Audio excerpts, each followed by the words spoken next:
If you're listening, you're a member of the Road Gang because this is Road Gang Radio. Saddle up.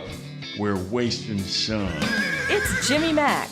It's Lindsay Lawler. It's New Orleans. It's Nashville. A show about making a living. A show about making a life.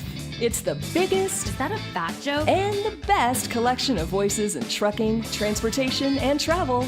Not only in this world, but beyond. We're looking at you, Zebulon 5. Let's turn this sucker over. I think that's your cue, Phone Master Dre. It is, and good morning, Road Gang. But Jimmy, I'll let you take it from here.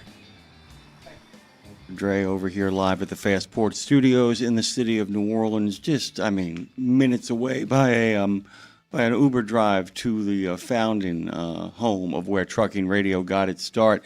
I'm going to read a quote from the chat that just opens us up, coming out swinging. Our good friend Star Driver number 1, we know who that is, says, so a foreign driver is caught with a CDL from 5 different states, but I have to show proof of residence to get a CDL. There is a rot that has been going on at the center of the transportation industry, at the center of trucking. And for too long, a lot of our friends out there, those who call this show, those who chat with this show, those who comment on social media, have been alerting us to it. We've done our best to try to cover it, but it took some real investigative powers to really get to the bottom of what's been going on out there.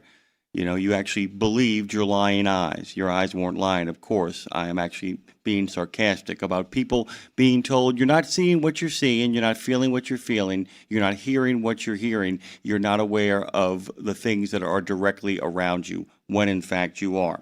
Most of you know Dave Nemo, you know, the trucking radio legend who gave up so much for so many of the men and women on the road. Don't forget that just like you, evenings were his domain, and I mean the wee small hours of the morning were his domain. So a lot of the things that you guys missed, he missed as well because he had to get the sleep to be up all night. Little girls, when they're growing up, don't get to see their daddies when their daddies work all night. He's a pioneer of the form.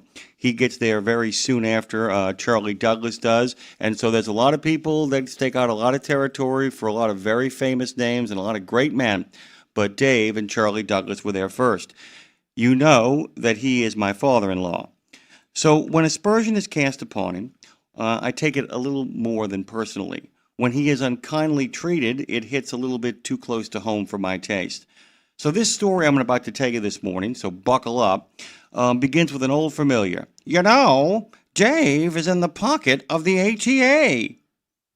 It's not something Dave or I haven't heard before from embittered competitors to grievance peddlers who want to keep you angry, and on this particular occasion, a reedy-voiced pipsqueak with delusions of grandeur. For the past 2 years, a nasty whispering campaign was conducted against my father-in-law. He's lost touch. He's washed up. He's over the hill. The clever, folksy mouthpiece of OOIDA, a soothing lie hiding the truth, a pitchman fernastic, a secret MAGA agenda, a closet liberal, an empty vessel courting no controversy, ducking difficult truths, engendering no opinions, a filler between the actual hard hitters and the real voices of trucking. Right, in the pocket of the ATA. I don't know what pocket that is, Phone Master Dre, but it certainly isn't the one with the money, and never has been. We've heard them all, guys. I can't tell you how many we've heard. Now me, if you've gotten used to listening to my Irish brawling ass on the radio, you know that my first reaction is to respond in kind, to throw a punch, and to get down in the mud with the pigs. But not Dave Nemo. He always says if you get down in the mud, only the pig is happy. Unless, of course, as I say, you bring a knife. But Dave always says focus on the job, conduct yourself with dignity, and let your friends defend you. But what happens when your, and I'm putting these in quotes, friends don't? You know the friends, the ones who built the subscriber base, the ones you built it for, the ones who took away your music to build the rest of your platform, their platform, the ones who used your voice to build their entire merger? What happens when your friends, in quotes, use your name to grow their memberships, construct their businesses, create their nonprofits, and assume they're entitled to your airtime without concession, look the other way when the whispering starts about you? What happens if people whose job it was to protect you, to maintain your client relationships, to defend your brand, can't even bother to listen to your show or learn about your profession or train anyone else well to serve you well, and then take your money like they're entitled to it? What happens when your friends, quote unquote, like saying they work for you more than actually working for you? And what about all those friends who said they were with you, in your corner? Men who owed you their very career, who said nothing but gossiped when all that trash talking of that pipsqueak and his stacked fecal matter in a big tall suit were saying all those terrible things.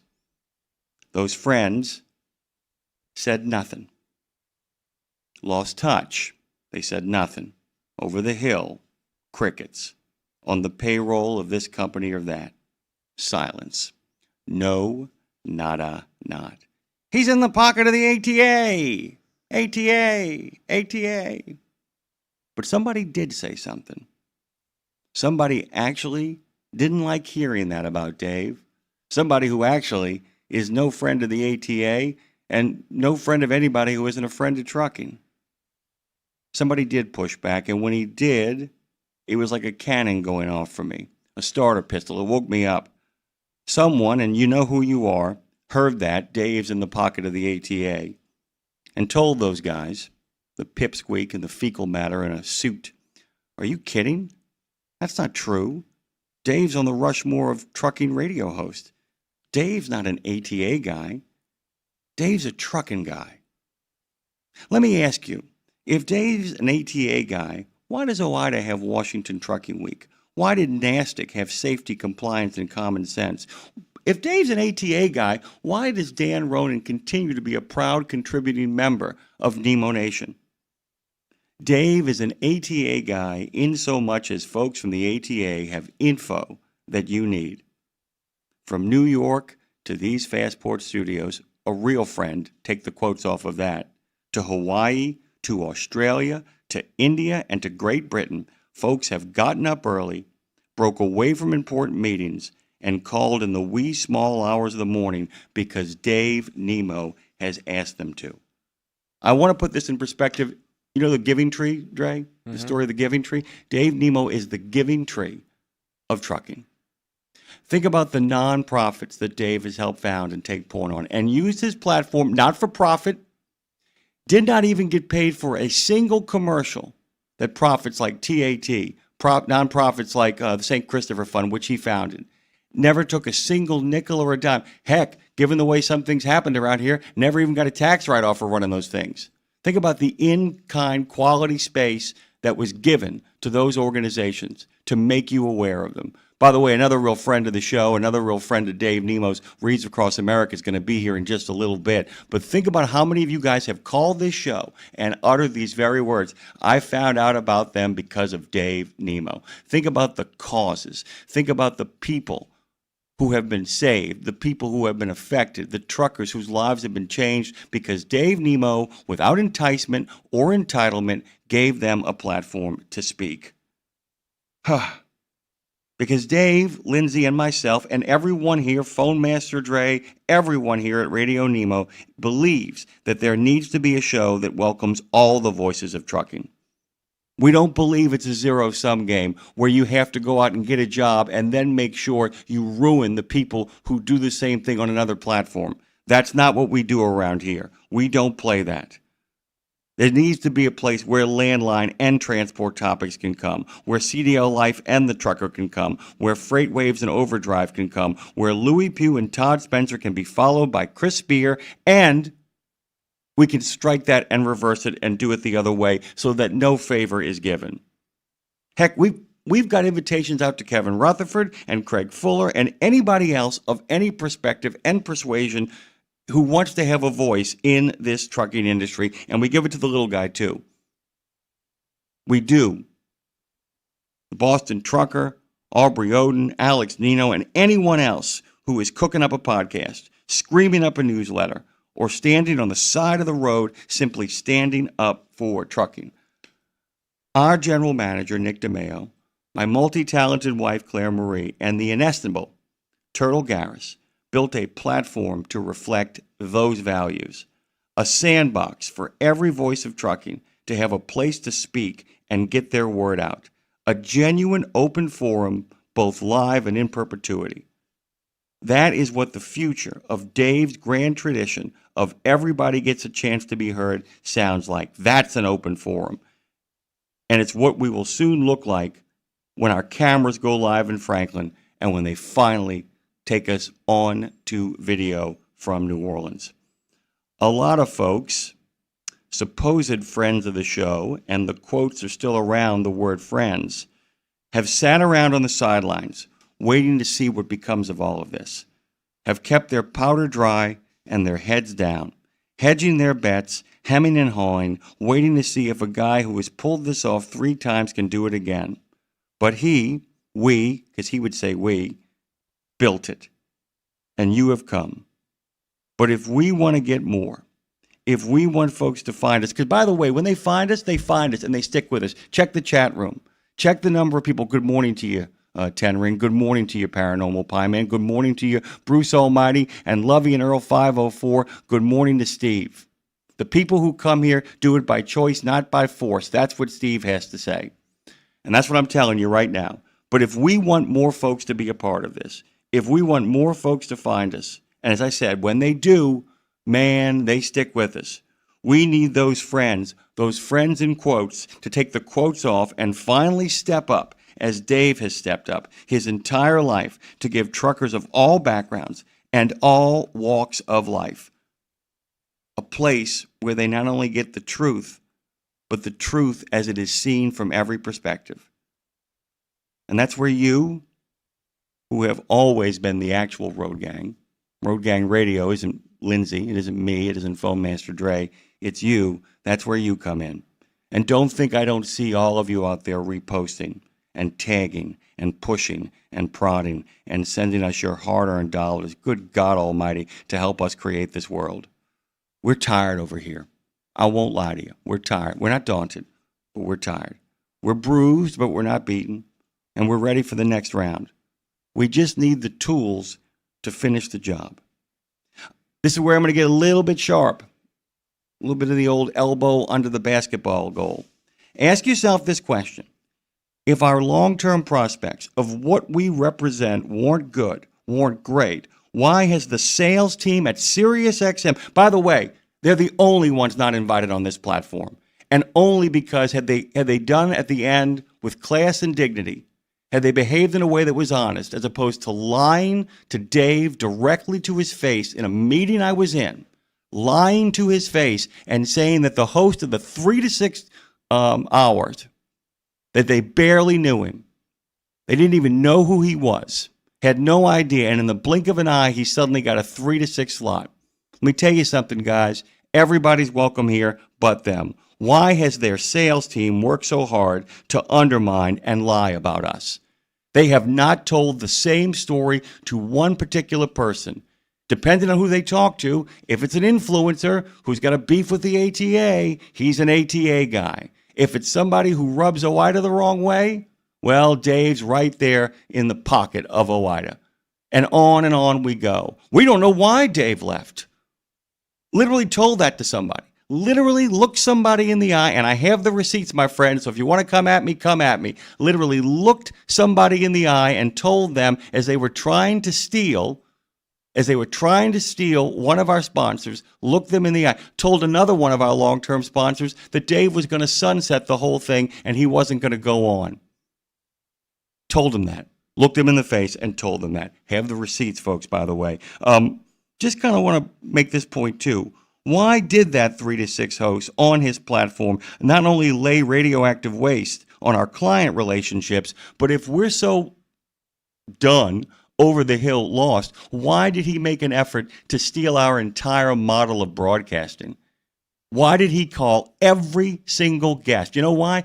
Because he doesn't have an original idea in his head. Because Dave, Nemo, myself, Lindsay, my wife, Phone Master Dre, and I have been working for the better part of a decade to construct something for you guys that you guys enjoy.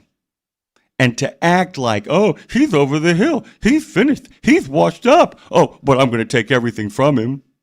I'm going to take it all because he never had an original idea in his head. Not a thing in his life he hasn't stolen from anybody. Straight up to the point, there it is, deal with it. A word of warning, by the way, for another friend of Dave's, who might host a show in the early hours of the morning. Well, a little bit later than that. Not Tim Ridley. We love Tim Ridley, by the way. Tim Ridley is a great example of how you do things right. A little word of warning to anybody who thinks that they can keep their head down and their mouth shut and look me in the eye and tell me, I don't know what's going on. There's no dinner tonight. Nobody from SiriusXM is meeting. Remember, keeping your head down isn't going to stop the lean and hungry eyes of the 3 to 6 host from eventually taking your morning shift.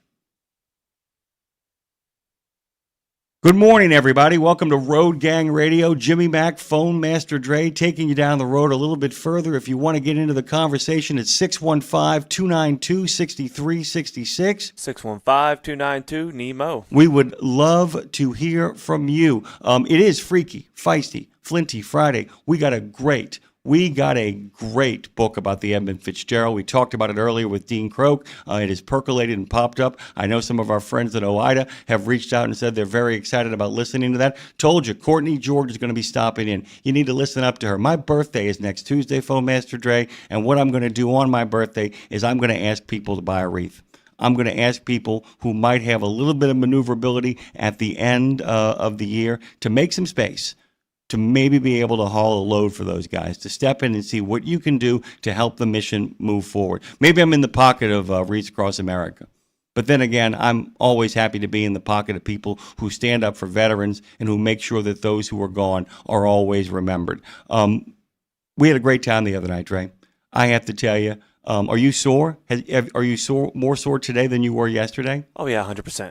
Walking is not as fun as it used to be. Did you get to see the pictures? Did Brad send you the pictures? Oh, yeah. He sent me the link. Man, there is a lot of pictures. That girl got every angle. But yeah, and I got a good photographer, too. Good photographer, absolutely. And, man, there's some good memories in there. I got a picture of Brad. I got a picture next to you stretching our arms with the bands. And then some whenever I'm just about to blow a gasket in my leg. Yeah. I got a great picture of Garrett Hartley, and I posted it over on Facebook. Great picture. Yeah. And as I told you before, you stop seeing yourself. The inability, people often see a picture of themselves and go, do I look like that? Yeah. I didn't feel bad. No. I didn't feel bad in that picture. Yeah. I didn't look like a big fatty standing next to Garrett Hartley. And you were in good spirits and good company with that man. Yeah, it was a great time. Had a little bison steak, had a little good time. A lot of good stuff coming your way, guys. A lot of good stuff happening over here. I want to take a deep breath with Dre, and we will we'll readjust the show now that I've had my say. Hope you enjoyed yourself. Phone lines are open till Courtney gets here at 7:45. But until then, Dre, on the count of 3. 1, 2, 3.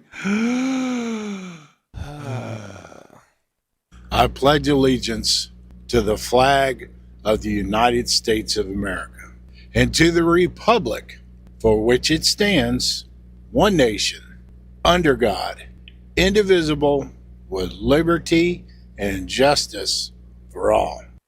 Oh, say, can you see by the dawn's early light what so proudly we hailed at the twilight's last gleaming, whose broad stripes and bright stars through the perilous fight o'er the ramparts we watched were so gallantly streaming, and the rockets red glare, the bombs bursting in air, gave proof through the night that our flag was still there. Oh, say, does that star-spangled banner yet wave o'er the land of the free and the home of the brave? wake up and get our day started with a cup of Java with Pastor John, brought to you by the Bennett family of companies. It's Friday, Friday, Friday, Friday. Hey, good morning, good morning, good morning. I tell you what, I'm so excited. I'm going to tell you why I'm excited. Because it's Friday. Yes, we've made it to another weekend. And we made it together. And I thank God for this journey that we're riding on. I want to share something with you that's found in 2 Corinthians chapter 9. It says, and God is able to make all grace abound to you, so that having all sufficiency in all things at all times, you may abound in, watch this, every good work. Did you get that? He says, God knows what he's doing, but you've got to understand that God is gracious as he's doing it. See, because you and I may not see the end result. Since we don't see the end result, we don't understand it. But Paul is telling the Corinthians, God is able to do, and watch this, every good work. So don't get frustrated because God is doing something and he's not doing it at the rate and pace that you feel he should. Just remember, God is showing somebody grace, and it may be you along the way. God bless you, and have an awesome Friday. Java with Pastor John is brought to you by the Bennett family of companies, offering top competitive pay, industry-leading fuel discounts, and many more incentives. Visit drive4bme.com. Thank you, Pastor, and we do hope you have a excellent Friday. Ain't that right, Jim? Friday, Friday, Friday. Freaky, feisty, flinty Friday. Put the freak and the feist and the flint in it today, this morning. I'll tell you that, Dre. Let's see what happens. Like I said, I'm really kind of making a push right now, guys, because what these people have built over here at RadioNemo is extraordinary. I don't think a lot of people that even work here have gotten the full grasp of what it is that has been accomplished. I make the simple reference of saying, hey, you know, if you've missed a single Maintenance Matters, T.A. Petro's Kevin Lindsay, which, by the way, that content's evergreen. You can literally go to Spotify or wherever you get your podcast, type in Maintenance Matters, it's going to come up. You can get notifications on that. I don't need you to listen right now. I like you listening right now. I really dig a lot of these groovy people, by the way. Bruce Almighty bought 2 Rees over the weekend. Good for you, Bruce. The Paranormal Pie Man says he'll wear his pin loud and proud on his absurd hat. I don't think it's absurd. I think it's outrageous. I think it's outstanding.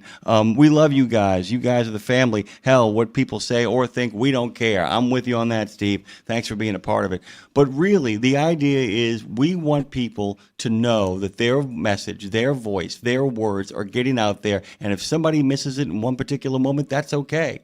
We want you consuming everything you possibly can. There's a reason why Sergio Avadian comes on. We want you going to his podcast. We want you going to everybody's podcast. We want you checking out everybody's content.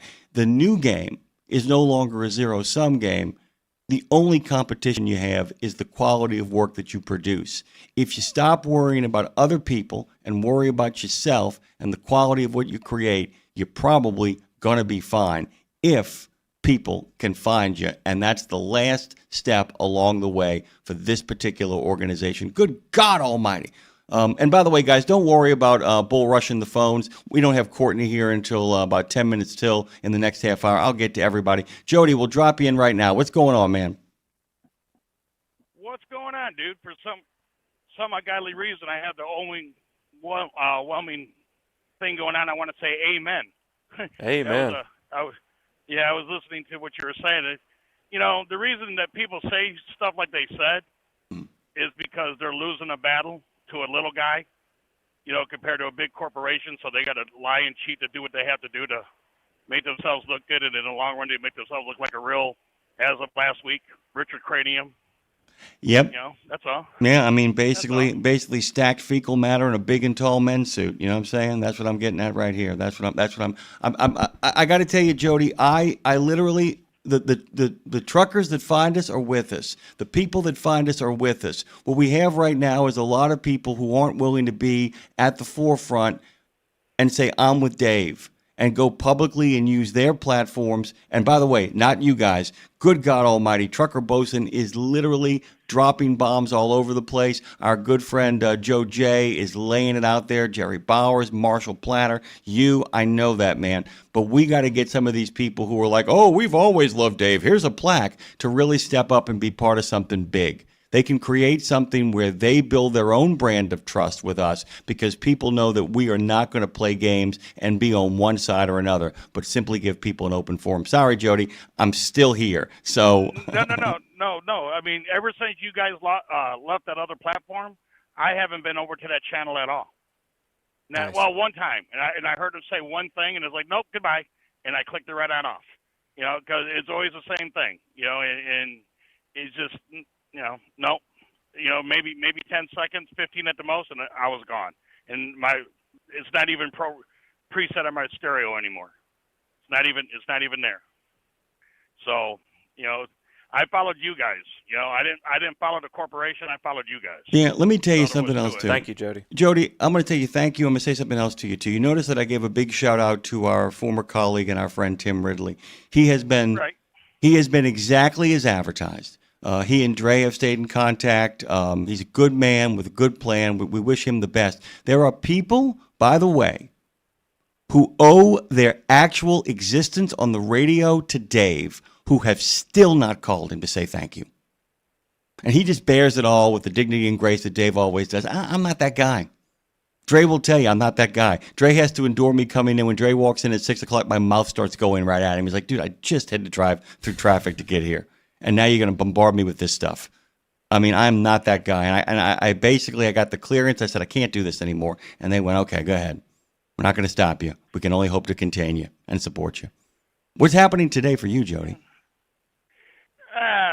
Hopefully I'm going to get loaded here pretty soon, and then I'm just going to go do some grocery shopping, call it an early day. I'm down here in Jacksonville.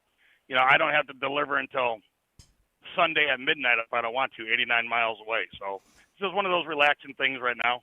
I'll either deliver it later on this afternoon or first thing in the morning. I don't have nothing backing me up yet, but I haven't been looking real hard. But FYI, when you come into Florida and you get pulled into an agricultural station, which has been happening to me a lot lately, usually I never get pulled in. I always get the free pass to go by. Well, when you pull in, especially to the one on 95, and they ask you what you have on, blue jeans and a T-shirt is not the correct answer. Fair. Okay, fair enough. In my defense, she was very cute. Okay, she really was. She just kind of looked at me and smiled. She's like, that's not what I meant. And it's like, you're looking at a blonde with a ponytail wearing camouflage with a gun and handcuffs. That's marriage material. But yeah, so that's not the right answer. Blue jeans and a T-shirt's not the right answer. You know what? You're very lucky. Marriage material is something you shouldn't have said either. And I'm glad you didn't, because that probably would have been bing, bow, boom. Jody, I love you. There's nothing you can do about it. I got to take this break because by the way, anything you hear over this break is people who actually did take the plunge, and we appreciate them. Jody, do me a favor and just say plump tuba player. Plump to the player. Good enough. That'll work. We'll be right back after this. Happy Road Gang Radio Friday. Don't forget, Lindsay's coming, and she says a big middle finger to all of those who don't stand with the gang. Lindsay, you can post that picture. Post that middle finger picture. I'd love people to see that.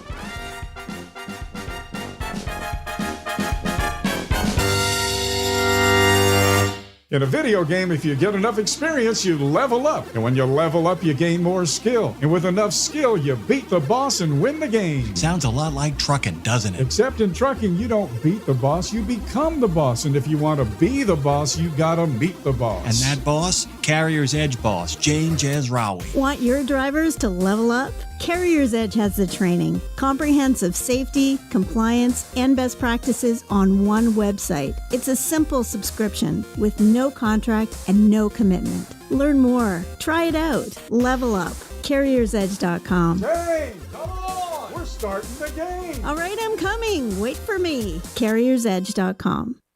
It's Friday, Friday, Friday, Friday. It's one simple act that helps Wreaths Across America fulfill its mission to remember, honor, and teach. Sponsoring a wreath, one more wreath. means one more adoring father, one more loving mother, one more heroic son, one more brave daughter, one more beloved family member, one more dearly missed friend, one more American, one more wreath upon the gravestone of someone who served the cause of freedom, honored for their sacrifice, never forgotten, always remembered, through one simple act. One simple act. Go to wreathsacrossamerica.org/RadioNemo and keep the mission moving forward.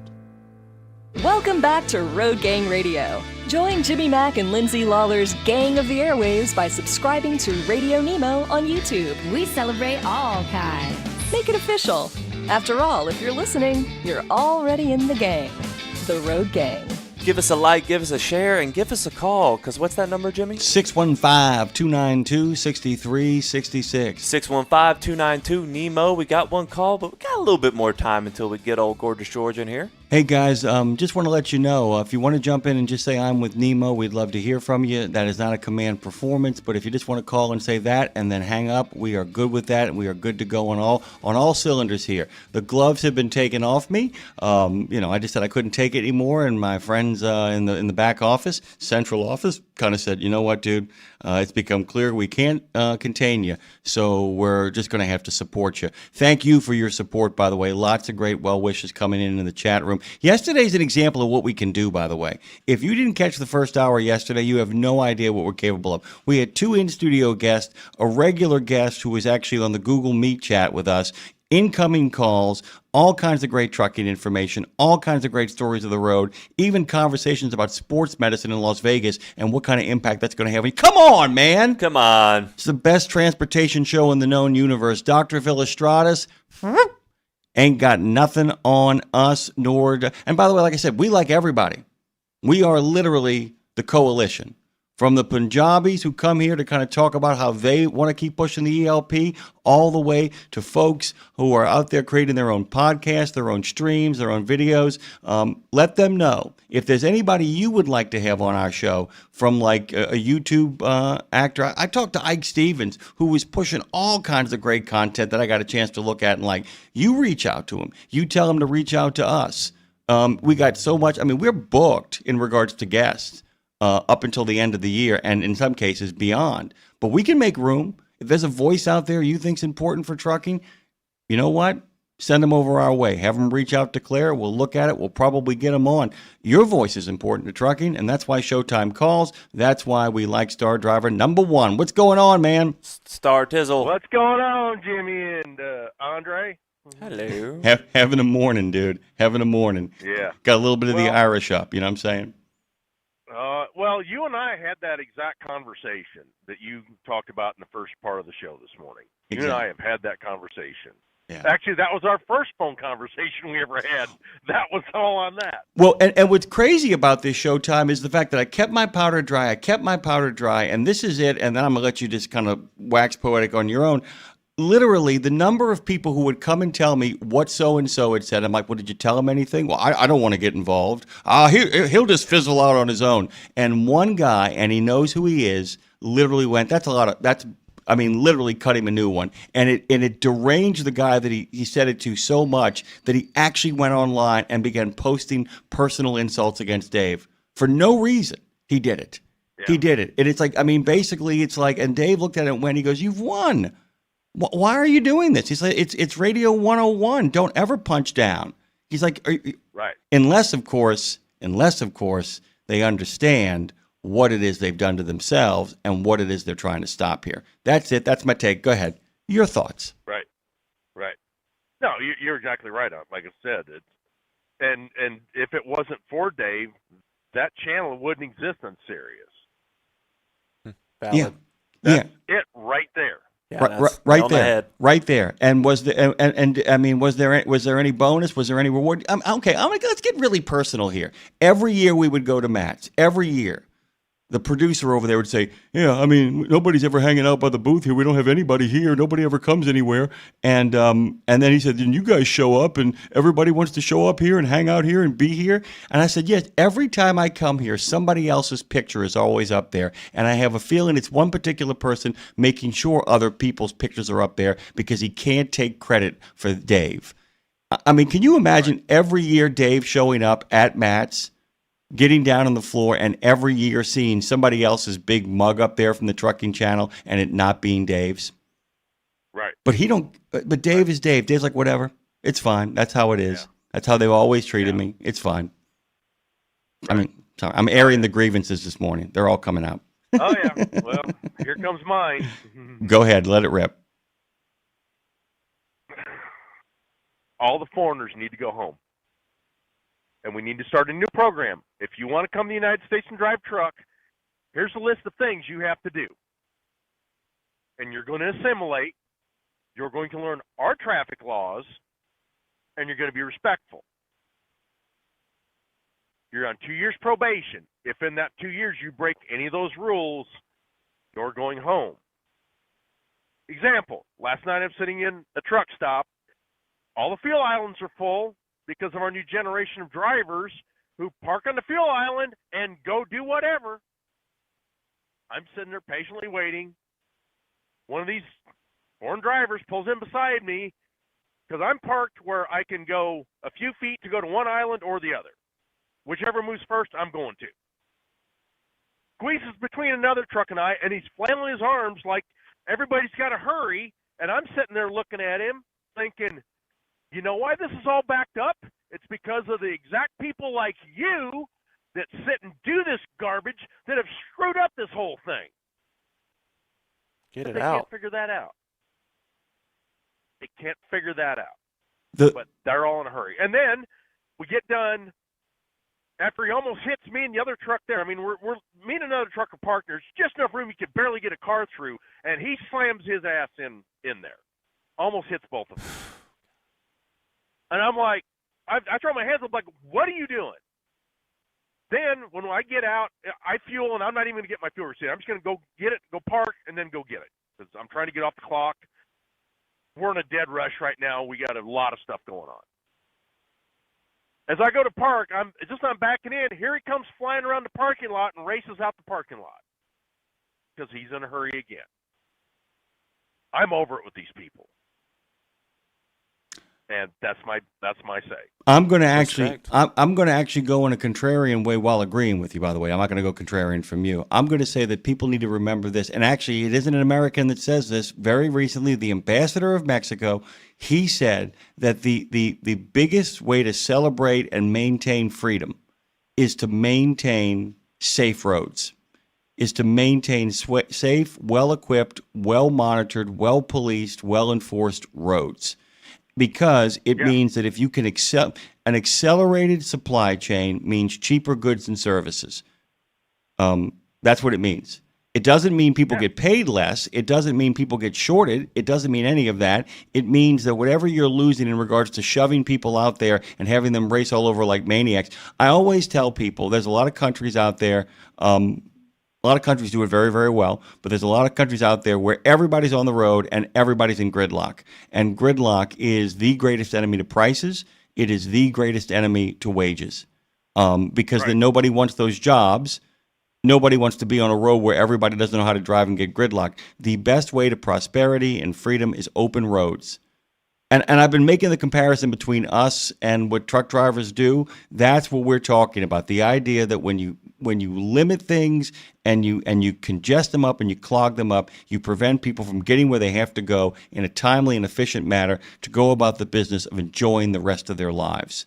When you think about the extra days and the extra time that have been added, and it goes back to the fact that I realized this last night after I had that epiphany, is that when you turn truckers into piggy banks, or you turn people like Dave into a piggy bank, it's only a matter of time before you break it, rob it, and then wonder what the hell happened to it. And that's what it kind of comes down to. That's it. Well, and that's part of what it is right now. Everybody sees, you can make money in this, so everybody's jumping in it. It's like when I started in auto transport. You get all these people, oh, I heard this guy makes all this money, so everybody jump in. Okay, then everybody jumps in. Now you got all these horrible carriers. Now you're driving prices down. That's why when I had my own company, I finally just gave up and got out. I'm like, I'm tired of this. I'm tired of fighting it. All the insurance rates are going up because these people are tearing everything up. So the insurance companies are taking the hit, so they're raising their rates. Yeah, we got to have a long. They're driving the rates down, and I'm like, I'm just over it. Yeah, and we got to have a long conversation about them too. There is a comprehensive. I have to tell you, I don't think it's ever dawned on anybody that a comprehensive overhaul of not just the system of how we get people behind the wheel of a truck, but the comprehensive system of how people pay for trucks, how people are bled out dry by trucks. All of that stuff needs to have one big, long conversation. If this is so important, if you guys are so invaluable, if you're worth a plaque, if you're worth a nice big speech, if all of that is important to all, as everybody says, then we've got to figure out a way to overhaul the whole enchilada and the burrito on the side. By the way, Jerry Bowers says, since we're having a Festivus, my grievance is the damn cane trucks in South Louisiana. The Paranormal Pie Man says, mine is shippers and receivers not valuing drivers as human, not providing restrooms, and holding us up for hours on end. Jody Val says, Nemo for president. We can go on with this, by the way. It's just, it is, like I said, I feel like there is the rotting heart of everything wrong has been, well, first of all, and we are getting this stuff now built. It's going to take too long, but they let the roads go by for 30 or 40 years. I was horrified by the Canadian system. That made me even more infuriated, to be honest with you, Showtime. The idea that people weren't even using trucking as a profession; they were using it as a secret bridge into citizenship. Everything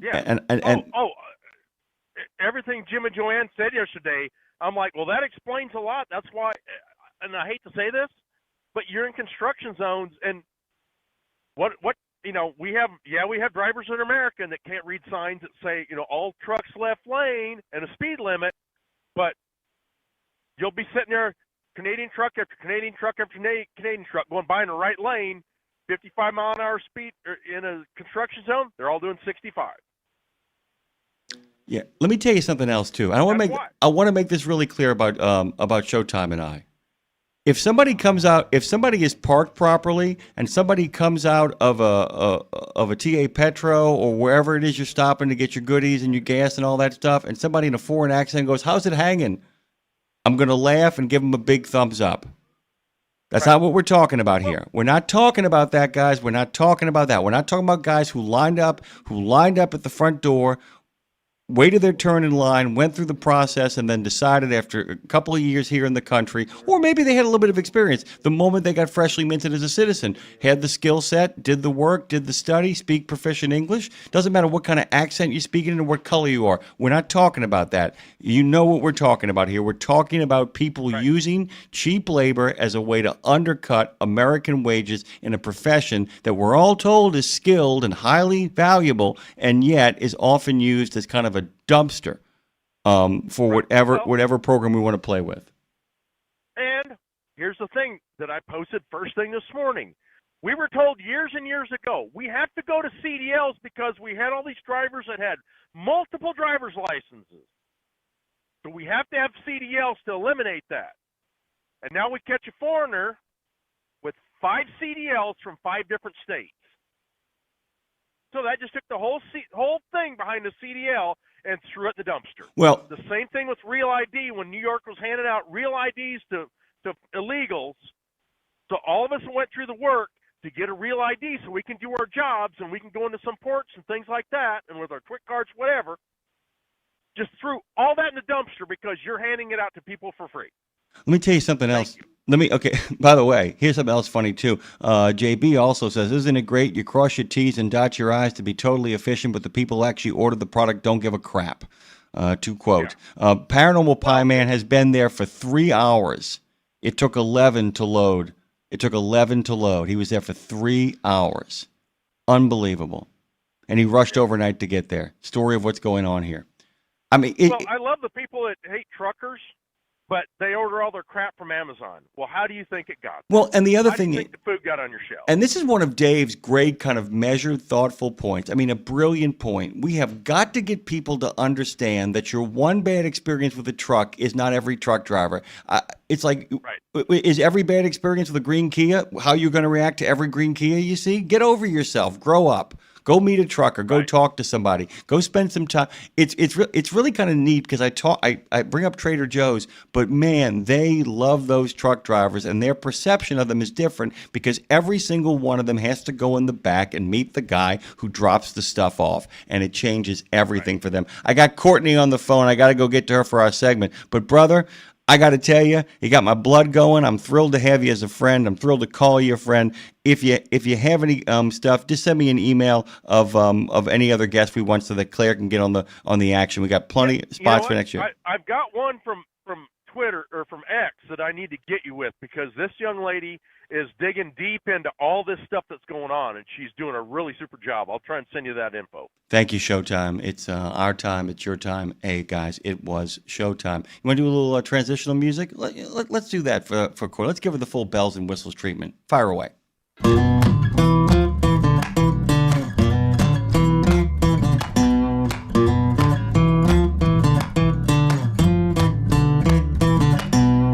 Do you know who did not sign up for the airing of the grievances? Festivus come early. It was Courtney George. Gorgeous George is here. Sorry, Courtney, you walked into the buzzsaw. How you doing?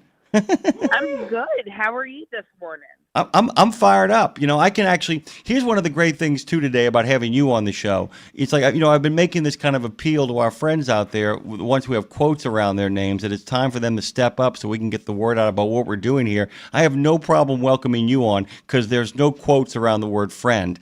Courtney George, as you guys know, is the director of transportation and industry relations for Reeds across America. If you want to know if those people over at Reeds are serious about how they treat truckers, all you have to know is the life and the blood of Courtney George to understand they care a great deal. Go to reedsacrossamerica.org.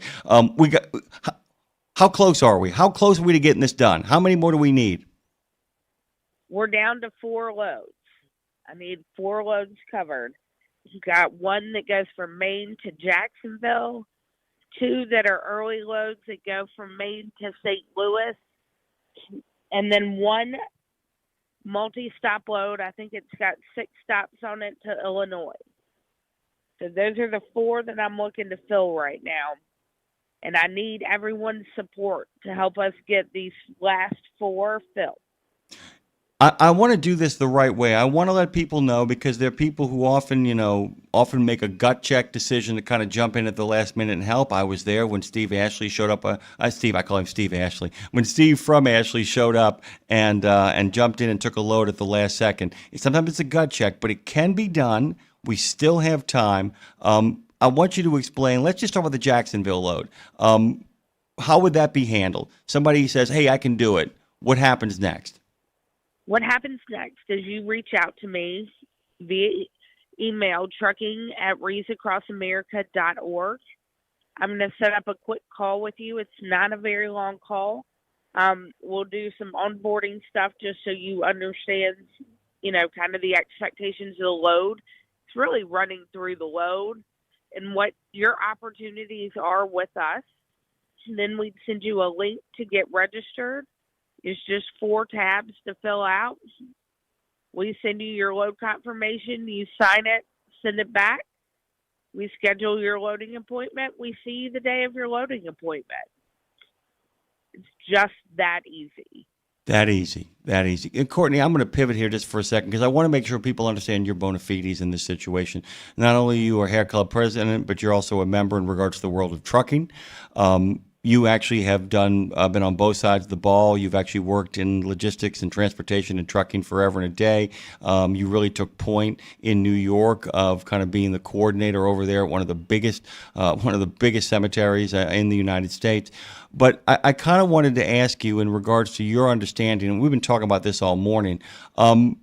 You you really give people a chance to take a break from a lot of what, ails the trucking industry. People get loaded fast, or they can choose to come inside. Here's the thing. Even if we can't load you immediately, even if Reed's can't do it immediately, there's a place to actually relax. There's a place to commiserate. There's a place to hang out with people. There's bathrooms to use. There's hot food. It's for free. But if you need to get it and go, you guys are actually set up to do that as well too, right?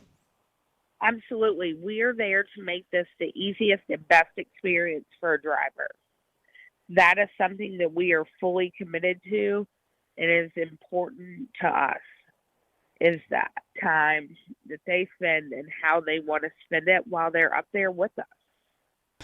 Guys, 615-292-6366. Want to put that out there in the last few moments with Courtney George. If you want to call and you have any questions, any specifics, we've often had people in the chat kind of jump in and ask those kind of questions. One of the questions I asked came from the chat. But if you guys want to jump in, you got questions for Courtney about how it happens. So I asked the Jacksonville question. We'll stick there too. So when would you need them up there, and when do they have to get it down there by? And by the way, you actually can do this. You can actually explain this. Yeah. The Jacksonville load's an awesome load because the truck can participate. There's a convoy in, and if you want to leave your truck in there and participate in the ceremony, you can. I would recommend getting loaded somewhere around the 8th of December because they're going to want you down in Jacksonville by the 12th. Full stop. And so the trucks all meet together. They meet at a movie theater parking lot, and then they roll into the cemetery together. They're escorted in. So it's just a great way to show a driver how much people appreciate what they do. They realize that this can't happen without them. And by the way, for people who often aren't told thank you, for people who often aren't told I'm sorry about or not even told sorry about the delay. If there's a delay, somebody's going to come out, get you a hot cup of coffee, take care of you, really be there for you, really be present for you. Courtney, I got to say, you've worked in this industry a long time. You get a chance to talk to people not just about the loads, but how the rest of their days are going. What are you hearing out there? What are you hearing from drivers? Because we can set that up in really nice contrast, or maybe people are having good experiences. But are you seeing the struggles that a lot of the men and women are going through right now? I mean, you have to be seeing that. I'm definitely seeing that, for sure. I'm seeing it, and I'm hearing it from drivers, right? This year is, like the past couple years, it's been rough. Freight is slow right now. And so, that stresses people out because it affects their paycheck. And that's, pay and parking are their highest two concerns at the time. I have a couple of questions for you, by the way.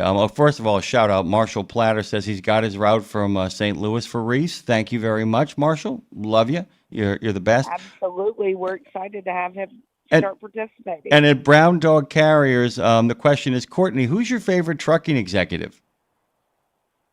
I mean, I know Greg Moore is pushing that one right there. Hey, buddy. I don't say I have a favorite. I'm so lucky to work with so many amazing people. But I'm not going to lie. Is Greg on speed dial? Yes.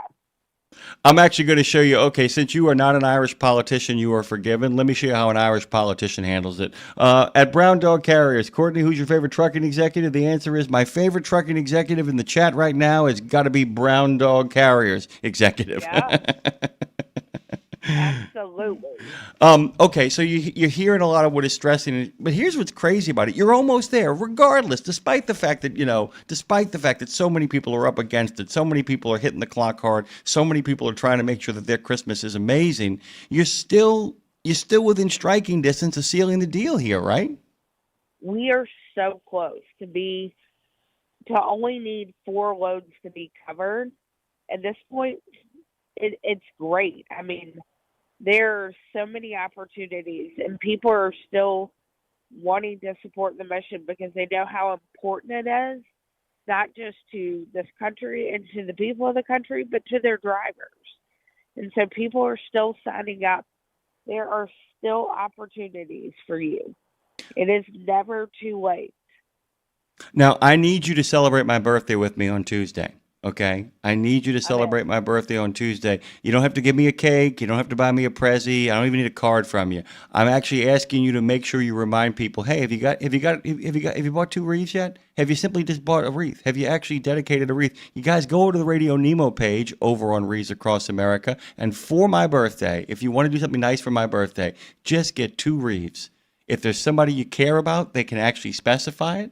If there's just want to be a part of the mission, just purchase those wreaths. Make that happen. If you do that, I will consider it a birthday present worth its weight in absolute gold. It makes all the difference. How many loads, by the way, Courtney? At the end of the day, how many loads is it? I mean, you are the transportation executive of this place. By the way, you can say that you're your favorite transportation executive because essentially you are. I could say that. Yeah. Mm-hmm. But I mean, overall, with our intermodal loads, we're going to be about 800 loads this year. That is 800 opportunities for somebody who is patriotic, who loves this country, who, you know, your last caller, you could tell, was very patriotic. You know, He bleeds it. He bleeds it. 4 opportunities for this nation to show how much we care about our veterans.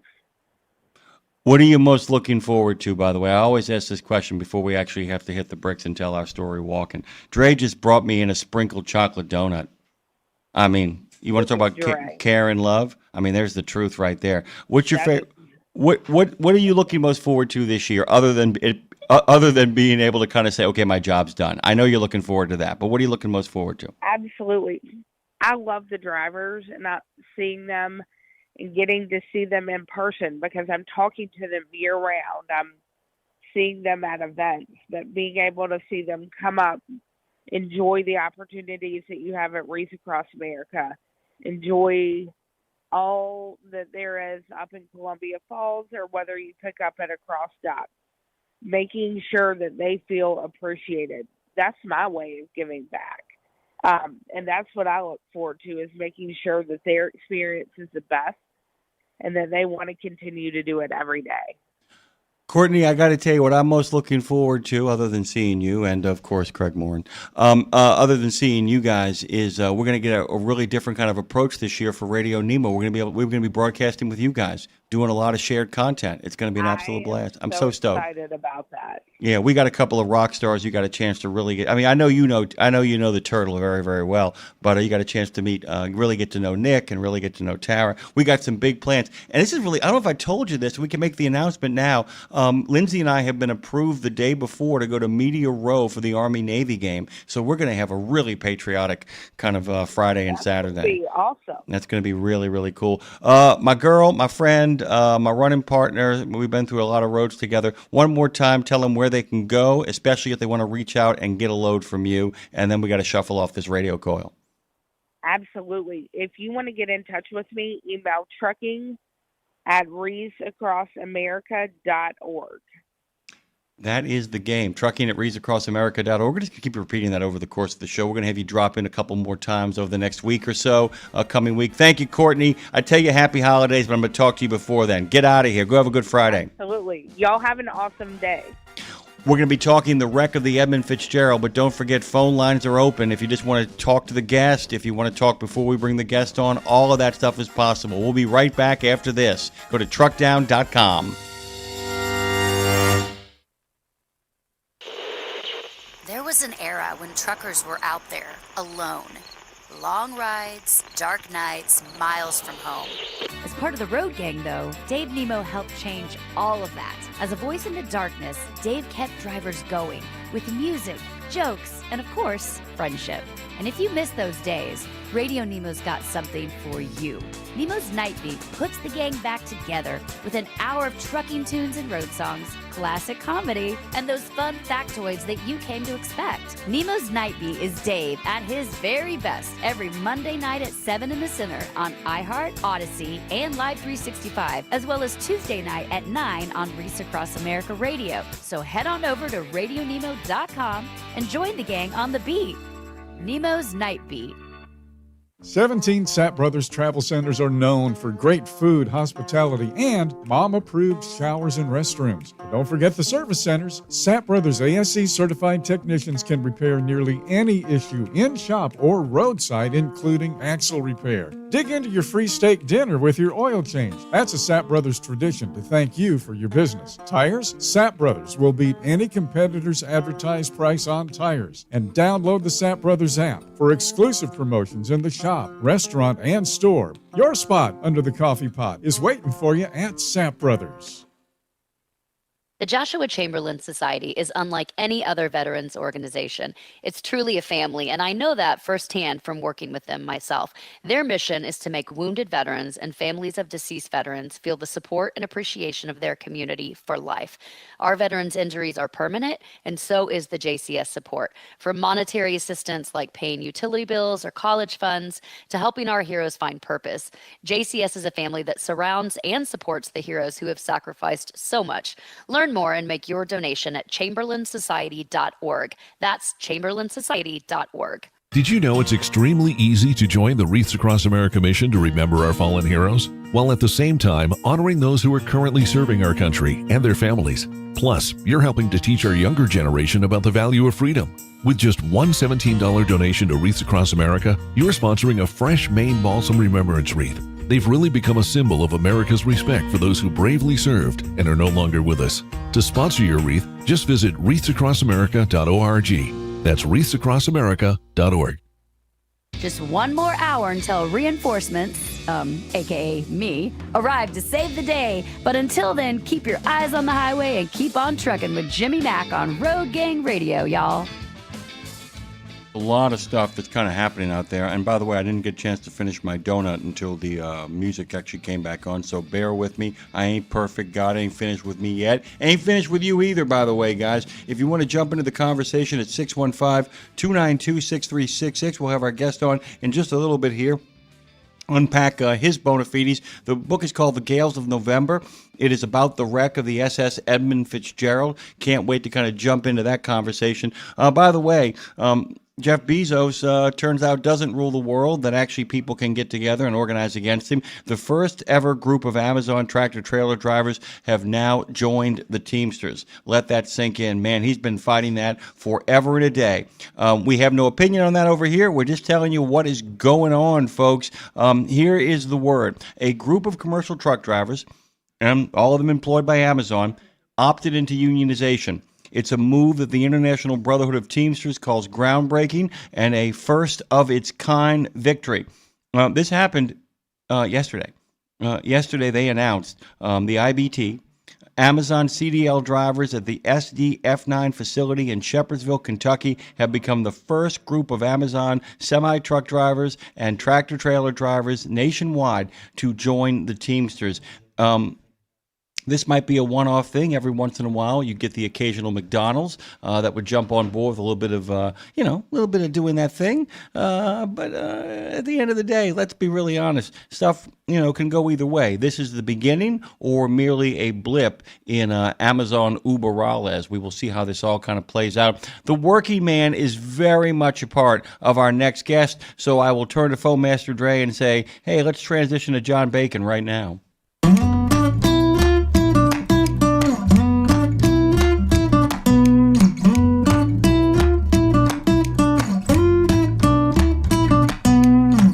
John U. Bacon has authored 14 books on sports, business, and history, the last 7 of which are critically acclaimed national bestsellers, including 5 New York Times bestsellers. He lives in Ann Arbor in northern Michigan with his wife and his son, and we're absolutely delighted to talk about the Gales of November this morning. It's a tribute to both the Fitzgerald's captain and the crew. And by the way, it reads like a movie.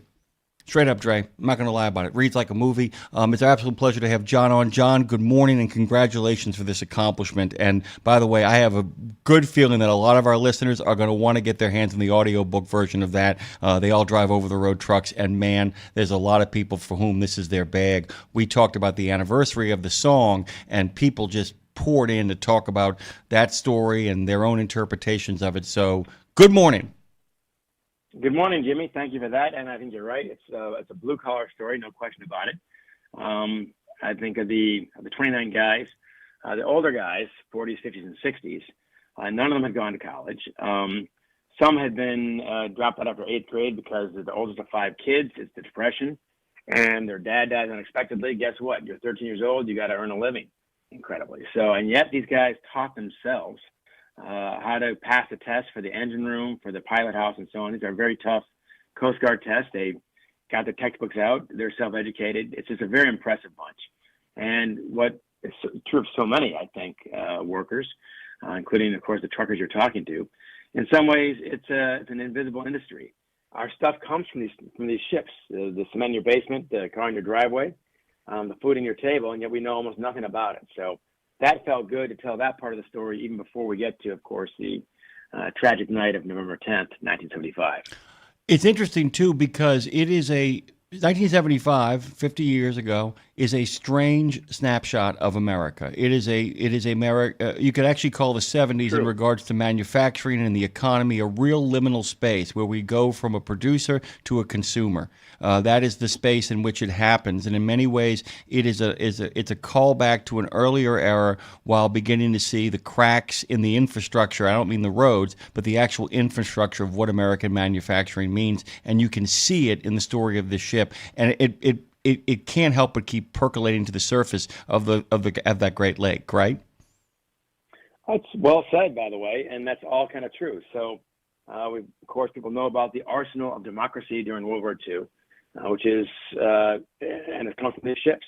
You got to get the iron from Minnesota, northern Minnesota, across Lake Superior, down the Sioux Locks, a very narrow passage, because Lake Superior drops 21 feet to Lake Huron, so had to go through the Sioux Locks. And then to Detroit, Toledo, Cleveland, and so on. That's to build bombers and tanks and you name it, all the stuff you need for World War II. That iron built one B-24 Liberator bomber every hour on the hour for 3 years.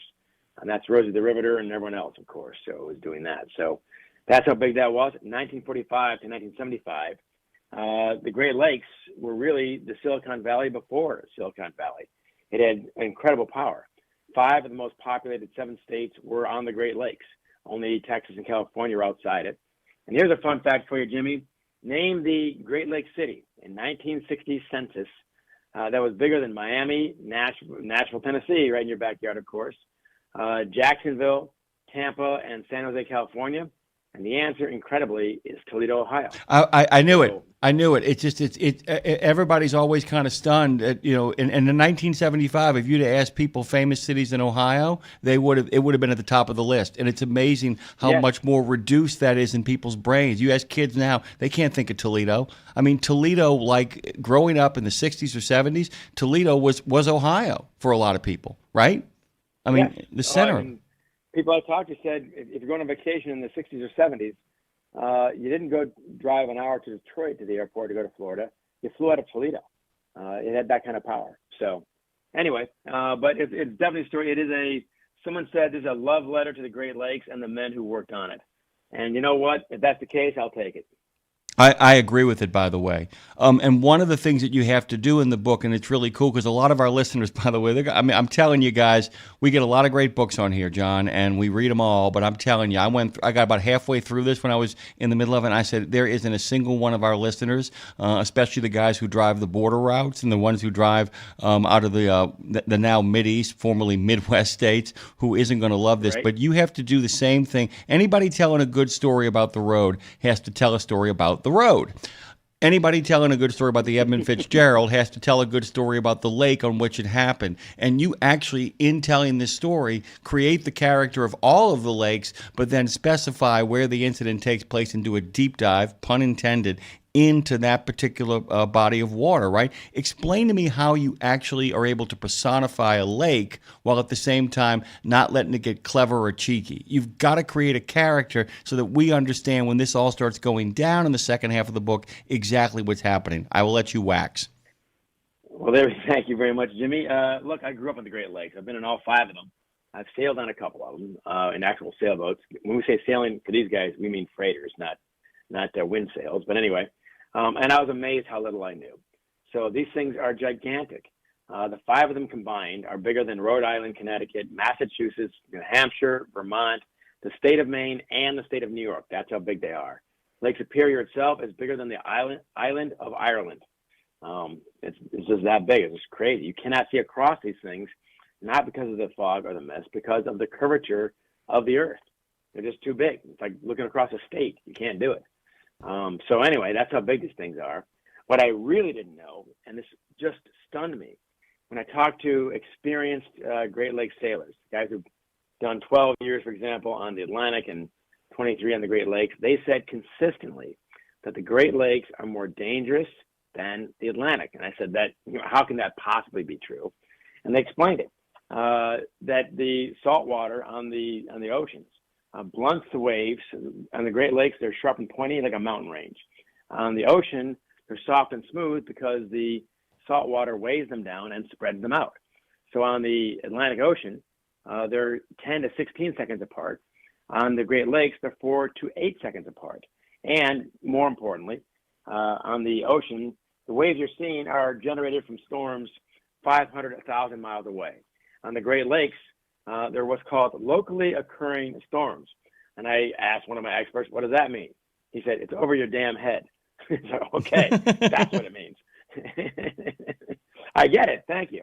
It just turns and turns so fast, and it does on Fitz's last run as well.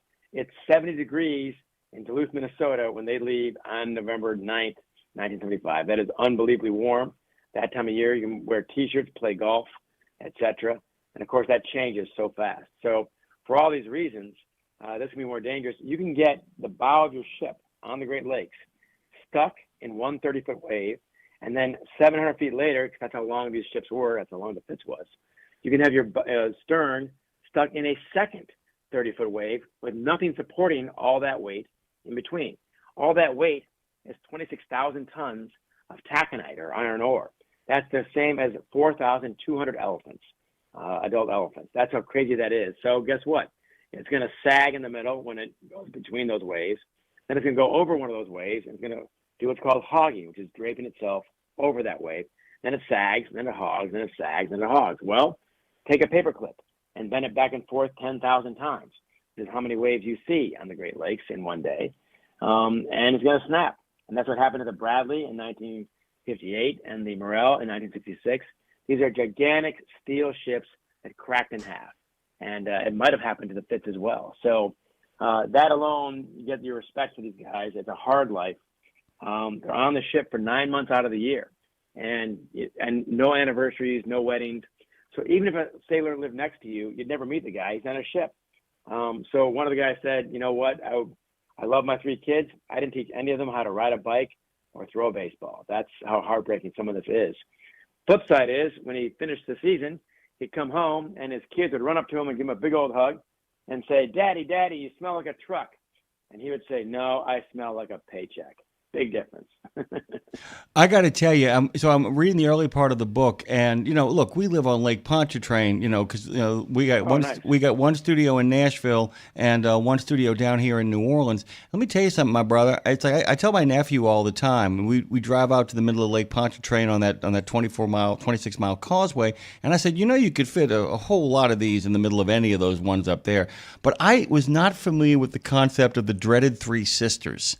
And when I got to that, I was like, oh, my God. I mean, the idea, too, that you can go out into a lake and have one whole large – okay, all right. I'm trying to make sense of this in a way that I actually can articulate. And you said, that some of the lakes are bigger than actually the Ireland, which means they are different states. I mean, that there are different – you almost have to divide the lakes up into certain areas to figure out which ones are the ones that are calm kind of places and which ones are dangerous places. This is not a matter of a lake. This is a series of different territorial areas inside of a large body of water for a lot of these lakes, right? Oh, exactly right. I mean, consider for a moment that Lake Superior is about the same size as the state of Virginia. The state of Virginia can have a storm in the north and beautiful weather in the south, and that's what happens in these lakes as well. They're that big. And by the way, also, I know you got a lot of truckers and so on. The ships did not work in competition with the trucks.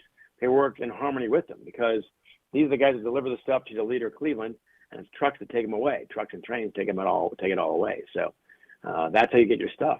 So it all works together. It's a very intermodal system that actually at the height of World War II, as you talked said. about, the great arsenal of democracy was one big flow from the water to the train, to the train, to the yard, to the yard, to the truck, to the truck, to the factory, and then back on the factory when the product was completed, and on and on and on. Okay, so we've kind of set the stage for what this world is, and I don't want to give away the entire game. People know how the story ends, but it's the particulars, because the second thing you have to do is create a mosaic of characters. And you would think for such a singular incident, and the reason I brought up the kind of development of the lake is that the deep diving to make sure you got so many of these stories done right. Talk to me a bit about process, about making sure that you honor the men and honor their stories by going as deep as you possibly can and creating some kind of balance. There are people that stand out and others that kind of recede based on their character, but talk to me about how you put together this mosaic of humanity on that giant ship in that even bigger lake. Well, appreciate that, Jimmy. And look, my previous books, as you said earlier, are often about college football or hockey. I deal with a lot of celebrities, a lot of big names and so on.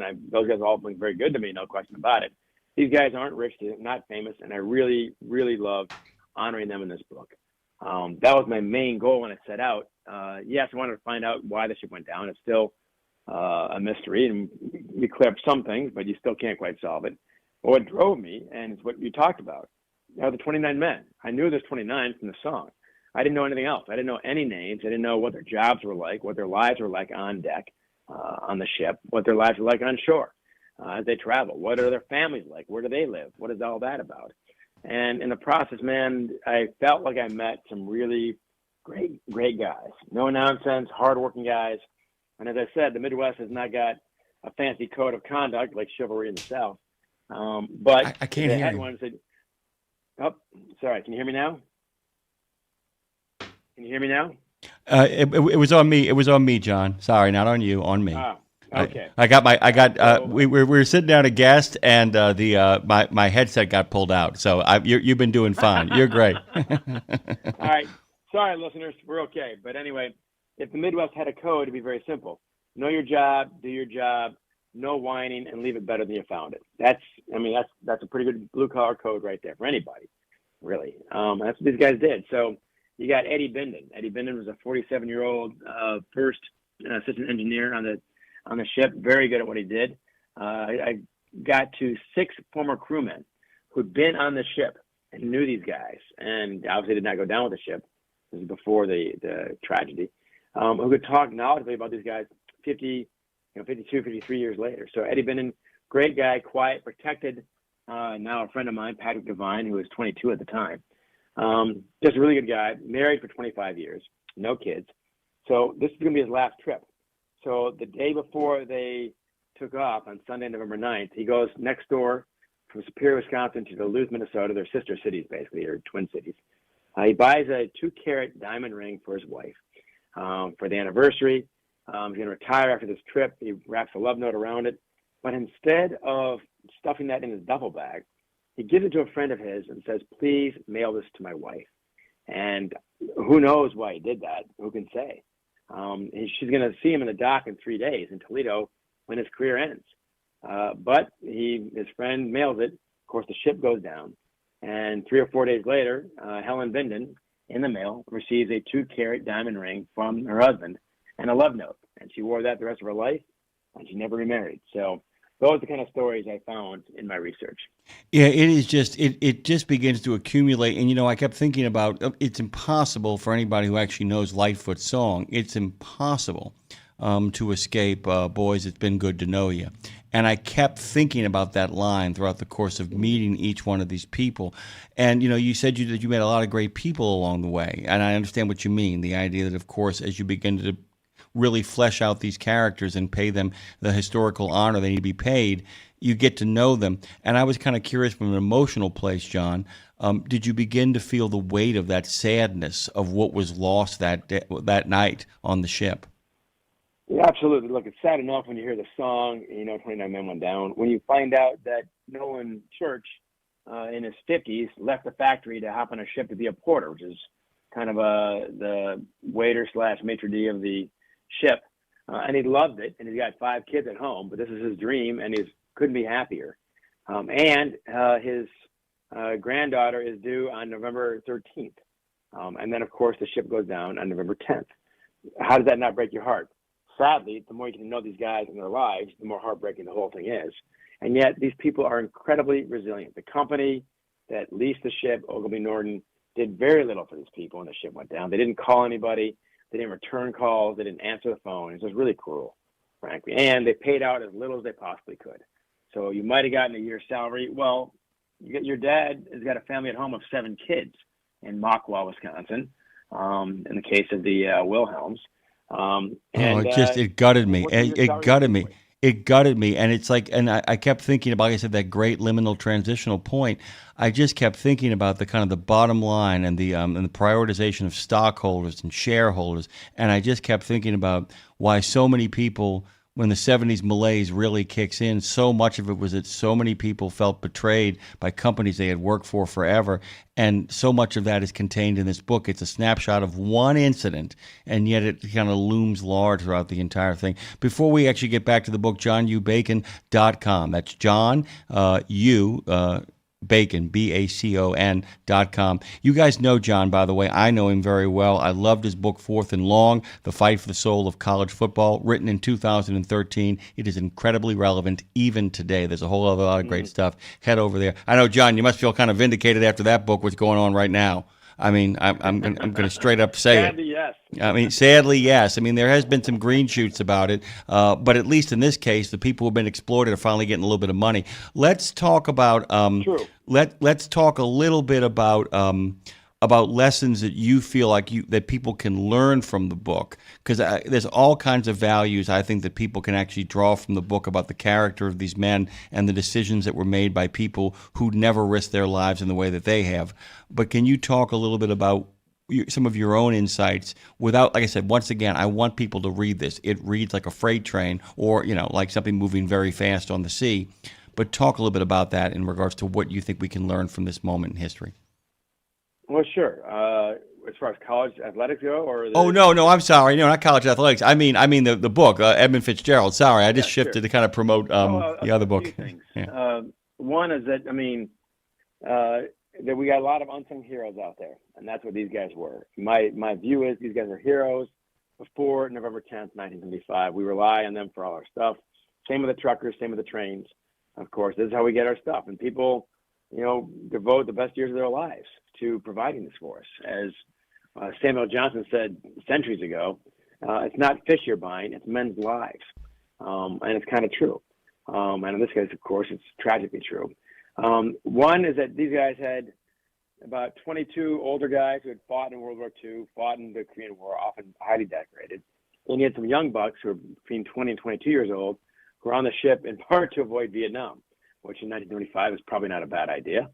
And yet they got along amazingly well. McSorley was the captain, Ernest McSorley, and they all said the same thing. That man was the fairest man I knew. If you did your job and look out for your fellow man, then he was okay with you. He didn't care about the long hair, the lamb chops, or the bell bottoms. He said, just as long as you keep your damn hair out of the machine. That's all you have to do. So these guys got along very well. I'm sure the politics were arranged, and the idea of getting along that well, of judging ourselves on the job we do and so on, is not a bad idea in this era. So how these guys got along is impressive, and how these families, after the ship went down, the crew was unusually close. And I talked to guys who were on that crew that summer as proof. But when the ship went down, these families, about 1/3 Duluth, 1/3 Toledo, 1/3 Cleveland, about 9 in each place. They didn't know each other at all. They didn't know their names, no addresses, no phone numbers, and people, no cell phone or laptops back then either. So there you are. They, through anniversaries, through the effort to get the bell brought up from 530 feet down, the effort to get the Canadian government, because it's just barely in Canadian waters, to get them to declare the wreckage a national and international grave site, they became incredibly close. And as one of the women who's Wilhelm's 6th of 7 kids, she was 12 at the time, as she said, the people at this table tonight, and this is when we were together 3 years ago, the other families, she said, they're not like family, they are family, because who else could know what I've been through? And McSorley's last words on the ship were, we are holding our own. In other words, we're going to deal with our problems, we'll get through it. Well, these families did. And then Heidi's daughter, born on the 23rd anniversary of the tragedy, the night that her grandfather she'll never meet was lost. She was born on that date. On her 21st birthday in 2019, she got a tattoo. And Heidi Wilhelm said, "Sarah, show John your tattoo." She pulls up her sleeve on her hoodie on her left arm, and it says in carefully written letters, "We are holding our own." And these people really are, and it's impressive. Just to kind of give you a sense of what is in store for you guys, if you in fact pick up this book, McSorley had less ego than most captains, but he still had his pride.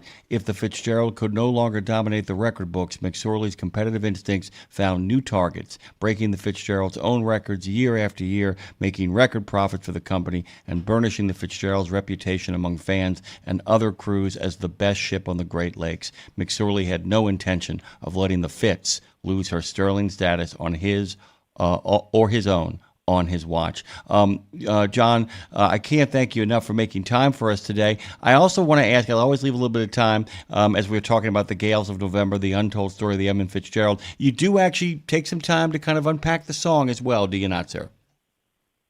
Yeah, and you know what? God bless Gordon Lightfoot, who passed away 2.5 years ago. He took it very seriously. He was very moved by what happened. He did his homework. That song is like 97% accurate. And he became very close to the families also. They knew him. They'd go backstage. He gave money for scholarships in the deceased name. He comes out as a real hero in this story, no question about it. So, yeah, I was deeply deeply honest, moved. Jimmy, ditto. And without him, there's no book. Without the song, there's no book. I'm going to tell you something really cool. If you get a chance, by the way, and one of my, I guess I would call it a guilty pleasure, is watching people listen to songs for the first time on YouTube. A lot of kids, people under 30, and I'm sorry to kind of phrase it that way, but a lot of people who have no memory of this. And there is a wonderful aggregate video of the entire song with all of these different people in separate rooms listening to it for the first time.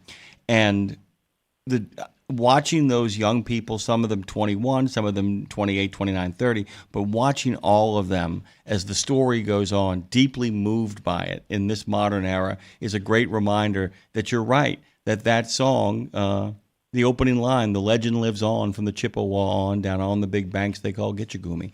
And that opening line is a reminder that sometimes a balladeer, as we talked about on the show a couple of weeks ago, is often the impetus for something even larger, richer, deeper, and at the same time complimentary. John, I can't thank you enough. Thank you for making the time. What are you working on next? What you got cooking? Dude, I'm in Minneapolis right now. I'm still on the book tour till the 15th of December, and I'll probably be doing some more trips, including perhaps Texas, in 2026. That's all on johnnubacon.com. How to order the book almost anywhere, through Amazon, Barnes & Noble, your local bookstore. And what the book tour is going to be. But the people have been great, and Hollywood is coming calling, so we'll see what they have to say as well. I can't wait, by the way. You deserve it, by the way. The book is terrific. And also, guys, go over to johnubaconbooks.com and look up all the books. I think you know him. You guys know John. The work is pretty comprehensive. And by the way, anybody who can write about football and keep it fast and moving can certainly handle this kind of material as well. Thank you, John. Appreciate you. Jimmy, this is a true pleasure. Thank you, and best to your listeners. We're going to come back on the other side. Our friend Patrick is here. We're going to dig in deep with him. Big thanks to John. Well done, sir, on both the book and the interview. Hope you guys get a chance to get an audiobook. It is a knockout. We'll be right back. Road Gang Radio continues here, and the grievances as well.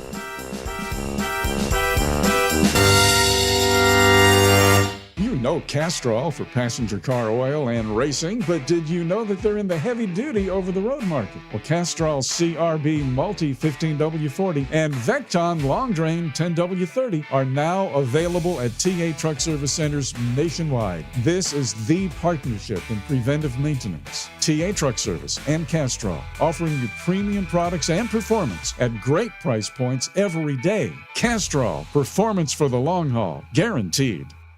At RadioNemo, we believe in finding your tribe, your people, your gang. But you can't find your gang unless you find yourself, and you can't find yourself unless you write, right? Lindsay Lawler's We Should Write is a podcast about the healing power of writing. It dives deep with creatives of all types to discover how putting a pen to paper helps them work their stuff out. and maybe gives you the permission slip to do the same thing. We Should Write, live at noon in the center every Wednesday, and then everywhere you get your podcast. Go to RadioNemo.com and learn how to write yourself to healing, creativity, and clarity. Right? St. Christopher Truckers Fund provides free health and wellness programs for drivers to help prevent some common medical conditions seen in the industry. These programs include diabetes prevention, Rigs Without Cigs, a tobacco and nicotine cessation program, Healthy Habits for the Long Haul, a 12-week total body wellness program, a vaccine voucher program that includes free flu, shingles, COVID, and pneumonia vaccines, and GPS, Get Preventative Screenings. That includes free at-home cancer screening tests. These programs are available to Class A over-the-road semi-truck drivers. For more information or to register for a program, visit the St. Christopher Fund website at truckersfund.org. Back to Road Gang Radio with Jimmy Mack, Lindsay Lawler. Give me a minute, y'all. I'm coming. And you, because if you're listening, you're in the gang. Take it away, founding member Phone Master Dre. That I can do. We're hanging out with friends, having a good day on this Friday with Jimmy Mack. Good morning. And by the way, not only are we having a good time, Phone Master Dre, we're having a better time because we have an in-studio guest who actually was part of that amazing workout that we got to go through. Patrick McManus is Aerospace and Defense Assistant Program Manager for Next Op Vets, and we're thrilled to have him. Go to nextopvets.org, by the way. You can find them on LinkedIn at Next Op Veterans, and on the Book of Face at Next Op Vets, and then on the X, formerly known as Twitter, on Next Op Vet Inc. Next Op Vets Inc. Patrick, good morning. Are you still sore? No, I'm good to go. I'm a little mad at you right now. Not even in the legs. Nope.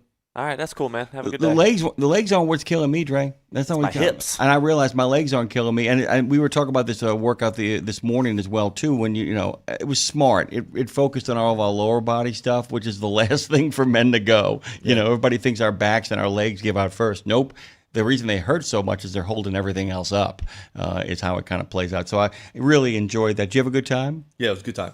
I did too, and it was just long enough to get a workout in, and not long enough for me to feel like I'm dying until we had to walk from the 20 to the goal line. That was a bit more of a problem. We got through it. We made it. I want to talk really quickly about Next Op Vets because there's specifics I know you want to dig into and some things. You might want to call an audible or two and take us in a different direction. But give us the overview of Next Op Vets again so people have a sense of what it is you guys do. Sure. So what Next Stop Vets is we are a 501c3 nonprofit. We were started in 2015. Our goal is to help primary enlisted find jobs. We've helped 5,500 veterans find jobs as of to date. Our goal this year is 1,100. We're coming up on it pretty quick. We are totally free. How it works is a veteran will sign up with us. They'll get assigned an employment coordinator or a coach, and they'll help them, get their resume squared away. Kind of teach or reteach them how to do interviews, job searching, all the basic skills that they may need. Also, how to translate their military skills into civilian, from mil speak to civilian speak, as I say. And then we try to introduce them to companies that we're working with. So we have like a coaching side and then a recruiting side. So I want to give Patrick's bona fides. He enlisted in the U.S. Air Force in 91. He retired in 2011. He had a distinguished career. He supported key operations, including Sea Signal, Task Force Katrina, Operation Deep Freeze, and Operation Enduring Freedom. Since his retirement, he transitioned to the civilian sector as a project manager, specializing in commercial diving equipment. How easy was that transition to make, by the way, for you? It was pretty easy. It's management, it's project management. So, it's all it is herding cats. And if you're in the military, you herded cats a lot. So, how did you get the gig? A friend I was in Boy Scouts with. I was telling him I was looking for a job, and he offered me a job back home.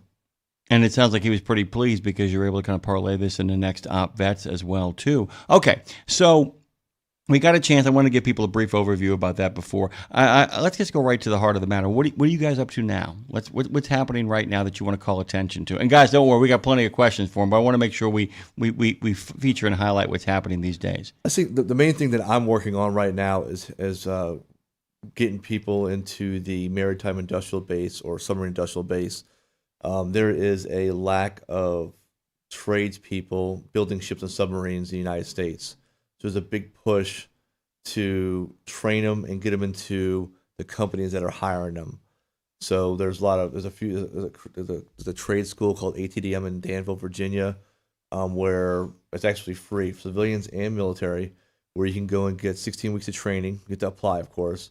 You get training in welding, CNC machining, additive manufacturing, non-destructive inspection, and metrology or quality control. So 24% of the class is held out for veterans, and I work with their career services there to help the veterans find jobs. So also, buildsubmarines.com is the website that the industry is using to put those jobs out there. So basically, any company, aerospace and defense, they do a scrape of their job sites. It goes on to buildsubmarines.com, and so it's a good job board to find jobs within a lot of the aerospace and defense companies. Not just building subs, but could be airplanes, could be rockets, but anything in aerospace and defense is usually on that website. Okay, so I always ask this question. I'm going to ask it again, and it's important because we got so many people who, are actually making this transition, making the move, and more importantly, we have people who are listening who have family. I mean, okay.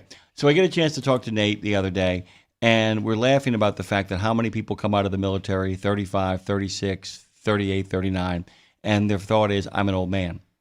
And they end up having like somebody who's like 60, their dad is 60. And he's a former service member, and he's made a nice transition. And he's worried about him. He's worried about, that they have concerns and all that kind of stuff. And so we want those people listening to remember that they can also, dive in and get the information and then communicate to them. How do you do this? I mean, like I said, I understand that it's like, go to the website and all that kind of stuff. But in a perfect world, veteran has a lot of technical training, is able to get up to speed in a hurry, somebody who actually has a lot of gifts, but also is a little rudderless. To say the least. They don't know what they're going to do next. They come to your site. Take me through the perfect experience for them that then at the end of it gets them a job that gives them a purpose-driven life. Well, I think the perfect experience is they listen to advice. So they register with us. They load up their resume, their DD from 214. For you guys that don't know that, that's your piece of paper when you get out the service. It says how your service was. They get assigned a plumber coordinator. They make first contact, not like Star Trek, but make first contact. Kind of though. I mean, it could take them to light speed. Remember, that's what first contact does, man. I mean, might get them up to speed in an awful hurry. Could be. Make first contact. The employment coordinator will talk about their resume and usually put it in their hands because we're a firm believer that we're going to teach you, but you have to refine your resume for every job you apply for. You can't just go out there and put the same resume out there. I heard one of the funniest things a friend of mine told me. He said, I never realized that I went to all these colleges, I served in the military, I did a lot of continuing education. I never realized what I was really preparing for was a job in resume tailoring and email writing. Yes. And that is one of the hardest things for a lot of people to break through. I know a lot of people who have ADHD, neurodivergence, who it is the deepest point of frustration. Why can't I just do the thing I'm supposed to do? Why do I have to sit down and make sure every resume is different? Why do I have to do the same thing over and over again with one little varying tweak? And it almost becomes like a workout where you wake up, you do all your toiletries, maybe you do a workout, all that kind of stuff. And then you sit down, you have to find time every morning to kind of like gear this up. And that's what you guys do. You really help people understand, read the job site, read the job description, and then sit down and look at both and begin to kind of tailor it. Don't lie, but to tailor it to highlight what you need to highlight, right? Yeah, because, an employer doesn't know what they don't know, right? So, what I found is, in my experience, if you're not getting calls for interviews, it's one of three reasons. You're applying for jobs you're not qualified for, your resumes are not ATS friendly, so it's not getting through the system properly, or you didn't tailor your resume. So you might have a skill that they're asking for, and when the ATS system racks and stacks you against other people, whoever has the closest to the job description is going to be on the highest in the stack, right? But there's tools out there you can use. There's a bunch of tools out there you can use. If you sign up with Next Stop, we send them to you as free. That's really important, though. That's another thing too. Is that we live in a time where there is more available. I keep on hearing the AI debate, and one of my favorite lines I've heard so far is, "You're not going to lose your job to AI. You're going to lose your job to somebody who knows how to use AI." Is a really big thing. You guys actually, in many ways, serve as a job app tutorial comprehensively, in that you guys send the people stuff, but if they want to get in contact with you and say, okay, how do I kind of sort through this? That's what you're there for. Yeah. It's about getting them in the room where their personal skills can carry the day, right? Yes. That's what you really, really want. Yeah, exactly. And so they work on the resume, send it back to me. I church it up, make it look good, take anything out that doesn't need to be in there. If there's any gaps in employment, we talk about it, because it could be, they were taking care of a sick family member, or they're a single person, they were a stay-at-home parent. I could always turn that into a resume bullet. And then we go from there to job searching, where we're trying to match them with companies that they want, that their skills they're qualified for. And with military guys, sometimes you got to make sure, hey, I know you can do anything we ask you to do, but this is what you're qualified for. They're looking for people with experience. So, and once you get through that, they get through their process, because looking for a job is a job in itself. And if you're working or going to school, it's a side hustle. So that's when weekends and evenings. But if you're not employed, then your full-time job is looking for a job. And so your process is there. So, like you say, get up, do your toiletries, eat your breakfast, and get to work finding a job. It takes about an hour and a half to do a job application. But by the time you refine your resume, check it for, check the content, make sure it's all grammar checked and stuff, submit it, do the application, it takes a little bit of time. And if you're just throwing your resume out to 100 people a day, you're going to not get jobs. It's also, you have to remember to it's tough, because a lot of people are used to following orders and following the lead, although there are plenty of people who are used to giving orders, but people are often incredibly respectful, sometimes to a fault. And you talk about the opening, often an employer will say, is there anything you'd like to ask us before we begin, or point out to us? That's a great time to say, yeah, if you look at my resume here, you will notice that there's a gap from 2011 to 2013. My dad was in hospice, and so what I was doing at that time was I was simply working at a grocery store in the evening, because I had to be with my father in the daytime to make sure that he was okay. I just wanted to let you know that my employment record is got a break in it, not because I was unemployed, but because I was making choices to prioritize my family. Mm-hmm. And then you go to your questions and all that kind of stuff. But to kind of encourage people not to be afraid to kind of remember that you're interviewing. I think it's one of the most untalked about things in all of interviewing. You're interviewing the employer as well. Yes. And that is a really crucial thing. A lot of people forget that. They're so thankful to have a job that they often take the first job they get offered without getting a chance to get to the next interview. Because sometimes you're exactly what they're looking for, and they think they can get you cheap, and you don't know the culture there. And do you guys talk about that too? The idea of sometimes no job worth having isn't worth waiting 24 or 48 hours to say yes to, right? How do you feel about that? Well, I was a candidate with Next Stop first, and I was going to take I was unemployed, and I was about to take a job making way less money than I was, and the employment coordinator at the time that was helping me out was like, Patrick, I said, that's way below what you're looking for. I think there's other opportunities out there for you. But I was actually volunteering with Next Stop as a volunteer, just to keep myself busy, and the job opened up for me. But yeah, we do counsel that, or when they get an offer, say, hey, you can ask for more money. It's not going to hurt. This is how you do it politely. Is that the best you can do? Yeah. Yeah, it's really funny, too, because you can always tell small business owners, and I'm talking about first-time small business owners from, actual people who run businesses. I'll hear people say, how can they ask for more money? I said, they can, they should, and if you don't have it, you can say, God, I wish I could help you. Let's see if we can get there together. Mm-hmm. But anybody who doesn't entertain a reasonable request for the possibility of more money, I didn't say yes, but reasonably entertain it should be a red flag for you almost instantly, yes, too. I agree. That is a red flag. People say, I totally get it. I think you're worth that. We can't be there right now. It's a very different answer than the job is the job.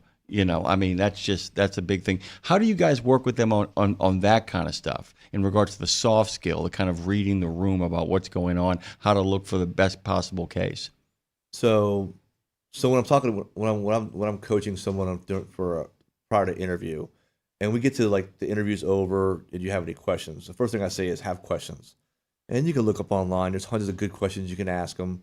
What's the next steps in the interview process, or what within the first 6 months, what would success look like for me? But the main thing I coach them not to do is don't ask about money. Let them come to you. But before you walk in that room, you should know what the job pays. Some states require companies to disclose the pay on the job description. If it's not there, you can look on Glassdoor, or you can look at the average pay for that skill in that area. So when you walk in the door and they ask you, because it's going to happen, what are you looking for compensation? You can say, well, if you're a welder, the average pay is $24 to $26 out of school. So if you're asking for $40,000, say $40 an hour, then they're probably not gonna look at you. If you're asking for $20 an hour, they might give it to you. So going into an interview educated on what the pay is important. So then they give you a job offer, and they say, we're going to give you a job. Let's take the welders. Hey, we want to offer you $24 an hour. I coach them like, do you want the job? Because yes. I said, would you take $24 an hour? Yes. Do you want more? Yes. Well, ask for it. Hey, thank you for the offer. Appreciate it. I was hoping to get closer to $28 an hour, and they might come back in the middle somewhere and give you 26. But as long as you're polite about it and ask, and and willing to take no. Also, you can use. I've seen guys. Yeah, what is it? You can. I always tell people, no's fine. Offended is not. If the person is offended by you actually asking for a reasonable amount of maneuverability, I'm telling you guys, it doesn't seem like one. It's a massive red flag. It's a massive red flag for me. Now, people saying, I wish we could, man. I really do. But I can tell you, as we go further down the line, and if you're with us longer, I will find a way to make that happen. It's a very different answer than, what do you mean? What are you yeah. Well, you got to look at it this way. Companies want to get the best employee for the cheapest price, and people want to get the best job for the best price. For the most money.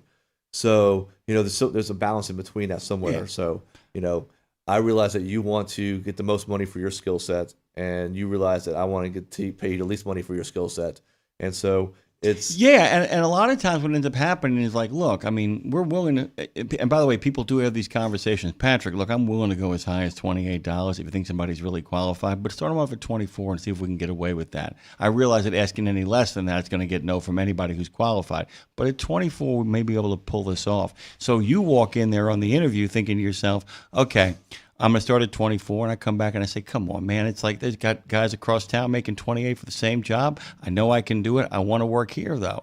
And then it's like, dude, we offered 24, but 26 is a possibility. Yeah. And on it goes. And that's why the no's are different. You're also not just reading answers, you're reading tone as well. Okay. That in many ways would be perfect for you. And if they say yes and take the job, that is, is your job done at that point? They take the job. So what happens then? Oh no, my job. I've had guys come. Guys take a job and they like it and they want to, move jobs. They'll come back to me. We don't close up shop on our candidates. I've been doing this almost 7 years. I've had guys come to me 3 or 4 times in that time, and just move on up in the jobs. The main thing I tell them is don't quit your job before you have a job, for sure.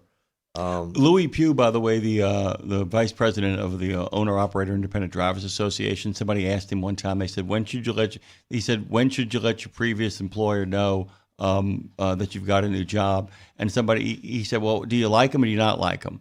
And he says, I like him. He says, oh yeah, give him 2 weeks notice, make sure you clean up all your loose ends and all that. And they said, what if you don't like him? He says, call him from the parking lot of the next job. But that's kind of the deal too, right? You've got to be really careful about leaving a job and making sure that you kind of set the table properly on your way out the door. Do you guys talk about that? Any of that kind of stuff come up? No, it's, if someone comes to me, it's like, Patrick, I'm like, they sign up with us, or they send me an email, hey, I'm not liking this job right now. We have a conversation about why they don't like the job, what they're looking for. And, I definitely tell them, unless you really, really have to, And there's some jobs. There's some people out there who really have to quit their jobs because Yeah. it is what it is. Toxic environments, Yep. or sometimes needs at home. I mean, sometimes a kid needs taken care of, parent needs taken care of. There's all kinds of reasons. But also, they might love their job, but they want more pay. And I've had people they get back with me. They get a job offer. They go back to the company they're working with, and who didn't give them a raise, and say, hey, I really love working here, but I'll be an opportunity at this other company at this rate. I just want to let you know what the rate is. I have to tell them in a few days if I'm taking the job or not.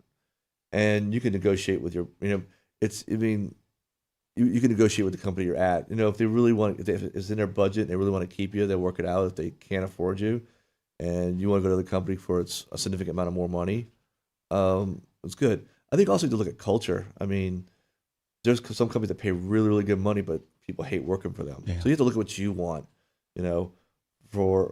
So there's I knew a guy took a $10,000 cut in pay because he just liked the respect that the new company afforded him. I mean, like the respect and the mobility. That's the other thing. What's the trade-off too? Yeah, I make a little less money, but I have a lot more time. I make a little less money, but I don't dread going into work. You know what I'm saying? I make a little less money, but I don't get yelled at by my boss the moment I walk in the door. Yeah. That makes a big difference. By the way, your good friend Dave Harrison says Patrick McManus rocks, and then he wrote it again, and then he said in stereo. So there you go. Thank you. Good to see you out there, Dave. Welcome aboard as well. I want to ask you this question too. It always comes down to this: why should we hire veterans? Let's just get that one out of the way too. It's an easy answer, but a lot of people don't know the answer. Well, first of all, you're getting someone who's trainable. They can look at stuff. They've been trained on. There's millions of dollars in the training military members, so they're trainable. They've been through. They've been through. They're disciplined. They're going to show up to work on time or early. Usually, no matter what branch they're in, you can throw them on a team and they'll fit in pretty good. In my previous job, I had to do a lot of hiring. I hired a lot of veterans from all different branches, and we all gave each other, stuff, but it was the job got done quickly, and it was a pretty good morale.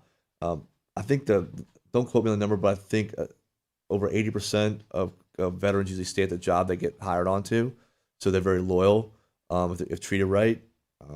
It's just amazing how companies we like to hire veterans. We have a lot of veterans on staff. We like how they do the job. We like how they get it done. We want to hire more. And so, you can go on into the minute of hiring veterans, but I think if you want a good team member who's skilled, is trainable, brings a lot to the table, or, can be leaders and can be followers, veterans are is a great way to help your company out.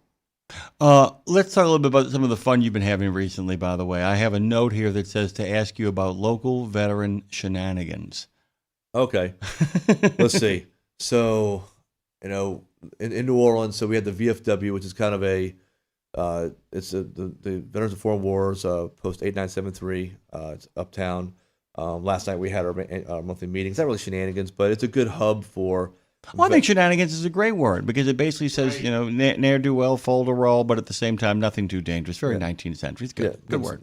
So, we have a lot of veteran organizations that kind of, intermingle, ebb and flow. You have Bastion out there in New City Park, which is a community resilience for people with TBI, traumatic brain injuries. We got... the DAV, you have, I think, so many different organizations. You have the Marine, Well, this is the other thing, too. I want to really quickly, while you Sure. come up with some other stuff, too, is the fact that this is what's important about when you put together communities of veterans in the workplace, too, because often the more vet-friendly you are, you get a job someplace, there's another veteran there, he's lived in the city 2 to 3 years. He's like, well, wait a minute, dude. Do you not know where the VFW hall is? Do you not know where Bastion is? Do you not know where some of these places are where people kind of congregate and get together? And this is why being vet-ready is so crucial as opposed to just being vet-friendly. Most places are vet-friendly. Yeah. Most places these days, they admire you. They're proud to have a veteran on their staff. What they don't know is how to get those people resources. And I'm guessing the other thing you guys do with the potential employees, your clients, is to have them make sure that they ask what veteran amenities are available.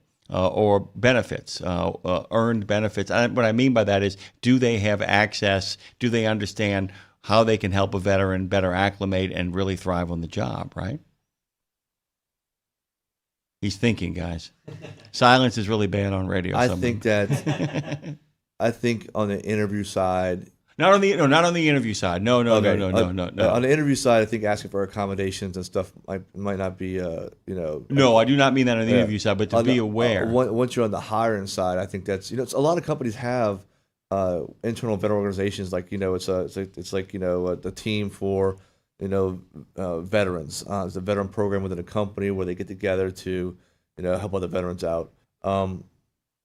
No, I don't mean showing up for a job interview. I'll say this word and show up and going like, "Hey, man, where's my shit?" I don't mean that. It's accommodations, and it's always a tricky business on interviews. I always try to tell them to avoid anything like that.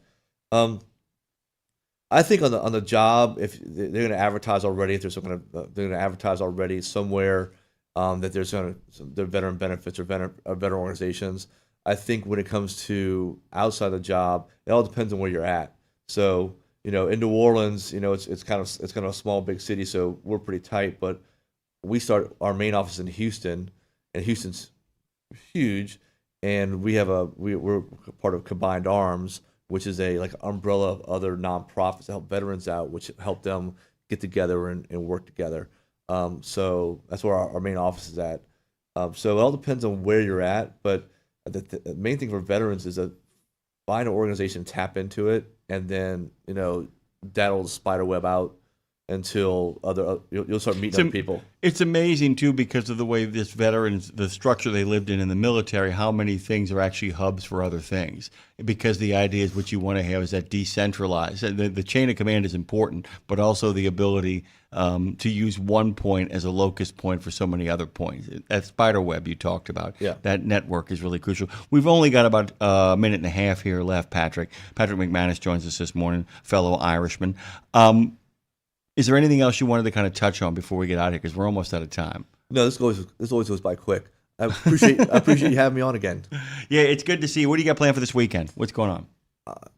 Getting ready for Thanksgiving. I got a honey-do list I got to take care of. We were laughing because we were Lindsay, who's going to be joining me on the other side of this. We were actually did a show yesterday where the opening hour has to also be part of our replay next Thursday. So we were talking both the 20th and the 27th, and we're like, if you're listening yesterday, you actually have a fighting chance to maybe put together a really great Thanksgiving dinner. If you're listening on Thanksgiving morning, my friends, have a meditative moment because Uncle Lou, who is emotionally 2, is on his way over with to start a fight. Although I do have a great recommendation from our truck driver, Marshall. He did say, start fights at Thanksgiving. It does reduce the number of presents you have to buy for Christmas.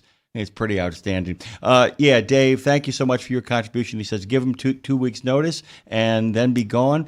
Southern Belle, who I think is Shannon Courier, says good morning to everybody. And Weekend Life says good morning, RGR, as does our friend Foraught. They all tell you good morning. And they say, as I do, thanks for your service, buddy. Thank you for your support. Appreciate it. You got it. We'll take a quick break here, come back on the other side, roll out the welcome mat because our good friend Lawler is coming on down. We've got a great guest coming up here, by the way. It's a window pane competition we're talking to. I know. What is that? I want you to go to truckdown.com. 50 states, 8 provinces. Hey, man, they've been doing it since 97. Get out of the ditch. Get back on the road. See what truckdown.com can do for you.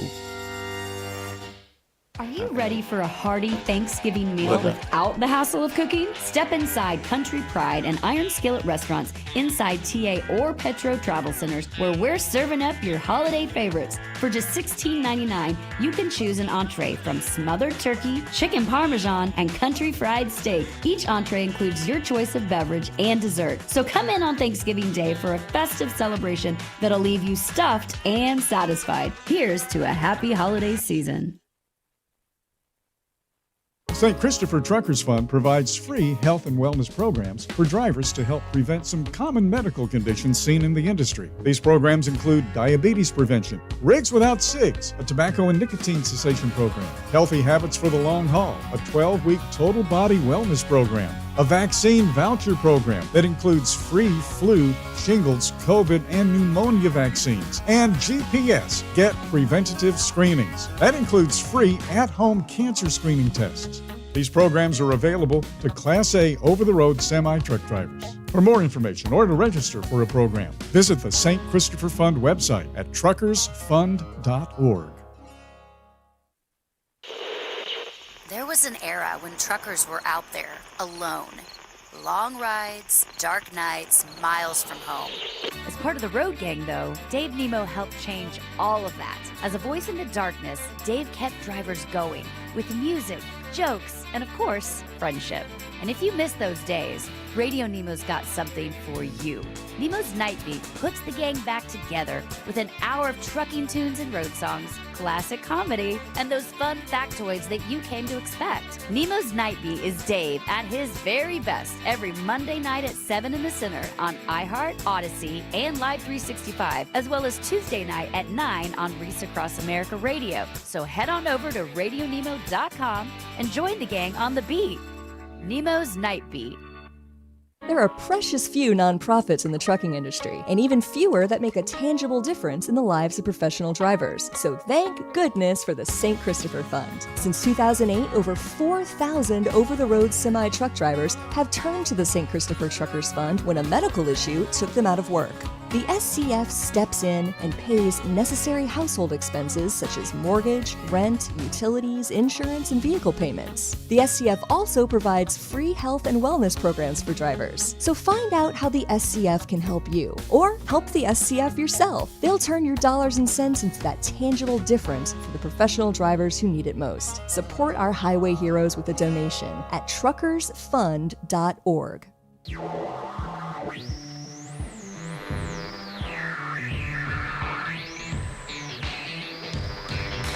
Road Gang Radio. We've talked about making a living. Now let's get a life. It's Jimmy Mack and Lindsay Lawler with the best stories, the ultimate road trip, the concert of a lifetime, and a home when you're not at home. Literally. The wheels have come off, but we're still rolling. Are we, though? Oh, we are! I can hear myself, so we must still be rolling. Yeah, I feel intact. Hey, no, you be quiet. You be quiet. You be quiet, Jimmy Mack. Well said this morning. You be quiet, but also not. Man, I tuned in. I did not expect you to unleash the beast, and I was glad you did. Our Dave Nemo just called me, by the way, because he and Cheryl, they were up very late last night as we're all figuring things out around here, and they had something they had to deal with this morning, so he was gonna start listening like later, and he called me. He's like, "Hey, I just noticed some comments. Was something said on the air this morning?" I'm like, "Dude, yeah." Yeah, you might want to go rewind and listen, which is the great news. You can do that here. You can't do that on SiriusXM. You can do that here. Did you miss it? No, you didn't. Did you miss it? No, you didn't. You can listen on a podcast. You can listen on a rewind. You can't do that on Sirius. Also, you can't listen if you don't pay them. So, whatever. I'm glad that the gloves are off. Like, screw it. Like, we actually like truck drivers over here. I wonder if those guys at SiriusXM could tell you one truck driver's name.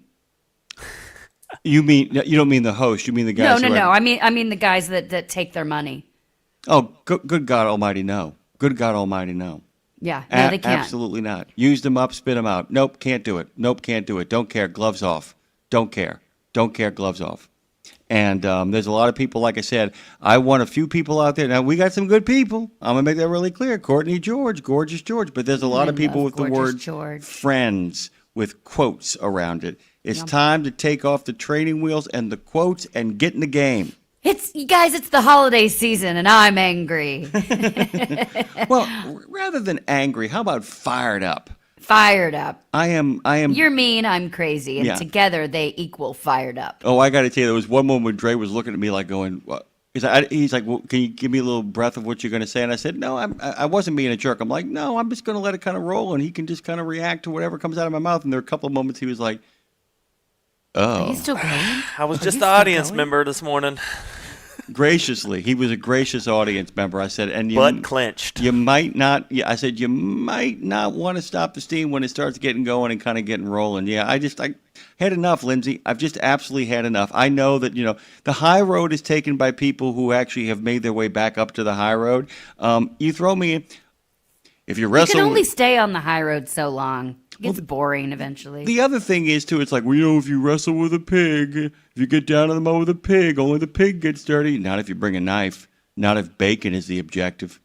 Dude, you know what was the most impressive thing about that? The switch up into the, but good morning and happy Friday. Yeah. You like that? You like that? Screw everybody and good morning. Want to make sure there's a clean cut. Didn't want to have this kind of slow roll into the actual opening of the show. I do want to say, Lindsay, by the way, thank you to all of our listeners who not only indulged it but jumped into the chat to offer support. The people who called to offer support. Some people just called Dre and were like, "Hey man, I don't want to get on the phone." Well done, and I really appreciate that. And thanks for indulging us, guys. I want to make sure that I'm really clear that anybody that I'm talking to right now who's a regular listener, it wasn't you I was talking to in regards to time to get off the bench and get in the game, time to put your money where your mouth is. It's about this is in general, guys and girls. Think about the people you support. Do they support you back? That's all it is. The people that you listen to, the stuff you take in, the stuff you watch. The stuff you consume, the people that are in your lives, are they there for the right reason, or are you getting? Especially you talk about all the time, Jim. Especially with truck drivers, they're just, you said it, piggy banks for the corporate overlords. And I mean, that being said, we also would we need to stay afloat with funds and such as well. But it's all giving back to the portal that is. I mean, none of this happens without drivers. So. That's so obvious, but can I people be don't nasty? get it. Can I be nasty again? Please, can I keep going there? Miss Jackson, if you're nasty. Let me tell you something, man. It's like I had one of the hosts, one of the Sirius XM hosts goes, "Hey man, you guys go everywhere," and I'm like, "Why, you don't?" And then I realized, oh no, you don't. You just sit in your bedroom. That's what you do. And you aggregate news, and you read it, and you add the word drivers to the news that you're reading. Congratulations. Who exactly are you serving? You putz? Absolute putzes. And these poor guys are like, wait, this is my trucking radio experience? This is my trucking radio experience? Hey, I got a great idea, Bob. What's that? Let's take away the one thing that makes Dave great and force him to get great at something else, which he did. Let's be... Ugh. Okay. At Matt's one year, last thing I'll say, that's not true. No. At Matt's one year, I stood in the corner and watched a couple of those Sirius XM people make fun of truck drivers. Full on make fun of the people paying their bills over and over. Looking for I ways just sat out and the door. watched them point and make fun. What? Yeah. Yeah, and to show you what basically what chicken shits people can be. I mean, whoever, if you're working someplace where you say, look, I need my paycheck and I'm going to be here. I think what you're doing here is wrong, and I think you handle this terribly. If you think that's going to cost you your job, you work at the wrong place, or you're just a coward. Straight up coward. Thank you phone calls, guys, by the way. I'm talking to those guys, not these guys. We got to get to this guest. This is so cool, by the way. Dre, can you kind of shuffle me off to Buffalo and bring me to wonderful places where I can talk about good and groovy things happening in the world? Is that possible?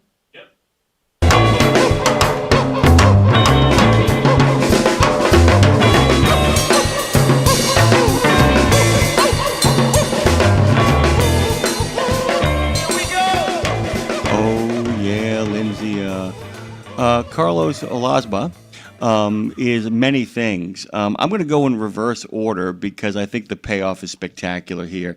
He is an entertainer that founded Tinter Battles events and competitions, which means as a founder, he's also an entrepreneur. He's a front man, an entrepreneur. He is a window tinting professional, and we're going to be talking about What's that you say? it's tinting windows, man, and it's a sporting event for the skilled trade of window tinting, and all of their competitors are everyday working people. Let me just send people over here. This is website's well done. Event looks amazing. The whole thing is amazing. Tinterentertainment.com. That is Tintertainment. Tintertainment. Sorry, go ahead. Yeah. Tintertainment. Tintertainment is joining us this morning. Good morning to you, my friend. Welcome to Road Gang Radio, Carlos. Hey, thank you for having me on the Road Gang Radio. My name is Carlos, the Texas Squeegee, and hello. Hello, you've said that before, I feel like. Tintertainment is brilliant, dude. Come on. That's the entertainer in you. I love it. Showman. Pure showman. Oh, yeah. It's entertainment. It's Tinteractive. It's Tinteresting. It's Tinter Battles. Tintertainment. Are you on Tinter? Is that how you meet your clients? Swipe left, swipe squeegee left, Squeegee left, right? I think is the way to do it. That's the way to do it. Tintertainment.com, and you can find them everywhere on the socials because there's not a lot of people who have Tinter battles, actually, except these guys. Carlos has got them. If you want to find them everywhere, the social medias exist. Tinter battles is where the action is. Lindsay, I got a ton of questions. You got any before I start jumping in and picking this man's brain? Well, no, I just wanted, we talk a lot about here, Carlos, the idea of, creating the thing that you want to see that is missing. You have the entertainer in you, the showman side of it, the entrepreneur side, the technical craft side, and then you were able to put all these together. But, I love those moments when it was like, hey, this is something I need. Here's how I can equate it. I'm a songwriter, and I'm like, oh, there's a type of music that I don't hear out there. Maybe I'll just go write it myself. With you, you're like, there's a niche that I'm missing. I'll go create it myself. What was that? The sort of moment the light went off, and you saw that you had access to something you could create a whole new space of your own. We go back to when it first started, and I come from an influence of like wrestling and UFC, so I love the entertainment of it. I was a musician myself, so I've done performances on stage, but when I've got into this industry, I've been doing tinting since I was 12, but when I really started getting into the social circles and events, it was around like probably in my mid-20s, and I was realizing I would go to these events, and the one thing I was missing was an entertainment factor. Like, it was missing a show aspect to it. So as I started to create, my own character and bringing it out more to light, I saw that it was connecting with an audience. And then I realized that a lot of the everyday working people they just want to be appreciated for what they do. So I took on that role as a commentator and as an announcer to flare up the competitions, to flare up the events, to spotlight these everyday working guys. And, the rest has been history, as they say. A lot of people these days, of course, are going face forward, kind of like making sure that what it is they do gets kind of seen. This is kind of a little bit of a deeper question, but the idea that when we talk about window tinting, that, of course, is part of a lot of other performative car stuff. The idea that the car itself becomes a performer, the car has its own costume, has its own distinct look. It's a way of kind of distinguishing it from the rest of the competition. Lindsay and I are both obsessed with the idea of how the sausage gets made, and a lot of other people are too. People like behind-the-scenes stuff, and I was kind of curious if it's important for people to remember, if this is part of a project of helping people remember that, when you see a beautiful piece of machinery out there on the streets or the highways or at the racetrack, is to have people put a human face to what it took to make it look like that. And, the idea that people are often it's their way of reminding people a lot of people worked to make this happen. It wasn't just the driver, and it wasn't just the lead mechanic, right? Right. Yeah, there's what we've noticed is there's a growing fascination with how that gets done, because many times, with our industry, we tint windows not only to darken them up and give you privacy, but there's a huge aspect to also climate control of it as well. But many times they usually pay to get the service done, and they see the service after it's already on their vehicle or on their home or business.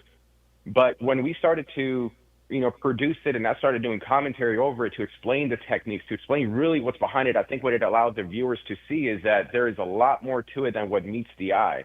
And there is a very ASMR satisfactory kind of transformative process whenever you see like a film being on glass and it looks bubbly. It doesn't look very good, But through the process of installing it with the squeegeeing, with the trimming, everything ends up coming out like a completely transformed window. And that's what I think a lot of people are really connecting to here.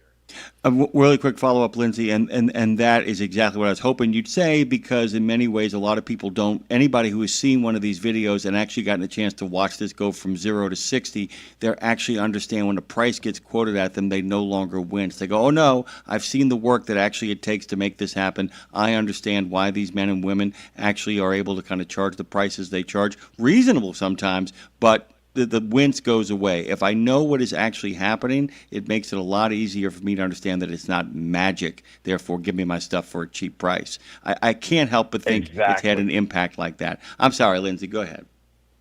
Don't be sorry, Jimmy Mack. So there's competitions you're running here, though. So I want to, and this is how I can equate it as well. So my husband and I, a couple years ago, Carlos, were on this HGTV show, and my husband actually works in production. So he was like, how are we going to combine construction and production? Like, it just, they don't match, because the quality will go away when you're in a production window. So, and sure enough, it did. The quality lacked in our home redo because we had to meet a production schedule. And as you know, like, construction's over when it's over, not when you tell them it's over, right? And so I bring that up because I think there's a way here. You are, window tinting is a very skilled trade. And so when you think about now combining that with entertainment, how are you able to balance that so that the technique and the precision is not lost because we're trying to showboat? You know what I mean? You don't do that. So I'm asking you, you guys lean on the precision of it all. How do you stay in that lane? Yeah, that's actually a very, very good question. It's very insightful, the way that you worded it that way, because it's very true. Like, when we were doing competitions and there wasn't really a production aspect to it, there was a little bit more play. But when we started doing production and there's a schedule, then we have to balance, with the production to what the competitors are doing. But, it's one of those things that I feel like it's very important when you're the one organizing it, that you are also a professional in the field itself, because you understand, like, what is, if we set up a time limit, hey, what is too short of a time where the quality gets sacrificed, and then we can't really showcase the true techniques of what they're doing. So we balance that pretty much through running simulations of the rules, to being very clear cut with the rules themselves. And one of the ways that I set up these competitions is to allow the rules where they need to be and allow the freedoms where they need to be. Because window tinting is one of those art forms where you're not going to find two people that do it exactly the same way. It's like a fingerprint. Everybody's going to have a slight variation. And the craft evolves as new tools come out, new techniques come out as well. So what we try to do is we try to have it so that people can really pursue their styles and they can pursue the tools that they want to do. What we do as commentators is we give you the technical breakdown of why they're using a certain tool, why they're going for a certain technique, what's the risk behind it, and really what can cost them if it goes wrong. So that's how we're able to balance between production and the competition itself, is knowing exactly like what these guys are doing. Okay, that brings up the second question, is the fact that, one of the things that Lindsay and I are also big defenders of, and actually are going to kind of get into after you kind of shuffle off your radio coil. And by the way, I've seen this man's stuff. The quality of the website alone is the entrance point here.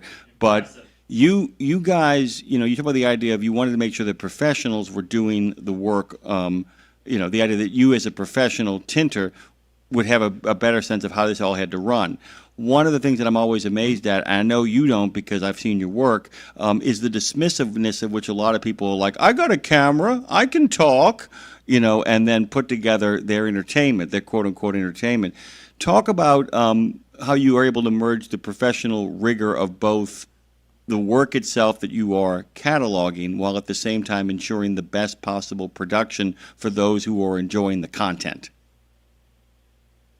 It's a great question. It's the one word that comes to me is storytelling. And as being in the craft and being in the field and doing this on a daily basis, like, you're able to pick up a lot of the techniques that really ends up mastering the craft. But being able to talk about them and having the experience of, like, one technique versus the others, the pros and the cons, why one person might go for this tool, why somebody else might go for a different tool, it allows for me as a commentator and as the announcer to not only give you a technical breakdown, but also to highlight and really create a storyline along that, maybe that 3 to 5 minute video clip, to create a storyline of this is what's at risk, this is what the goal is, and these are the dangers and everything, so that the viewer, even if you're not a window tinter, you'll understand what you're watching. Because I always speak to I speak to the everyday person. You know, like, I come from this industry and I'm a pro, but my technical breakdowns are very educational because I'm also a trainer as well. So I have that background of what can connect with people, and also I'm not the only commentator. I have another co-commentator with me. His name is David Carley, and he's able to explain things almost like where I'm half of the coin, he's the other half of it. So whenever you can get both perspectives. You know, I'm more of the entertainment. He's more of like kind of the everyday Joe. So you kind of get both sides. You get the flare up, and then you get more of the sort of the relatable commentator. But I hope that answered your question. No, it does. The idea that you have a double commitment. You've got to actually stay on top of your own profession and really kind of lean into that, so that you actually have the ability to kind of articulate the expertise of the situation, while at the same time it don't make a damn bit of difference if I'm not having a good time watching you. Perfect. Great. Good answer. And one of those things as well is that you know, we get comments and messages all the time from people that watched it first, they thought it was easy, and then they go and buy an Amazon thing to do like a house window or something like that, and then they come back to the comment section and says, no, like, this is actually a lot harder than it looks. These guys make it look easier, and that's I always say that's the marks of a pro, is whenever you're good at what you do, you make it look easy. We have a lot of most of our core audience are over-the-road truck drivers, Carlos, as I think you know, and you know we try to remind them or empower them that they are an entrepreneur behind that wheel, and that they can take the skill they have and turn it into their brand or business, you know, with the right mindset. So I'm curious what advice you would give to whether it be a truck driver or specifically here for you to give to a technician who wants to turn their trade skill into a brand or business and level up. Content and personality are the two things that are going to get you there. I think that what we have been seeing is more of a growing interest, or as I like to call it, Pinterest, to the everyday. It never ends. It never ends, does it, Carlos? The hits keep coming. It's keep part going, of it, but what I've been noticing, I think there's a growing interest in the everyday working skill sets. You know, it's a lot of the things that don't really get talked about in schools as we're growing up. And I think part of that, I actually met Mike Rowe a couple of years ago. When I met him, I was remembering the show Dirty Jobs and why that show became as popular as it did. And I think he explained it that he made the everyday worker the subject matter expert. And so he was stepping into their world where, you know, we spend our daily lives just, you know, living day to day. But it's like you guys mentioned earlier, how the sausage is made. I think there's a growing interest in some of these skill sets, and especially as the newer kids that are growing up, they're tuning into social media and videos. And the recommendation I would have is if you have a passion with what you do, if you're a subject matter expert in that field, like, people will find that interesting. Just find your personality within it. And many times it's not about being somebody you're not. It's embracing who you are. It sounds cliche, but it's true.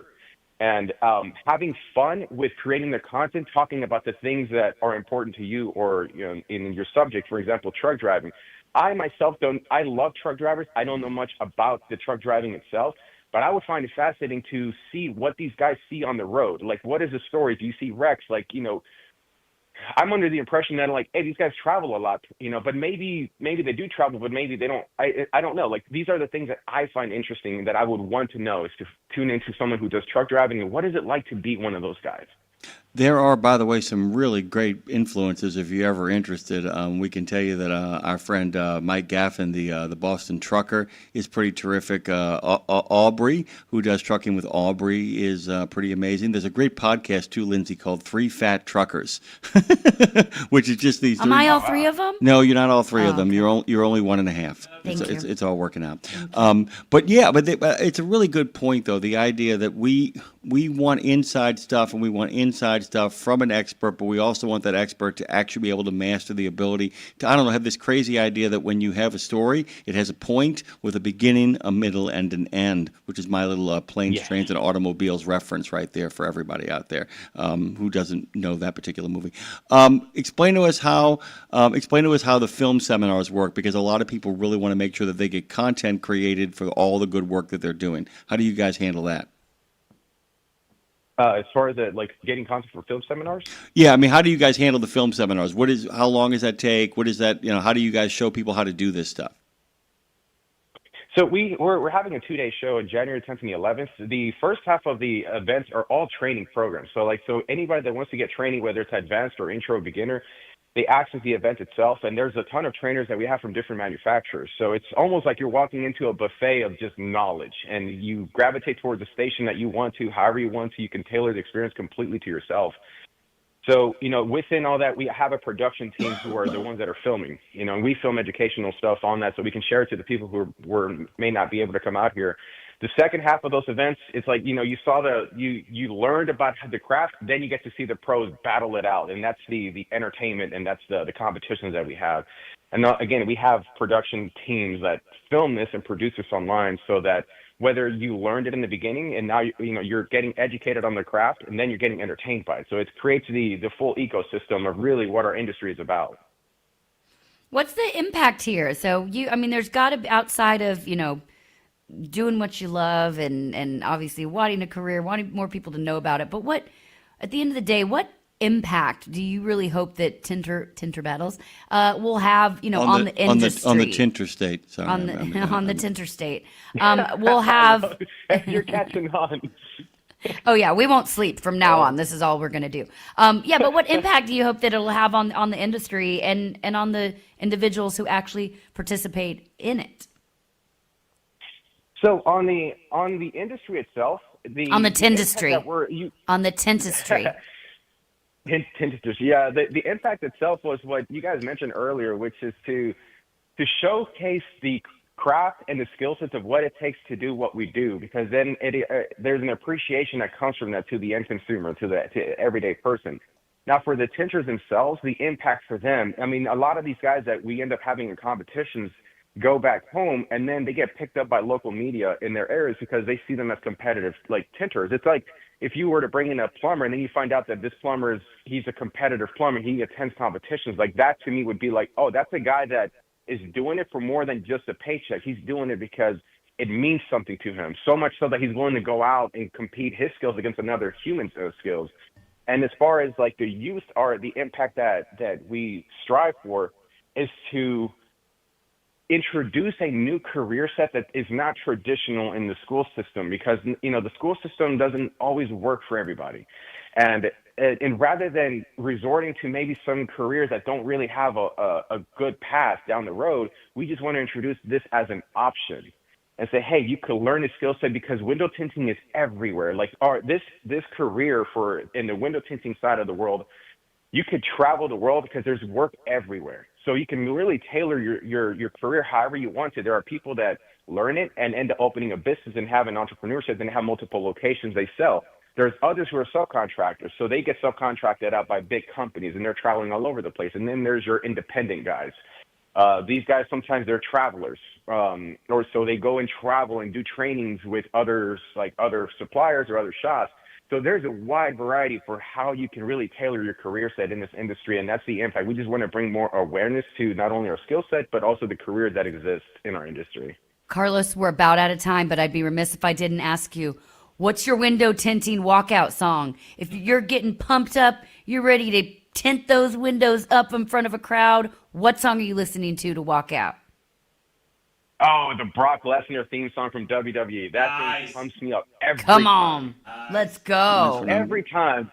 That's what I'm talking White about. Pit, Texas Squeegee's coming down that road is the most tinter battles competition that anybody has ever seen. Oh, I get so pumped when I see that, and I can't wait. January 10th and the 11th, I can't wait for the show to get here. That's Tintertainment. Tintertainment.com is the place you should go. Tinter Battles on all the socials. Guys, if you go over to their website, they do have some great social networking opportunities as well, too, where you can just jump in, join the conversation, join the chat, meet people. Jim, guess what? What? In Carlos's own words, the show's in January. In the words of Game of Thrones, Tinter is coming. Ooh, that was Oh my titillating. God, that was fantastic. That was fantastic, by the way. Carlos Alasba joins us this morning. Best of luck to you. Happiest of Thanksgivings and all the other holidays that you celebrate, my friend. You're welcome back anytime. Hey, thank you so much. This has been a pleasure. I'm love to come back here sometime. Carlos Alasba, of course, is the man at the center of Tintertainment, by the way. Interesting stuff there, Lindsay. Tintillating. We're going to come back where I'm going to do a little bit of spleen venting for a little bit longer, and then we'll get a little breaker back talk. Lindsay's got some stuff to say, too. She always does. Country and Western It ain't pretty, news. guys. It ain't pretty. But it is us. Tint you later.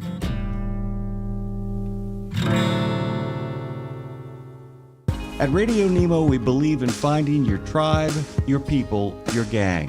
But you can't find your gang unless you find yourself, and you can't find yourself unless you write, right? Lindsay Lawler's We Should Write is a podcast about the healing power of writing. It dives deep with creatives of all types to discover how putting a pen to paper helps them work their stuff out, and maybe gives you the permission slip to do the same thing. We Should Write, live at noon in the center every Wednesday, and then everywhere you get your podcasts. Go to RadioNemo.com and learn how to write yourself to healing, creativity, and clarity. Right? Castrol keeps the heavy-duty market moving, delivering power, protection, and performance mile after mile. Find Castrol CRB Multi 15W40 and Vecton Long Drain 10W30 now at TA Truck Service Centers nationwide. These premium oils are built for endurance and trusted by professionals who depend on their rigs every day. You know Castrol from pioneering excellence in automotive and racing. Now discover the same world-class technology designed for heavy-duty applications. Castrol and TA Truck Service keeps you rolling. Stop by your nearest TA Truck Service Center today. Exceptional value and exceptional values. That's Bennett Trucking. A core commitment of faith, family, and freedom has driven Bennett to being the leading provider of innovative, integrated transportation solutions, both at home and abroad. Bennett's values are not just compatible with providing high-paying jobs and unmatched customer service. They're inseparable. If you're looking for an employer or a partner who believes the best business model is being a model citizen, then Bennett Trucking is the place for you. Go to BennettIG.com and find the folks who share your values. We're going where you want to go so you can be where you need to be. It's Road Gang Radio with Lindsay Lawler and Jimmy Mack on RadioNemo.com. We're on RadioNemo.com. We're on YouTube. We're on Facebook. We're on podcasts everywhere. I'm going to be recording an episode of We Should Write today that I am very excited. Wait, it's what? going to. I'm totally kidding. Yeah. That will be airing next week. That is going to rock your world. It's a dear friend of mine whose husband was killed in the Las Vegas massacre. She has a new book out now called Connections, the Las Vegas Massacre. And it's not even about what happened there. Yes, that's the sort of anchor of it all, but it's the people that she met in the aftermath of it all that kind of kept her going, and how she's still surviving and thriving, actually, on the other side these days. So she's going to be joining me. Her name is Mary Jo Von Tillo, along with Mark Gray, my friend. He's a writer for People Magazine and Rolling Stone. And he's actually in town in Nashville today to do something with Rolling Stone. So he's going to come out here afterward, and we're going to tape an episode, the three of us, and dive deep about that book and how they wrote it together and how it's changing a lot of lives. Certainly hers as well. So you'll be able to hear that on next Wednesday. Hey, Jim, guess what happened yesterday in the midst of all the other chaos in our lives? Outside of the fact that it was my daughter Freya's birthday yesterday, and she turned 7. To Freya. Happy birthday to Freya. We love you, dear Freya. Happy birthday to Freya. It was also pouring rain yesterday, and my dear friend Amanda Herdina, who you know, she's a badass, a wonderful human, a stylist, just a good person. Her boyfriend, who just retired from the Navy, he did his 20 in the Navy. And that piece of information is important because he is a man of logistics. He's a man of organization. He is A great American. A great American, but he is more on top of things than me. And yesterday he did a big thing that he pulled me and my husband Seamus in on, that he's been preparing for quite some time now. And he took his girlfriend Amanda out on a hike. And as they got to the top of the bridge in the pouring rain, Seamus and I were waiting in the trees with our phone. Because if it's a wedding and it's raining. To record them get engaged. We were part of it. I was so scared I was going to F the whole thing up, and I didn't. I mean, it's not about me, but everything is also. So I'm like, okay, how can I turn the camera around here? Just kidding. They got engaged, and then he had all these surprises the rest of the day for her. Friends flew in, surprised her. Anyway, my bestie is engaged now, and they already have the venue. They're getting married New Year's Eve in the Georgia mountains next New Year's Eve 2026. So congratulations. It was fun to be a part of somebody getting engaged. Fun to have a positive thing in the world. I think it's wonderful. And congratulations to Amanda, who's a wonderful person who I know really wanted to find that special someone. And, she did. And this is a really great thing for her, and always good when you can be a part of it. Although I will say, if it's pouring down rain and it involves nuptials, you really want to go to Lindsay Lawler. I'll be there. It's absolutely. Somebody said rain and weddings. Here I am. Here's Lindsay Lawler arriving on the scene. So before we actually get to our friend over at Breaker Back Talk, Tara Garris will be joining us, and we got a little bit of country and western music news coming your way. Something else really cool. There is a brief clip that was released of the opening of one of our country and western music news. It's actually on the tube of you, a little short. It's funny. It's a funny little clip. Was it? I haven't seen it yet. Oh my God, it's terrific! It's on YouTube. Actually, we dropped this clip of the opening of Country and Western Music News. Oh, it's the one I sent her to do. Yeah, okay. Exactly. Yeah, I'm with you now. And we're funny, man. It's really quality if stuff. If we do out there. say so ourselves, and we do. One of the things that I asked Nick to kind of when we were talking about what I was going to say this morning, Love that guy. And he just basically said, he goes, look, he said, gloves off, because I'm about on my last nerve with a whole bunch of stuff too. I want to point out. Am I one of them? No, actually, Lindsay, you have gone. You're kind of like that pain that has become something perfect. You know, if that makes sense. Thank you. Yeah, take it that way. No, it was weird because it was actually an act of grace. I'm going to be really blunt, Do it. As I was before. What inspired the speech, and it really, really made me angry. I realized this one guy who's got he's got some standing. But it was the first person to be like, you're wrong, you need to stop doing that, and you're an a-hole. Basically told the person who was saying that line that we're in the pocket of the ATA. I'm going to say it again. If we're in the pocket of the ATA, how did we end up in the one that didn't give us money? That's really one of my other things that I like to remind people of painfully. But when I was talking to Nick about this, and you were saying we were funny, look, I know there are people out there who I love, who have a podcast.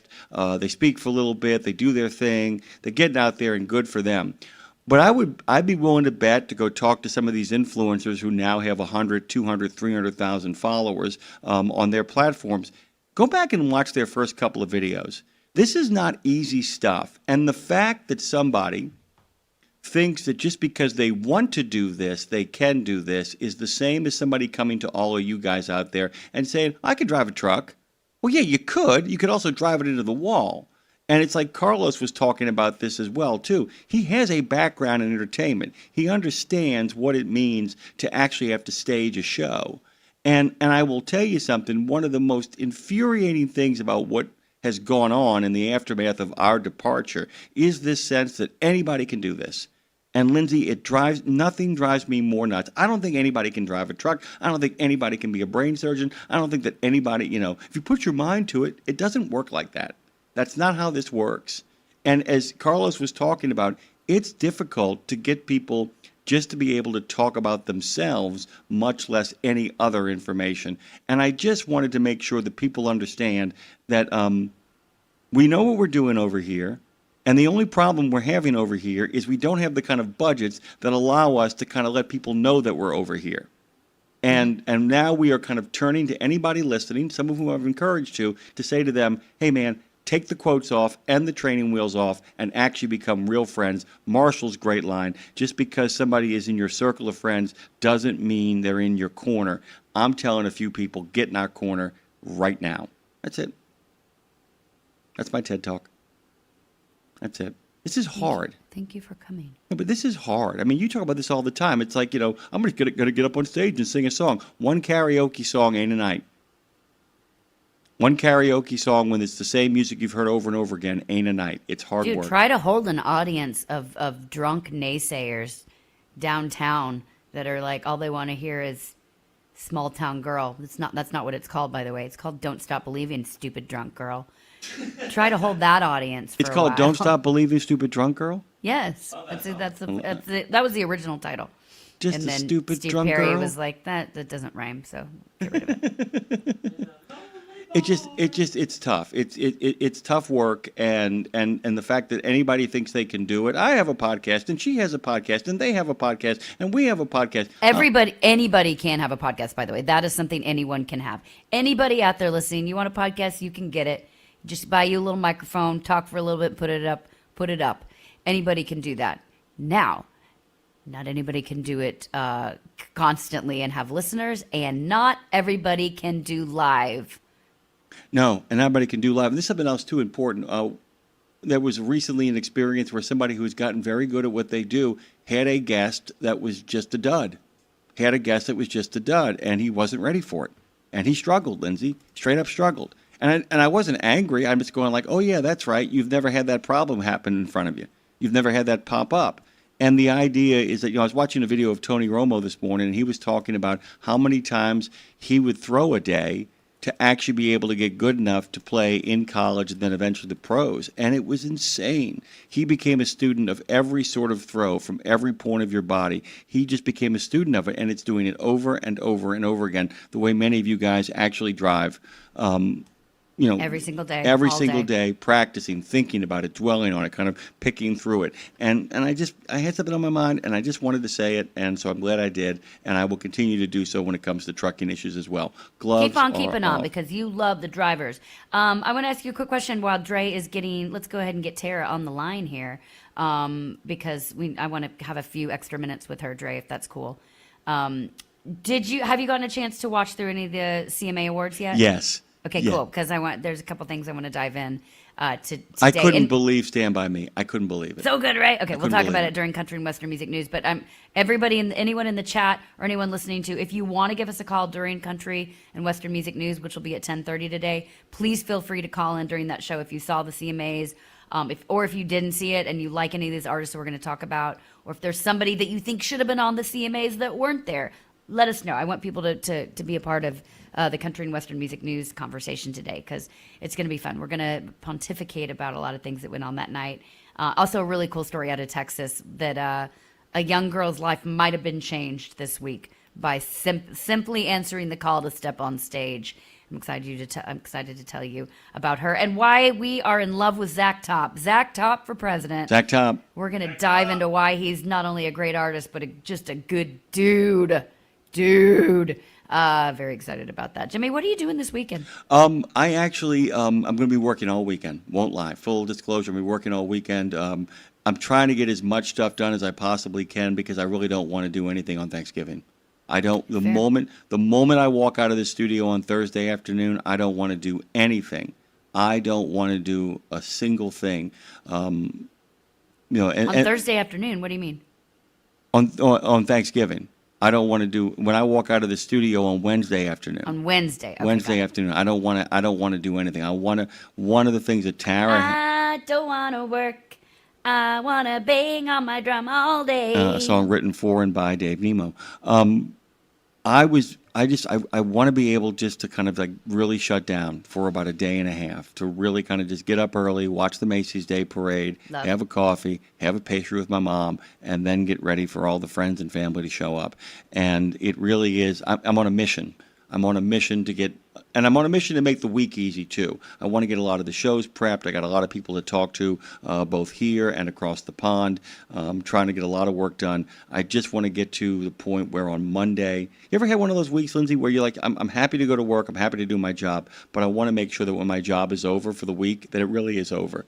And I'm really going to try to make sure that by Monday, a lot of stuff is resolved and I can just come in on Tuesday and Wednesday and just do the job. And just have a great I got to talk to you time. about Tuesday, by the way.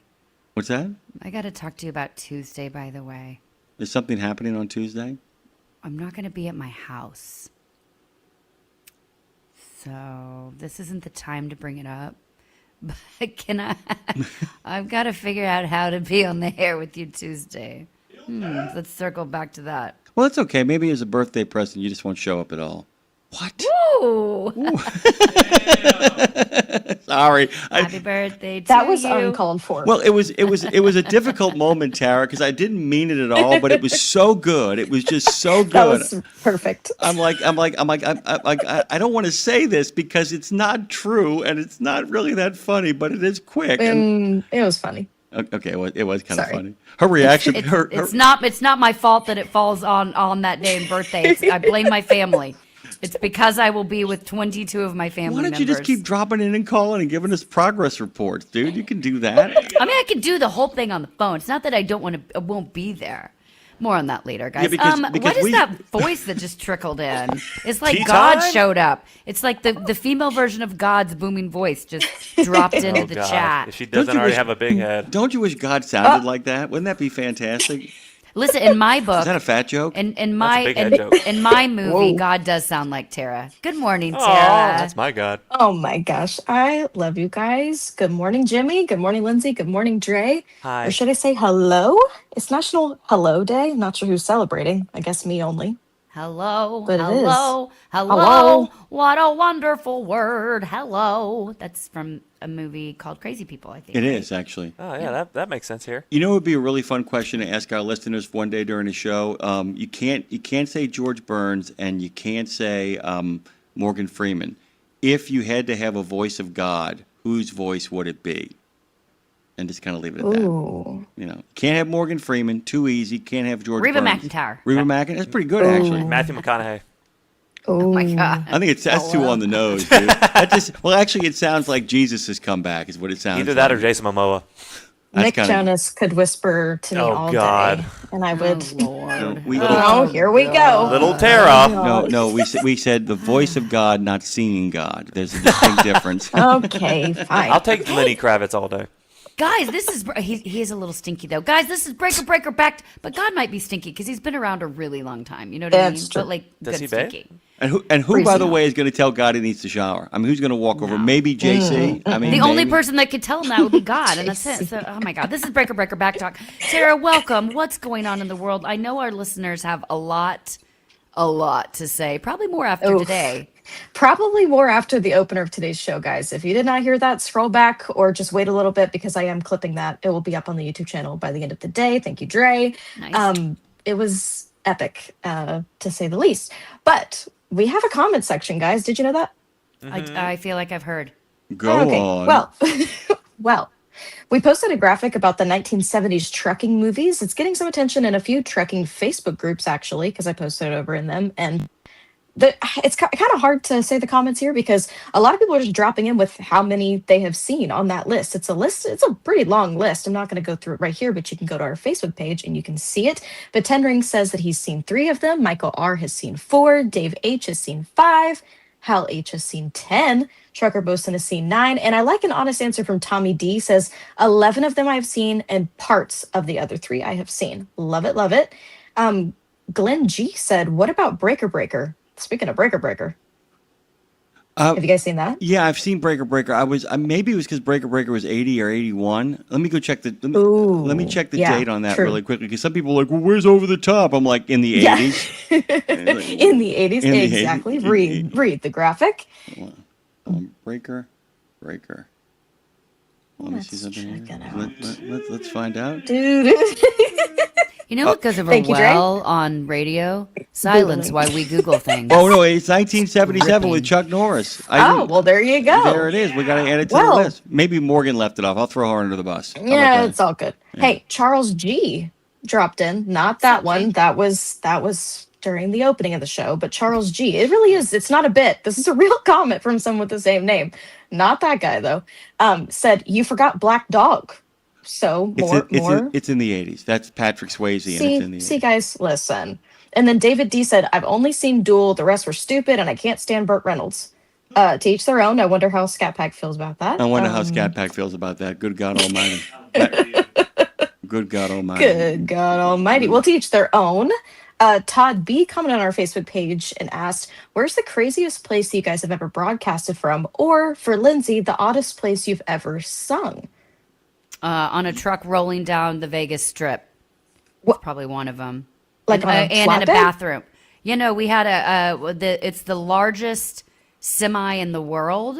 Brad Bentley was there. Brad Bentley and I. Oh, and shout out. It took up the entire Las Vegas Strip. It's like a kind of like a tour bus / semi kind of thing. And we performed in it while rolling down the road, like hanging out the windows for everyone on the Strip. That and a bathroom at a truck stop. I was doing a concert at a truck stop, and it started pouring, and we moved inside, and then I had to pee. So I went in, and several people followed me into the bathroom, and I just kept singing while I was peeing at a truck stop. True story. Oh, okay. If anyone ever discredits Lindsay in like the trucking world, just say that story. I feel like that is what really constitutes what Lindsay does around here. Constitution. Right Constitution. It's right there. Constitution, constipation. Just kidding. Exercising her voice in the can. There you go. Oh my God. I don't know. What's the strangest place we broadcasted, Jim? Or you? Individually, and you and I have to talk about a couple of places we've done together, but individually, the inside of a Walmart truck in a pouring snowstorm at Arlington National Cemetery. Because the idea behind that was Ken, who thought it up. He's like, if you're inside the truck, you're not on sacred ground. And one of the park rangers came by, and I said, if I get in the truck and broadcast, he says, good to go. He says, good to go. It means there's no man on the street interviews. There's no interfering with people. It was freezing cold. It was slush rain. And I was in the back of that truck, and they were like right alongside of me, taking the wreaths off the truck as I kind of did it. That doesn't count, but I've also been in the back of a military transport recording a story at one point in my life, and that weather was worse than what was at Arlington, by the way, and everybody smelled, and it was brutal. But that's a whole other thing. Where are you, Lindsay, or where are you and I? What do you think?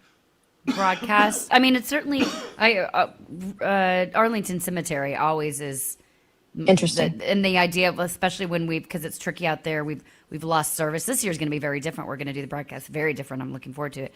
But when it's been, it's tricky when you're out there and there's thousands and thousands of people, and we're trying to broadcast and signals are being jammed, and so we've had to do it on the phone, wandering, do an entire show, almost 4 hours, I think, just wandering from phone to phone. You and I had to go like on separate sides of Arlington Cemetery.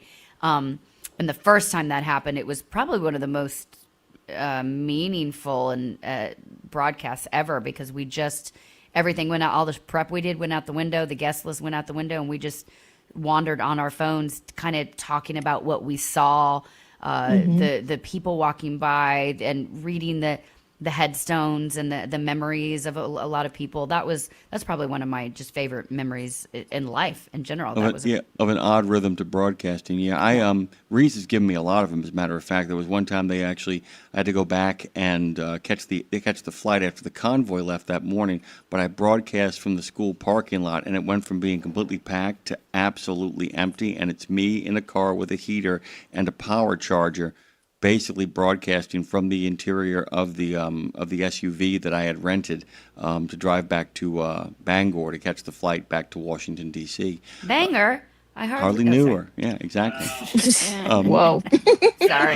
The other, I did a broadcast one time from the lakefront at New Orleans. I mean, literally from the lakefront, over at a place called The Point. The wind was down. I set up the equipment and just did it. And did the whole show just from standing over there looking at the lake. That was kind of nice. Real quick, Tara, before you go on, I think I've told you guys, but maybe I have it real quick. I would share, speaking of Reese, the first time I ever went to Reese and sang at Arlington Cemetery is back when they used to be able to do a ceremony in the amphitheater there, and then for security purposes weren't able to do it ever again. But I was there, Tara, and I was wearing this white gown. And I had no idea the magnitude of this event at the time. I just showed up. I thought I'd just like be singing, I don't know, in a corner somewhere. And they're like, oh no, you're singing in the amphitheater. Here's all military on kind of the stage with us. And we start singing God Bless America to thousands of people, and they're packed. a Black Hawk military flyover starts happening, you just feel the rumble coming. Whoa. And I just start bawling. And when Chris, my guitar player, looked at me and he's like, "You can't cry. I don't know the words to the song." And it's like, get it together, get it together. But the funniest part of that whole thing, guys, because I'm wearing this white gown and high heels, we have this magical moment, and then I walk off stage, and Debbie Sparks, who was running with TCA at the time, looked at me, literally handed me van keys from the Avis rental car, and she's like, "Hey, great performance. Can you drive these? We've got some volunteers that need to get to the other side and get to the airport." And I was like, "Okay." So I literally hop in the Avis cargo van in my white gown and high heels and start picking up volunteers and driving through Arlington Cemetery. And there was one in the back who, a couple people who didn't know I just sang.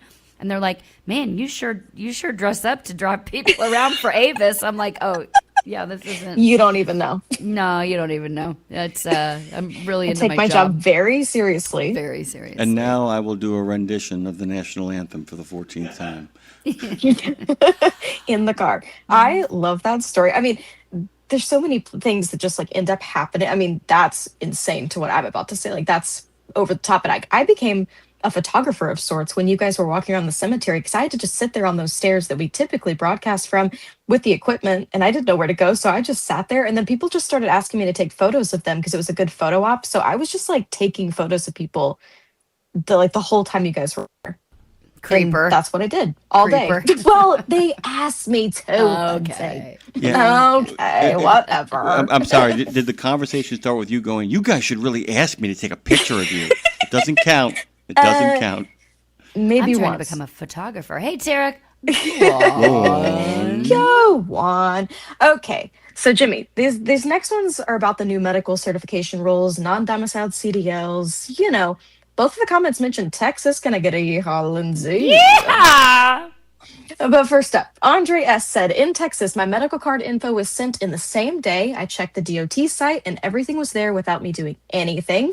And the next comment says, "I thought non-domiciled CDLs were for the student who lives in California, wants to get CDL, but there's no schools in California for whatever reason. They go to a school in Texas. Non-domiciled CDLs would allow them to go to the DMV in Texas so you can drive home rather than needing to drive home with your trainer." Jimmy, thoughts That's here? interesting because that's what it was meant for, and the law wasn't written properly. That's what it comes down to. It has a giant, massive loophole in it that allowed people to ascend. It was meant to prevent people who were in different places to kind of be able to get their CDLs while they're in the midst of being the resident of another state. What it ended up becoming was a giant loophole to allow people to do what is known as CDL shopping, where each state's in charge of their own DMV and in charge of the issuance of such licenses. There is no national CDL. It's a state issue thing. So you just kind of keep going around till you can find some place that says and passes it under the table to you. And there were a couple of bad actors looking at you, California, looking at you, Texas, looking at you, Florida, and looking at you, New York. Not going to name any names. Just point at the guilty party and whistle, Lindsay. She's pretty good at that, by the way. Go on. Go on. Well, today is National Stuffing Day, so I want to hear both of that your a fat answers and joke? drop them. Is that a fat joke? That's how you take it, but- Lindsay. That's how you take it, you know what I'm saying? You know? Girl. Hey, let us know your opinion in the chat on YouTube and Facebook. I want to know, do you prefer stuffing or dressing? My Southern grandmother makes the dressing. My grandparents in Michigan are always the stuffing people, like literally stuffing the turkey and serving it after. I want to know your preference, or what did you grow up with? Drop it in the chat, and Lindsay and Jimmy, go. I prefer, we don't stuff it in our bird, so I guess technically I prefer dressing, but I like the word stuffing better, so I call it's all stuffing to me. It's stuffing, even though I love that. Even though we don't stuff the turkey. And by the way, I like breadcrumbs, actual bread, not cornbread in my stuffing. And my mom makes it the best stuffing, even though it's actually dressing. My mom makes my favorite stuffing that is with sausage, apples, and breadcrumbs in it. You know what that sounds like to me? America. America. By the way, Lindsay makes her own rules. My late grandmother, my dad's mom. And by the way, my dad is listening. He just sent me a really great text. He said, "I'm proud of you, son. Hey, Doc. You'll love this too." Lindsay, he goes, "And nothing in it is actionable. You go." By the Two way, attorneys, they got our back. they got our back. Listen, the guys, it's really cool. My grandmother made the best oyster dressing in the known universe, and we miss her terribly every single day. Oyster dressing. By the way, that's a tough racket. You get that wrong, and it's like, bleh. You get it right, and it's like, oh yeah, that's what I'm talking about. Yeah. Sorry. Trucker Bosun likes oyster dressing or sage dressing. By the way, our good friend Shannon Courier says, I'm from the South, so definitely dressing. And by the way, she also agrees with Trucker Bosun. And Forward says, is highballing on the list? And I say, yes, it is. Highballing is on that 14-point list. It is. Guys. Highball. Go ahead, please. Talk about the chat today, really. I mean, the listenership today, the chat today, you guys are like killing it out there. Just a big shout out to chat. Like, we love you guys. Thank you for keeping the conversation going over there. Super chats always welcome, not required. But I do require a thumbs up. I will say, if you are in here right now and you have not hit the thumbs up button, what are you doing? What are you doing? What are you Shame doing? on the house of you. Let's see. Does it go up? Somebody just hit it. Like, It went up. Okay, I'll be honest, that was me because I logged into my other account. I liked it on my personal this morning, but right now I'm logged into RadioNemo, so that was me. Tara's like, I'll be honest, that was me because I've reprimanded you all for not doing it and realized, oh crap, I haven't done it myself. I did it on my personal account the moment I woke up, but I haven't been logged into the RadioNemo account, and I'm trying to upload the rant. It's gotten three more. Ooh, The guys, hits, hit they it. keep on coming. Hit it. Hey, Tara, hit it, what will you hit be it. doing for Thanksgiving Day, my friend? Running guns. Oh my goodness. Besides running guns. Yeah. Besides that, I mean, I have a lot of different Thanksgivings I go to. I go to 3 or 4 every year, so it is a busy time. Well, hey, it's great with the food, but then again, it's like all over the place. I'm praying the Thanksgiving will be in my new house next year, so everyone comes to me and I do not go to multiple houses. Like we can all come to you for Thanksgiving next year? Yes, everyone listening, everyone in the YouTube chat. Take Everyone. it easy. Yep. Take it easy. Take By the way, it easy. By the way, that's going to be after she and her husband drift their car into the home of an international meth dealing ring. Tara Garris is an action hero. I don't know if you know that. Yeah, that makes sense. I am. When she's not running guns. Goodbye. This has been so fun. I love you guys. I love you. We love you too. We will. Thanks for making time, Tara. I know that you just sit around and eat bonbons and don't do anything all day. So thanks for showing up. Thanks for Breaker showing up Breaker for is my once, Tara. only job, and I love it so much. Tara, the hardest working woman in trucking entertainment. Love you, my sister. goodness. I love you guys. Goodbye, Toodles. Goodbye. Hey, Tara, we're about to talk memory up, brain hacks on the other side of this. How do you remember everything? How does she do it? You make it up. Guys, you make it up. Yeah. Don't go anywhere. Yep. This next conversation is going to be one to remember.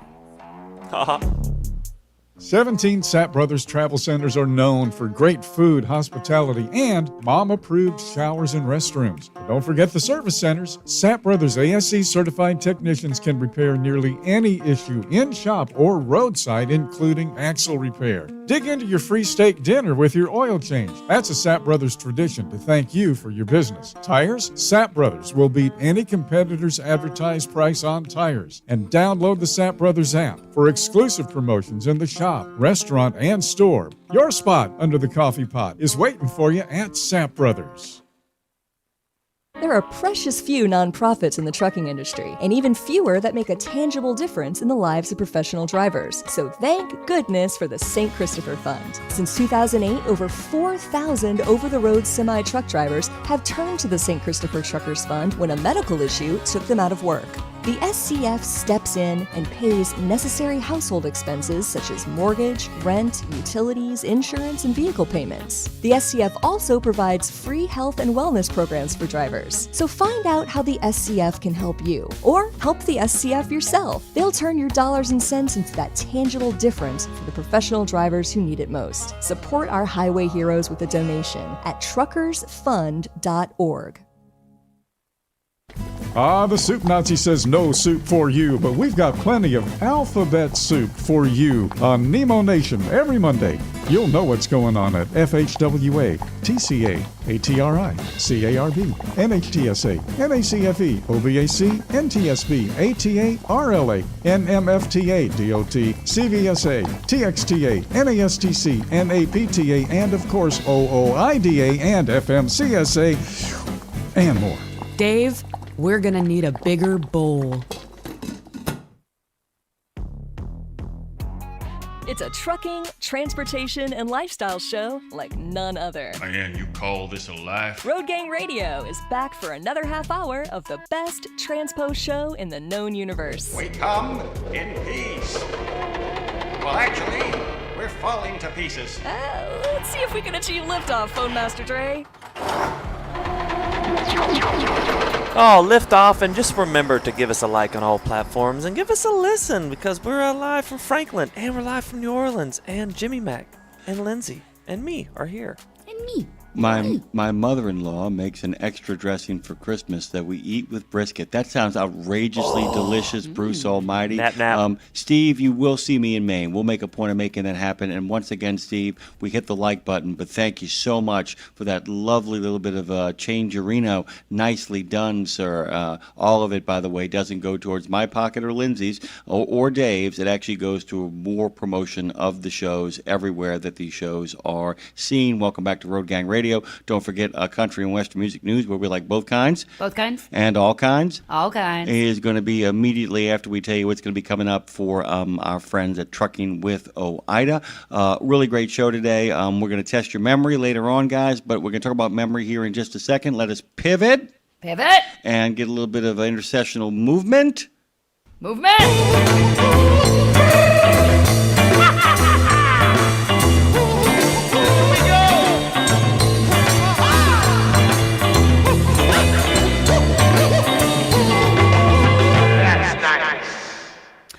Hey, Jim, you know what my husband has never accused me of being?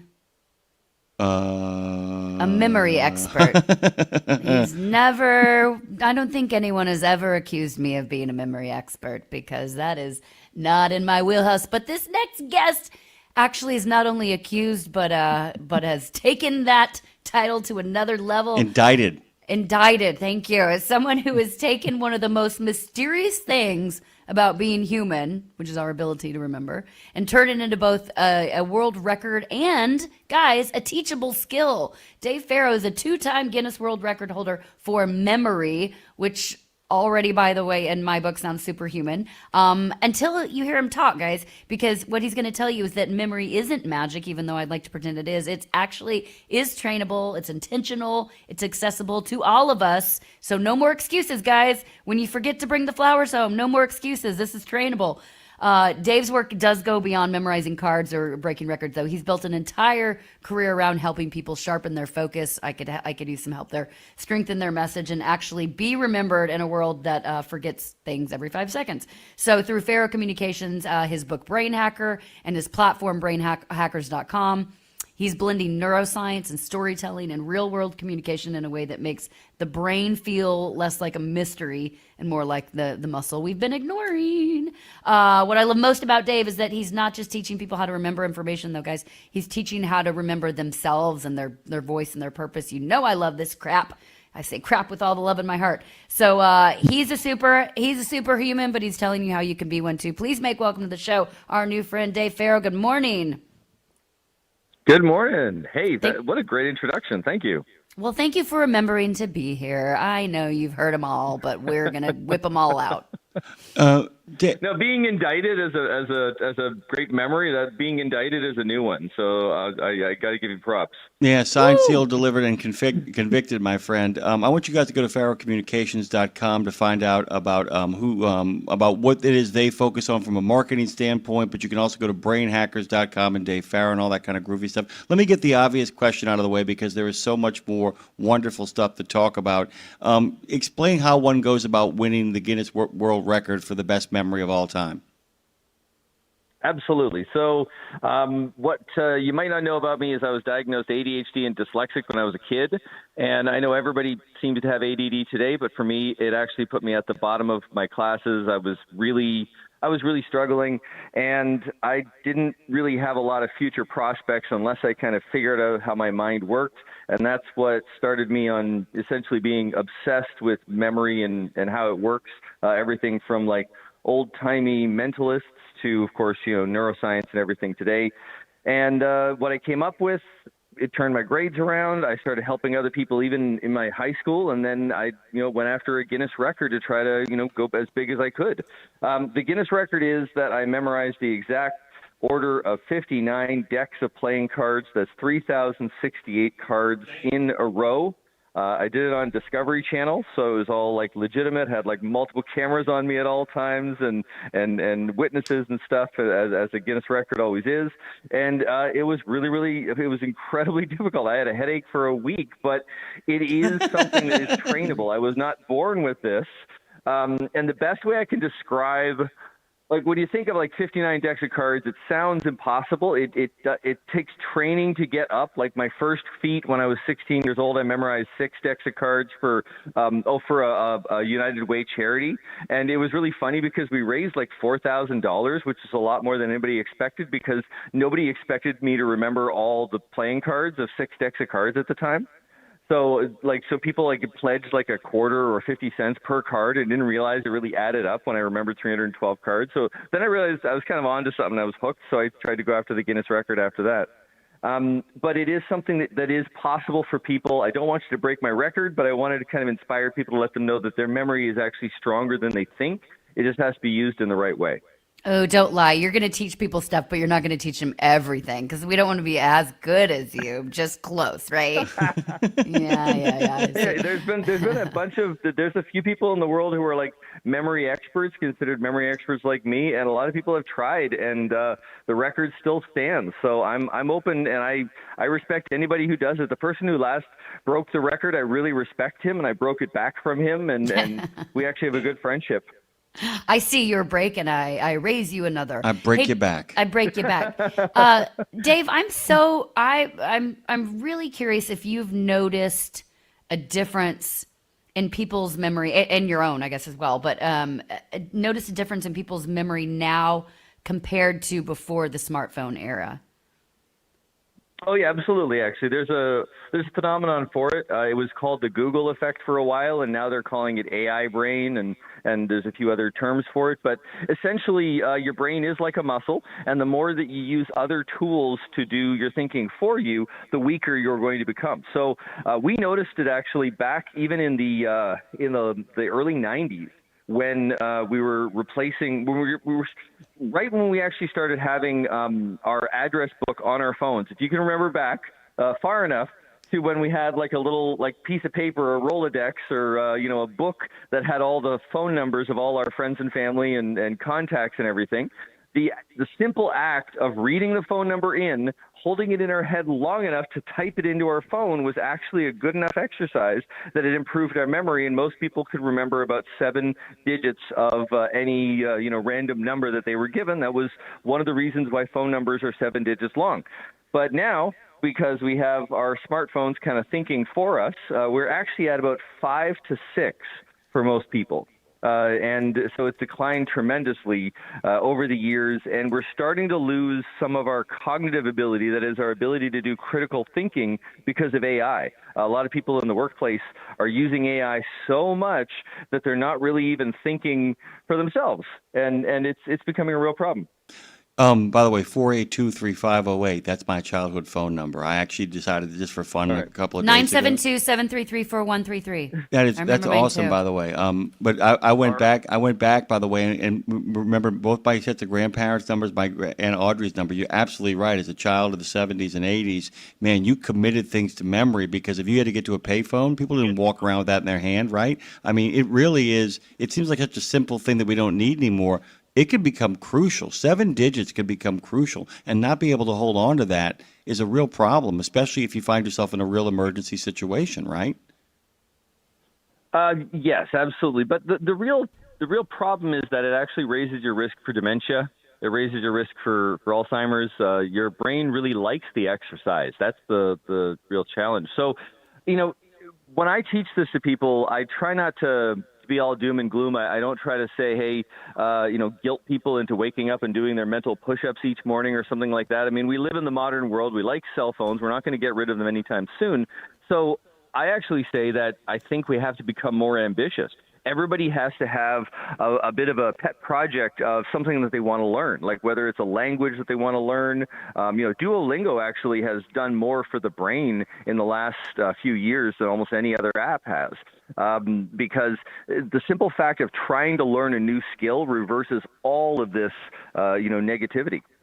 I wanted to kind of talk about this because you talked about your ADHD and you talked about the dyslexia, and one of the interesting things as a person who actually had the first of the two in high school, actually before then as well too. This really is about, you talk about the idea of relearning things, and one of the ways a lot of people get through a lot of the struggles of ADHD is they adjust their rhythm. They figure out the rhythm that they need to kind of function on, and we do know that neural pathways, we can actually change them.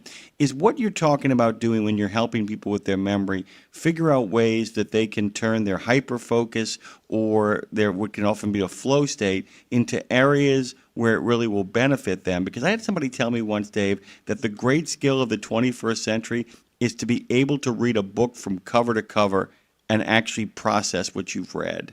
And is it really about changing the rhythm of how you think? Yeah, absolutely. Yeah. So one of the techniques for ADHD, I can tell you right now, one of the strategies that I started using, and I teach this to university students, they say it's one of the best techniques that I teach, is called focus burst.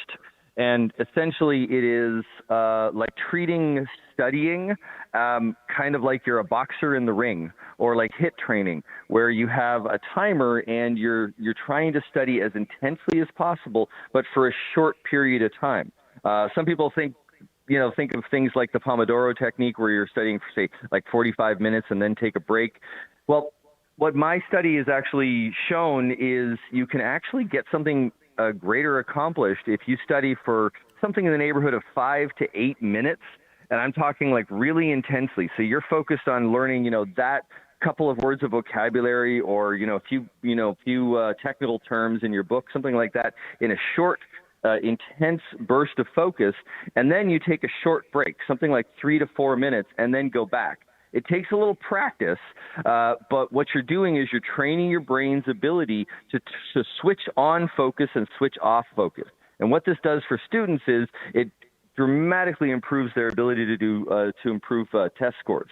I actually got to tell you guys, I am speaking to you live right now from the island of Guam, because I'm here on a trip talking to high school students and talking to a whole conference here. And this all started because one of my students, Luan Wen, is a doctor here in Guam. And he used these very techniques to become a doctor. He contacted me 20 years ago saying, hey, I'm having difficulty with my standardized tests. I'm trying really hard, but it's just not working. And when the test hits, I'm blanking out. And I worked with him on this very focus burst technique, where he would focus intensely for a short period of time. And it's not about how long you focus. It's about the ability to switch focus, because we cannot multitask as human beings. We can't think of more than one thing at any given time. We have to focus on one thing at a time. But what we have to do is learn how to switch from one task to the other fully, so that we can be present and focused. And that it sounds kind of woo-woo a little bit, but it actually makes a big result in test scores. So I'm the focus thing definitely hit home for me. But then I want to talk about clearing space, because Dave, my father always says to me, he's like, how is it that you know every word to every song ever written and no idea where your shoes are? That's like his ongoing thing with me. And I'm like, well, because we clear out space. So is there a portion in here where we're sort of subconsciously or consciously, either way, kind of prioritizing what stays in there? Am I, as I like to say, if you're redecorating a room and there's a couch right there, I can't put something else right there. Is it kind of that same mentality that I got to clear stuff out in order to let more stuff in? Is there any of that going on? Yeah, actually, that's a really interesting way to put it. Your brain makes decisions as to what it wants to remember. And this is the thing that a lot of people don't understand. When you think of memory, you think it's just like a bucket in your brain that you throw stuff in and you hope you can pull stuff out. But as it turns out, the reticular activating filter, that part of your brain that actually looks at all the information that we encounter, and it says, oh, this information is important, this information is kind of boring, this information I'm going to forget about. It's the reason why, one jingle sticks in your mind and you can't get it out of your head, and you hear a bunch of people's names or numbers or something, and you can't seem to remember it. It has to do with that principle. We call the principle novelty or rarity. It's the principle that allows our brains to pay attention to something that's unique and different, and you can train it. That's one of the principles that we train in memory techniques. You mentioned jingles. I want to talk about something else you're really, really good at in regards to this, and talk about the connection between the ability to kind of master memory and also become a master marketer, and how they kind of intertwine, how the skill set actually matches up. Yeah. So after I did the memory thing, I was on the Today Show. I've done did an infomercial, and I still speak on memory, and I absolutely love it. A bunch of people came up to me and they were like, how can I apply this to my business? Because I'm an author and I'm trying to sell as many books as I can, and I did pretty well selling, getting to be a bestseller, and they wanted to get some results. So I started to work on that, and it was really, really fascinating. It was really, really interesting. When you think of memory is nothing more than a connection. If I'm trying to memorize, say, foreign language vocabulary, well, I'm trying to make a connection between, in my case, the English word and the foreign vocabulary word, right? Well, when you think of a product, anything that you think of that reminds you of that product, that's the product's brand. It's nothing more than a memory. When you think of, hiring somebody, everything that you think of for that person, that's their reputation, and that'll affect whether or not you'll hire them. That's a memory as well. So I started using memory techniques in marketing, and it was a really big hit. And that's when we started Farago Communications. We've been doing that for 12 years. I can give you some of the tricks. I don't want to just talk around it. I want to give you guys some real meat. One of the best ways that we do this is like when we're pitching the media, just like you guys, we'll use language in our pitch that will get you to visualize the guest actually on the show. And if we can get your customers to imagine them using the product, then there's a part of your brain that thinks that anything that you've vividly imagined actually happened. So it's like 10, 20 times more likely to happen if you get them to picture it. So you'll find this in advertising all the time, by the way. If you don't want to use this to market your product, you should at least know this as an informed consumer. If brands and customers, brands and businesses can get you to visualize driving their car or using their product, you're much more likely to buy the product. So be aware of what pictures they're painting in your head too. Hey, if you're looking for an extra job, we would like you to consider working for our sales team, Dave.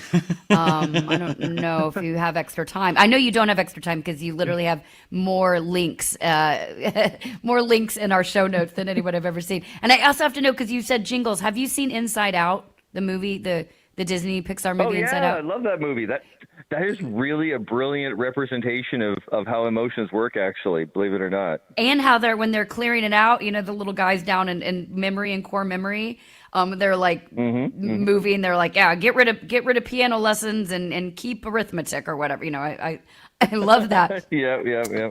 But it makes me think of, be curious to, is there, I guess, a spiritual or emotional component to memory? And I'm asking that in the way of like, does what we hold in our mind reflect who we are? There's a great poem that I read when I first learned memory technique, and it was called "He Who Forgets." And I won't recite it or anything. I'd love to look it up again because it's a nice poem, but it summarizes really how our human experience is really our experience of making memories. So yeah, one of the reasons why I'm so passionate about this is because I think our ability to remember things and our ability to form memories is the basis of what makes us human. I mean, we mostly talk about, I mostly help people learn skills, which is a human thing. You know, you want to be good at whatever task, whatever vocation you do.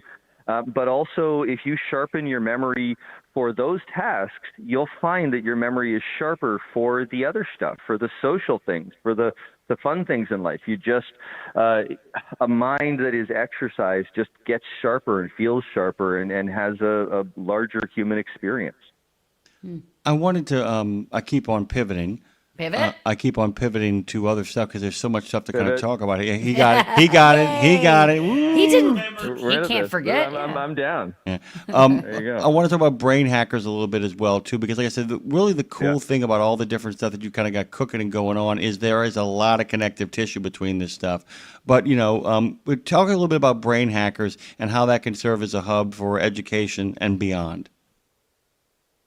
Yeah, so when I was doing the memory thing for a long time and was proud of what I did, and we kind of had our arc for the product.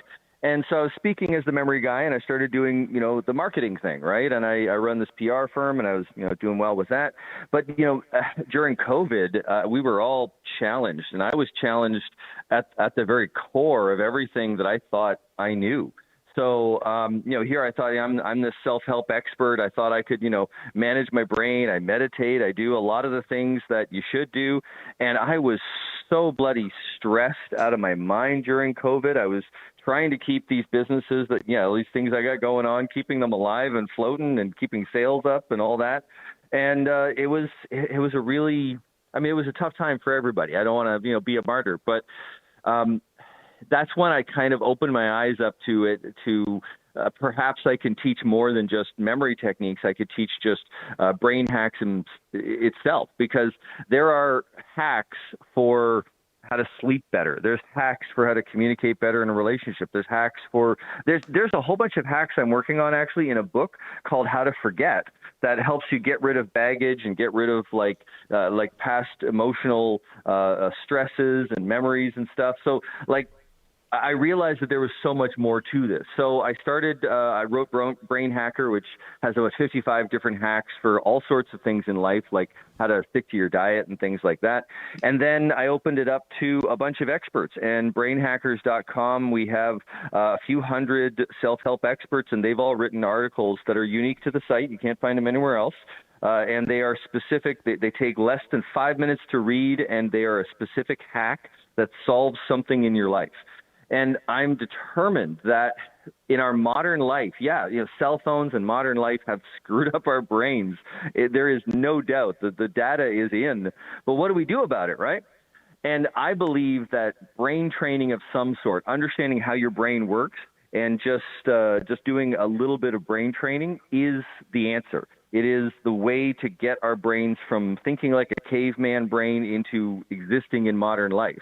And that's kind of my mission right now, to show people that just changing how you think can dramatically change the course and quality of your life. Even something like setting goals is a brain hack. So I want people to be brain hacking all the time. I'm so glad you brought up the, that you're working on something that will help with, emotional baggage, or whether that's traumas or whatever, because it made me think of, I don't know if you've seen this, there's an episode of Black Mirror where there's a small implant that records everything a person sees and hears, and then it allows them to replay their memories with complete accuracy. And it's terrifying, by the way, because you'll walk into a room and your memory is projected in front of everybody. But what is that? Can you dive in just a little bit further? Because I want to ask you, is there something that you wish you personally, Dave, wish you could forget that you can't seem to forget? No, let me tell you, I don't want to have a perfect memory, right? I want to have a trained memory. And what I mean is that there are a handful of people in the world that are extreme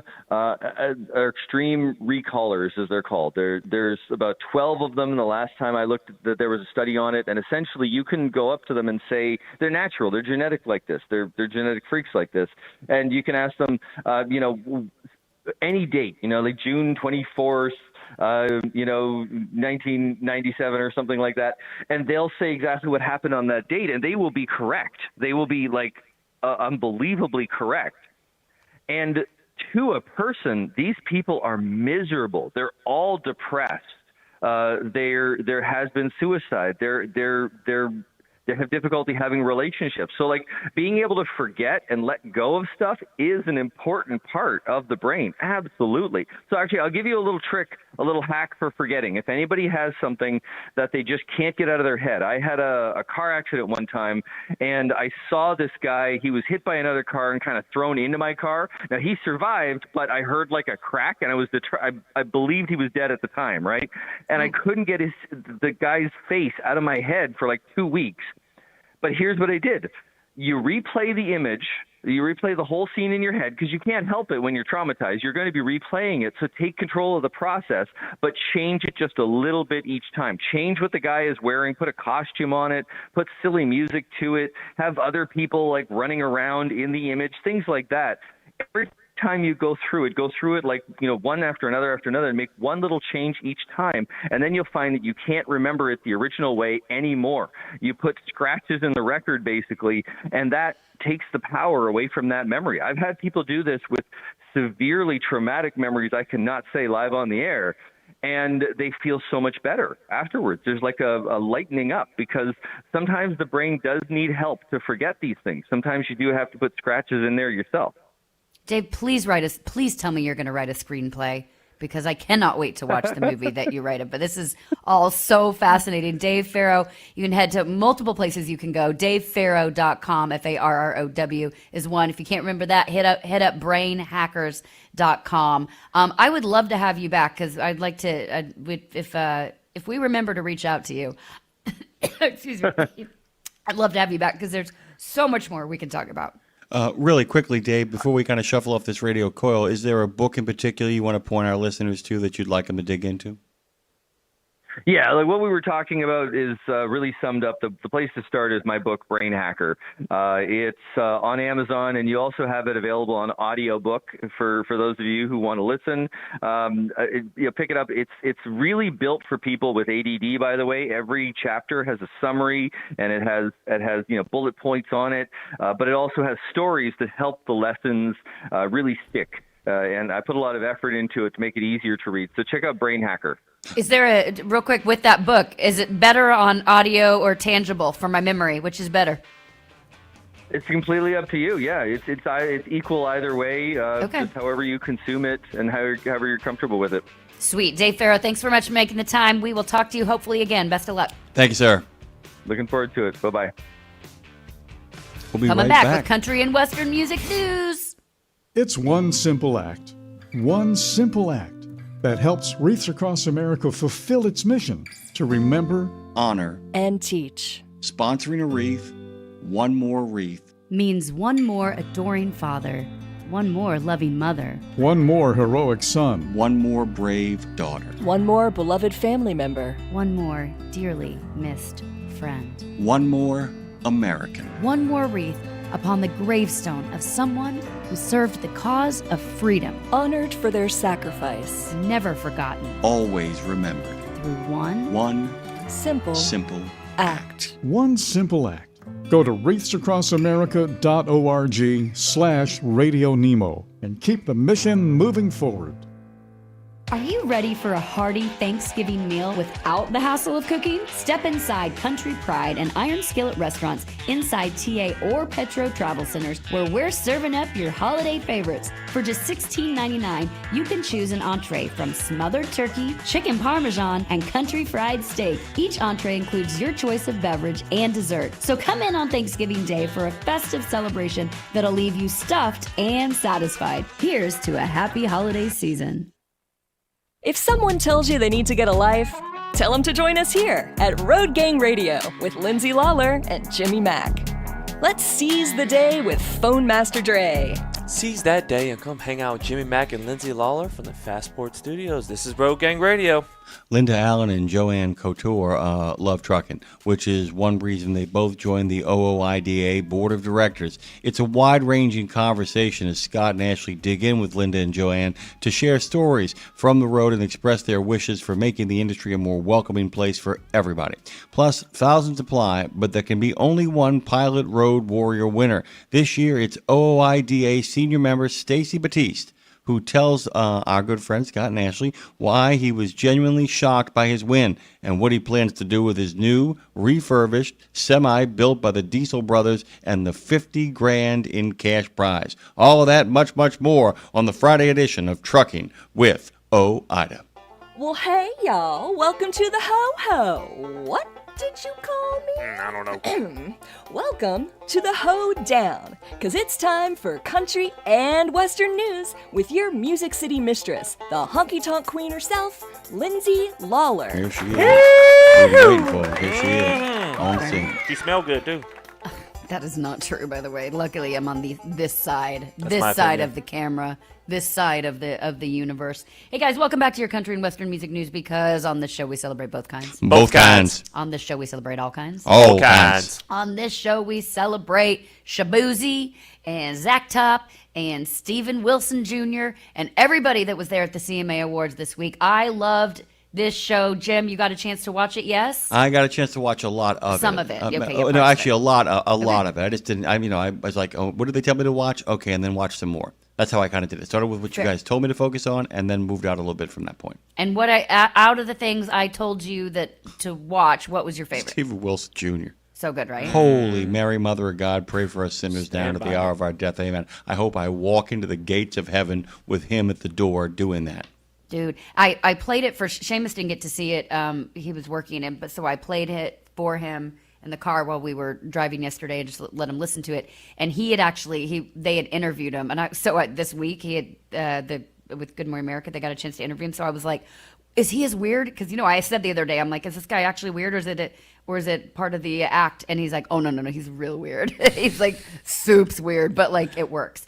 So anyway, Wednesday night in Nashville, down at Bridgestone Arena here in Music City downtown, the country world, they all gathered together for our annual celebration of our music. There was a lot of surprises, emotion. There was a lot of country heart in it, I will say. So the Stephen Wilson Jr. performance I'm talking about, he steps out alone, guitar in hand, and delivered this haunting rendition of Stand By Me. When the night has come, that's Stand By Me, but it was his own incredible version. He dedicated it to his late father. It really wasn't about tricks so much. It just felt like it was him being him, even though I don't know him. Critics are calling it bone chilling. They cut to people like bone chilling feels right? Oh, my first thought was, this is a graveyard. Yeah. It did have that vibe. And they, people, very respected musicians and artists in the crowd, they would cut to him and like jaws were just dropped, like people just nodding, like, go on, please don't ever stop singing. And then later, by the way, he joined Shabuzi on stage for the song Took a Walk. Shabuzi's song Took a Walk. And it's a collaboration that it reminded you that, country also rests on roots, and you started thinking about Shabuzi's roots. I wasn't sure what the song was about, but Shabuzi did say back in October that the song, he said, I'll just say this, it's about feminism. Femininity is probably the best word I can use for that song, he said. I thought also, maybe you disagree with this, I thought Shabuzi ended any debate when people say stupid stuff like, is that really country and western? And it was great. It was great. Shabooz, holla at your boy. Matter of fact, if I hadn't seen Stephen Wilson do Stand By Me, I was so floored from Stephen Wilson because I went and watched that first that I don't think anything else could have floored me. It came damn close. It was great. It came close. Came close. Next, a big shout out to the musicians, the instrumentalists, the people that are the reason we even have music in the first place, that play on all the records. My friend Janae Fleener has won. She's the CMA 5 times. She's won the CMA Musician of the Year 5 times. Not female musician overall. She's won it. The person who can play the best. Yeah, the person who does the good things all the time. She did not win though this year, and she did not care at all because. So actually, Billy Bob Thornton comes out to introduce Musician of the Year award, and it went to steel guitar legend Paul Franklin. It was his 33rd nomination, 33rd time Paul Franklin has been up to it. Everyone in town would love Paul Franklin to play on their records, and yet everyone, and he has played on theirs, and everyone would want him to, and he's never won, which alone gives pause that he's been up for that 33 times and never won. And he won this year, and it was such a cool moment. I have this feeling that it's like I feel that people didn't vote for him in the past. Like, oh, Paul's won one of these things, hasn't he? Paul doesn't care about this stuff. Sure, Paul does. 30. I mean, he won one, right? No, he didn't. Oh, I'm gonna vote for him next year. I promise. I finally got around to it. Jesus, good Lord Almighty. 33 years. Congratulations, Paul Franklin. That was a cool moment.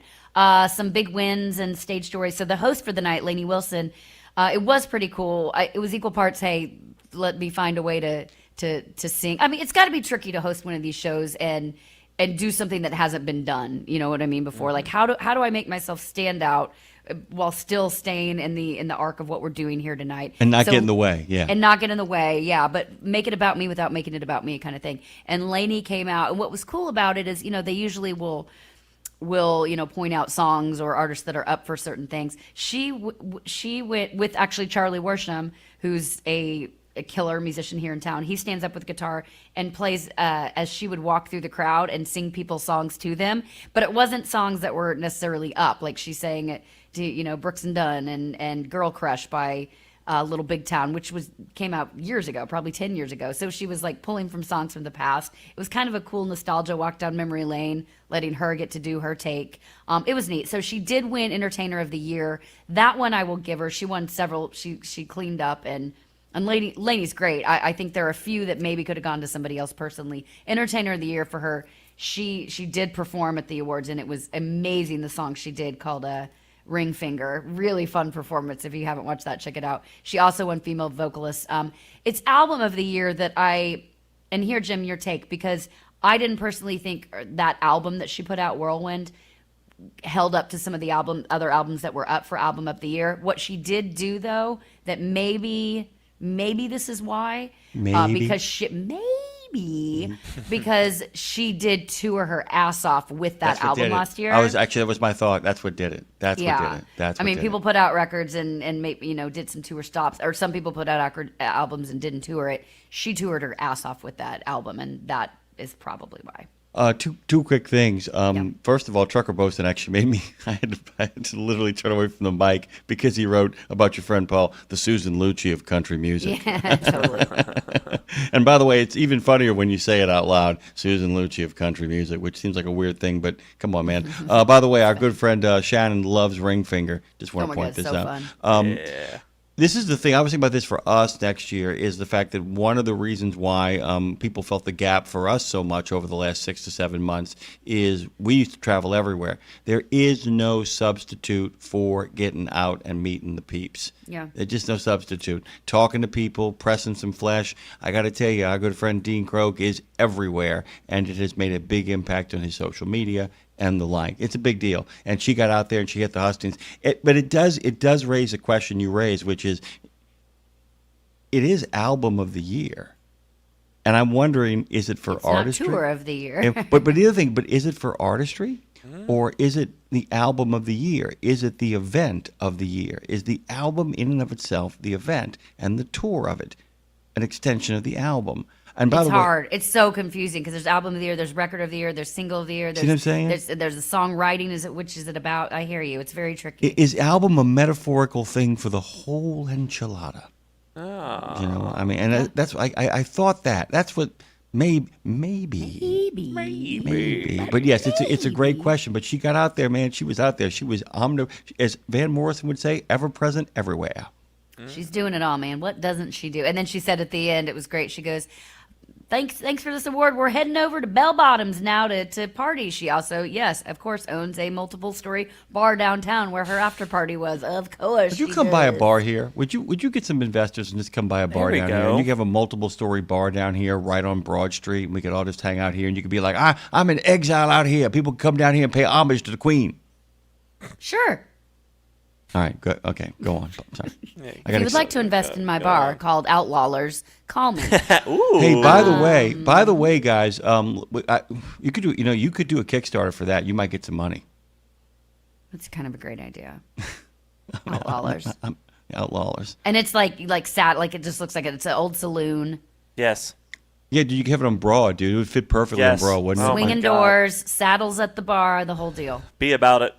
You know what you could do? You could actually just tear down half of the Degas house. Just give David a heart attack. There we go. Outlawlers. Woo! Sorry. Go on. And I'm like, you know what this joint needs? Less class. Enter Lindsay Lawler.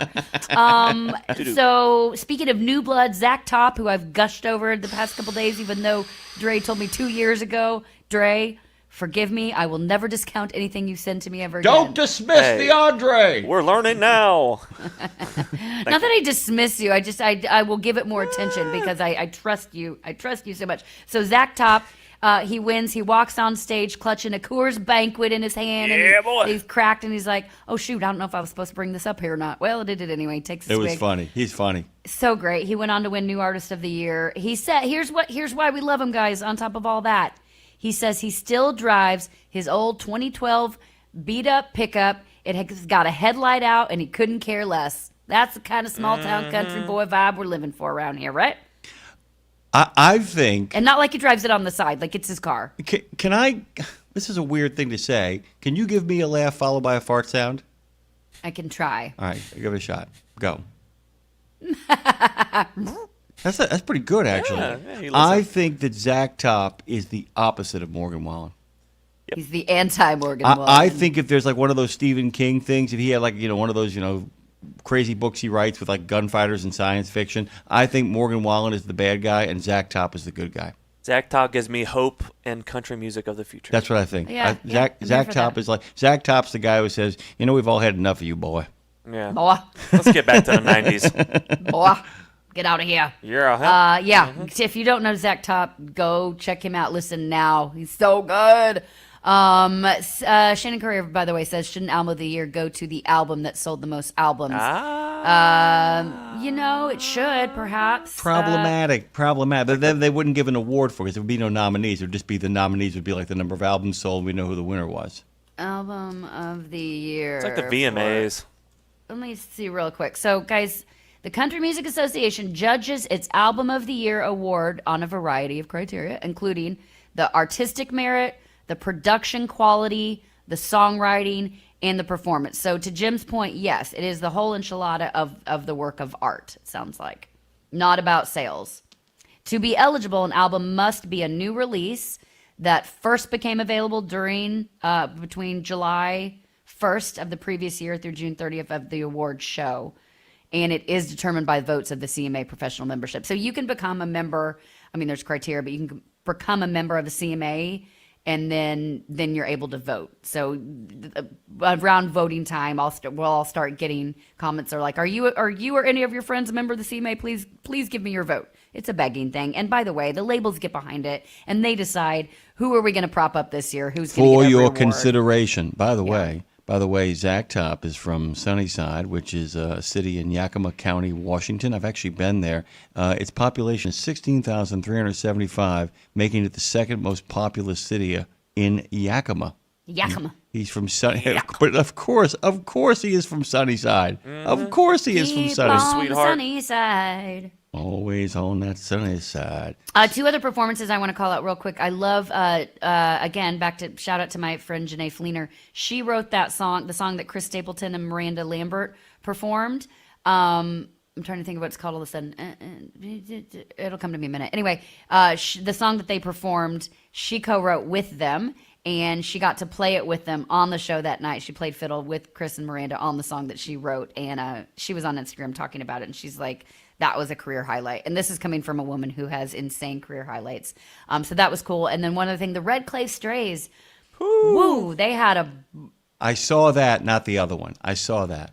Yeah. It was, listen, I thought it was great until it wasn't. I'll put it that way. You guys go back and watch. I thought it was great. And then by the end, I realized I was looking at my phone. So it was awesome and interesting. And then at some point, I'm like, they're kind of losing me. They're a little bit all over the place. Tie it back together. I love that. A little bit all over the place. It actually was reminding me of the opening of the second half of the show. Fair. Yeah, your opening is you and the Red Clay Strays could go on tour together. And I'll just say this, the show, I thought it was a great show. It felt a little bit like, a bridge between Legacy and the Next Wave, with, Paul Franklin getting that award, the Next Wave, Zach Top and Steven Wilson. And then Vince Gill getting the Willie Nelson Legacy Award. the whole thing was very cool and charming and felt very country music outside of Big X the Plug performance with Luke Combs. I was very confused. Well, during that was weird because I'm going to say something. I want your take on this too. I saw a lot of the show, didn't see all of it, but one of the things and that's why I was so happy with the Shabuzi thing that went on there. There's been a lot of what I would call negative Nancy's, or back in my day when we just had country music and everybody was drunk backstage punching out somebody's wife. Yeah. It all felt of a fabric. Everything seemed to fit. It was very diverse. It was very eclectic, but at the same time, I felt like, no, that's all. That's pretty much country. That feels all country.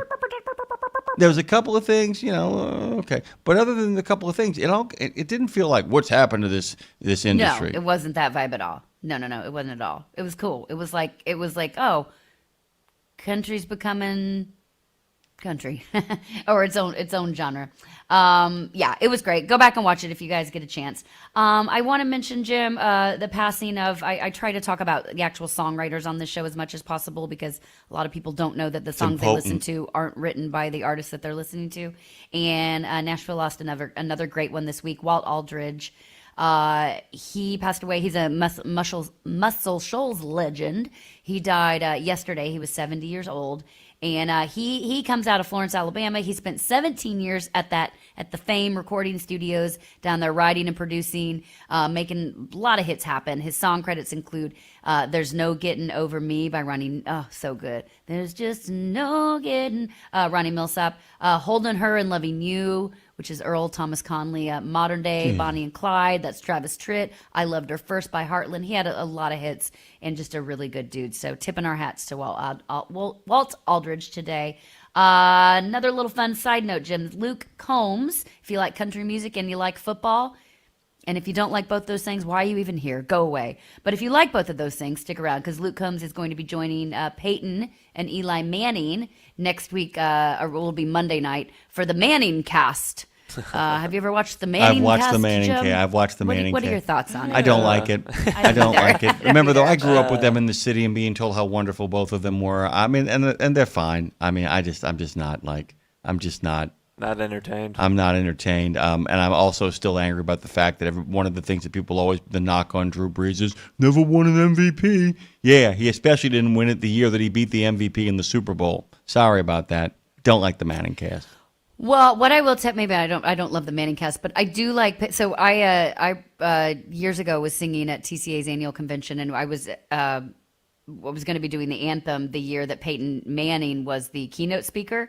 So we're back. My buddy who's playing guitar for me, Chris Roberts. We're back in the green room, and Peyton Manning walks into the green room with us, and it's just Chris and I sitting there warming up, singing with a guitar and on a couch. And Peyton walked in. I was like, "Wow, they couldn't get you your own green room? Or I guess times are tough around here." And he sat down right next to us. He's like, "Hey, can you guys play Rocky Top?" And we're like, "Well, of course we can." So then we sat there and sang Rocky Top with Peyton. We finished it, and then he goes, "Can you play it again?" I'm like, "Sure."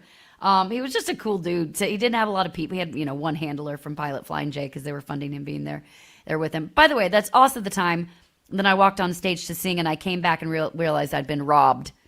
Someone stole my wallet, laptop, all of our stuff while I went out stage to sing.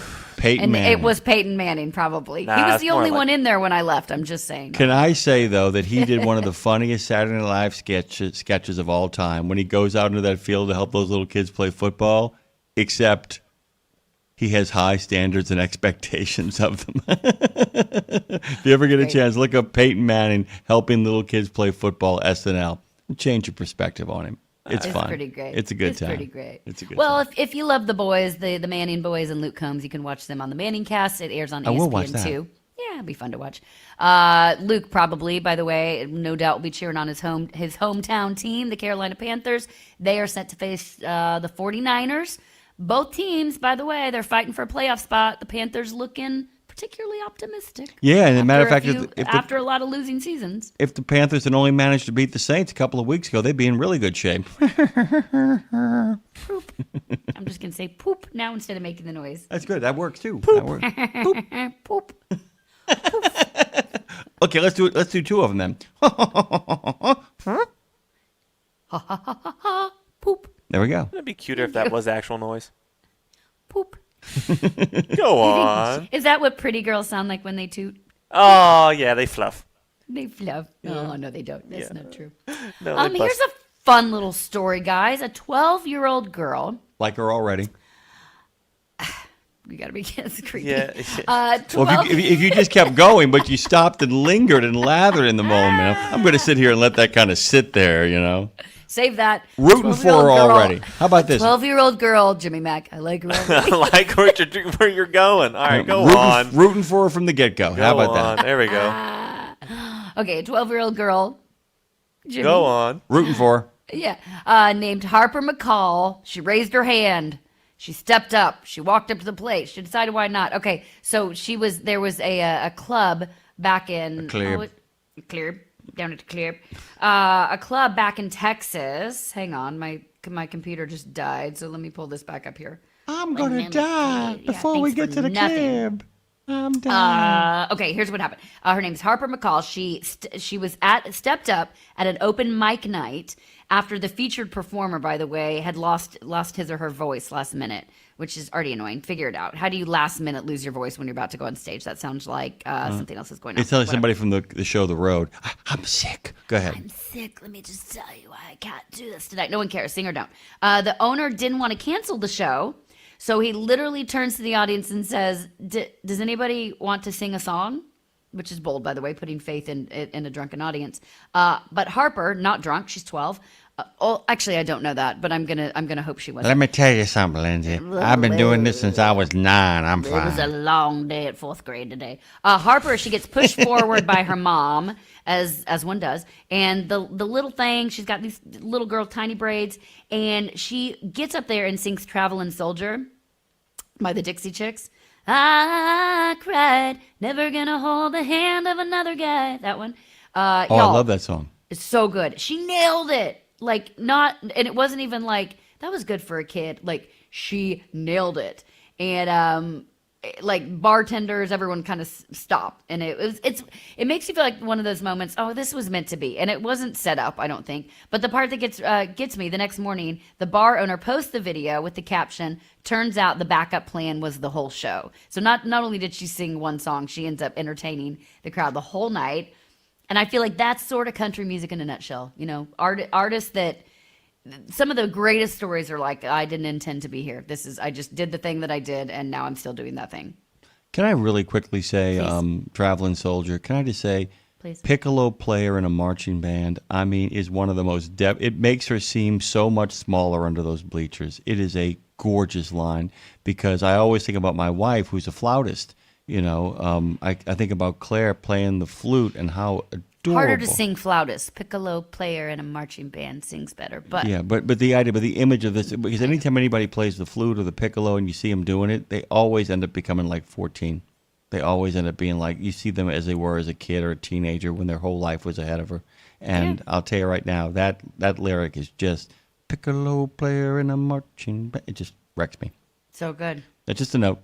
So good. I got to sing that song at a Wounded Warriors event years ago, which was, Talk about getting through that. I didn't plan that one well. I'm like, I'll just sing the song that I'll never be able to get through. That's smart. Anyway, I love this story. I love this story just because I think it shows you, country music or people that are willing and open still make room for the unexpected. The moment she was waiting for all of her life has arrived. Cometh the moment, cometh the 12-year-old child, Jimmy, I support everything you're talking about right now. Go on. I know you do. If you need a sign this morning to show up a little braver than you feel, well, there you go. Courtesy of Harper and her mama who pushed her and was like, please pay my bills, please be famous. Anyway, check her out. Great little kid, great singer. Jim, if you were going to host an award show, if you and I were going to co-host an award show, knowing who you are and who I am, we're going to host the CMAs next year, or maybe the year after. We'll see. Depending on our schedules, I'll check. How could we do it off the top of your head and do it differently? Well, first of all, I would actually go back and steal from something that nobody remembers. I'd go look at Elaine May and Except for Dave Farrow, he probably remembers He'd it. remember it too, absolutely. I would literally play it absolutely to what would be the funniest part of it is the fact that it's like you would have to be constantly instructing me on country and Western music news. I would play it like that. I would act like I have no idea what any of it is about, and it would turn into kind of this blitzkrieg of you like using me as a sounding board to explain to the folks out there in TV land what stuff is about. That'd be Like you're bringing Willie Nelson on and you've never heard of him kind of thing. and so it'd be William Nelson. William H. Nelson, please come to the stage. I like it. I think that would be the beginning gamut of it, and we would use me as kind of like, I'm Lindsay Lawler, blah, blah, blah, I'm now a famous person. Everything has taken off over the last year. It's been a madhouse, blah, blah, blah, blah, blah. And I have no idea why I'm here. I mean, that would be kind of the ongoing sense of what have you gotten me into? I like it. But I would also make a lot of really mean-spirited jokes, but I would deliver them in a really I don't know what this means sort of way too. Jokes that are really kind of. Would you be able to stay in? I would have a hard time staying. I have a hard time doing that and stick. I mean, obviously they would know it's a bit, but it's hard to commit. That would be really hard to commit to. You could do it though. Oh no, I played an angel in a comic version of It's a Wonderful Life where he's actually totally clueless, and I had to walk like Tim Conway for the better part of an hour and 20 minutes. Yeah, I kid you not. I mean, Christopher Durang's version of It's a Wonderful Life, where the opening part of the play had to walk across the stage for 5 minutes on a shuffle. That shuffle. Okay, well, how about this? Next year we'll broadcast from the CMAs. There's a whole Radio Row situation. We'll broadcast, get you a better feel of it, then we'll go to the show, and then we'll host it the year after. So 2027 we'll host it. Feel good? Well, I mean, I could get up to speed for it, but I think the gay, I would just play that character if I have no idea what the hell you're talking about. Who are these people? Who are these people? All right. Finally, on this day in country and Western music history, this is cool, Jim. You'll appreciate this. Just a couple years ago, in 2019, Alison Krauss, badass, was awarded the National Medal of Arts. This medal, it's an award and title created by the United States Congress back in '84, and it's for the purpose of honoring artists and patrons of the arts. So it's a huge American honor, and it's the highest honor given actually to artists and arts patrons by the United States government. Kind of cool. Do you know of this medal? I do know of this medal. It's a wonderful medal, and I like it. You almost sounded like Trump there. I do have this medal. It's a wonderful medal. It's basically better than any medal ever. Well, no, I agree with you on that. But no, I was kind of like, what do you think about this medal? I like the medal better than Presidential Medals of Freedom. I like the medal better than the Kennedy Center Awards honors. And I don't mean that now. I just mean in general. I just like the idea of the People's House picking it. I just think that's so awesome that literally you're able to get all these people together and kind of pick it together, which is I like really it. cool. Also, by the way, John Fitzmaurice over there in the chat says maybe that should be Willie Van Nelson or the Willie Nelson or maybe General William Harold Nelson, the grandfather of country music. I like it. I like what he stands What a for. maniac. What a maniac. That's your country and Western music news here on Road Gang Radio. That's Phone Master Dre. That's Jimmy Mack. I'm Lindsay Lawler, guys. Thanks for listening. If you aren't listening, well, you aren't listening, and that You're would not be here. sad. I mean, yeah. We missed you. If you listen later, thanks for Trucking making with it. a Rider coming up next. Don't go anywhere. And happy Thanksgiving week. Woo! We're thankful for y'all.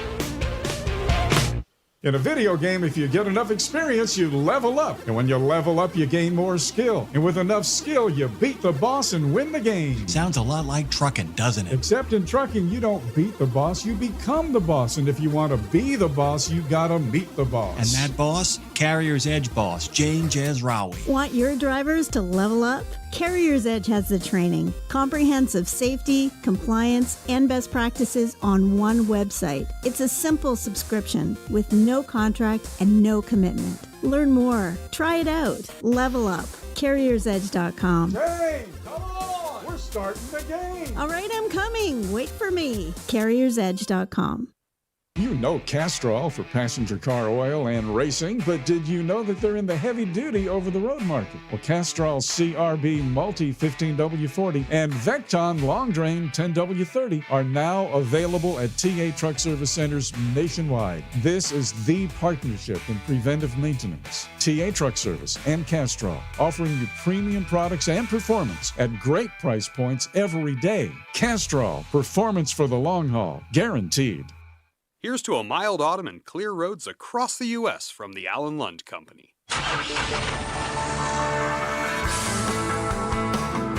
Welcome to Trucking with OOIDA. I'm Ashley Blackford. And I'm Scott Thompson. How you doing, Scott? I'm doing great. It is National Stuffing Day. Stuffing Day. Yeah. I do love stuffing. Who doesn't love gravy stuffing? on it. Yeah. Yeah. No, it's good. The time, tis the season, as they say. Yes, it is. It's not something I've ever made, though. No, me neither. But from a box, maybe, but I don't think that yeah, counts. I've made it from a box, but I don't, That doesn't I don't count, think right? that counts either. Okay. But Well, you know. Anyway. Half credit. Exactly. So it's been a great week hearing from OOIDA board members. And today, last but not least, we will hear from them. We have Linda Allen and Joanne Couture joining us for today's show. Always love a chance to sit down with these ladies, especially getting Joanne's perspective on both sides of the border.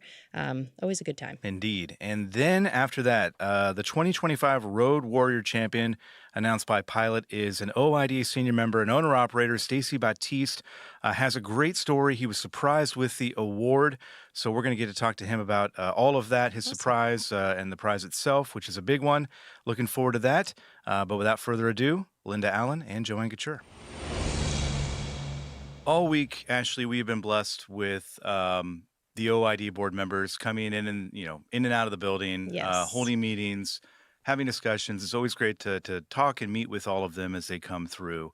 And we have been talking with them here in the studio as often as we can to kind of get a feel of, what they're seeing out there, their perceptions of what's going on, and some fun stories mixed in as well throughout.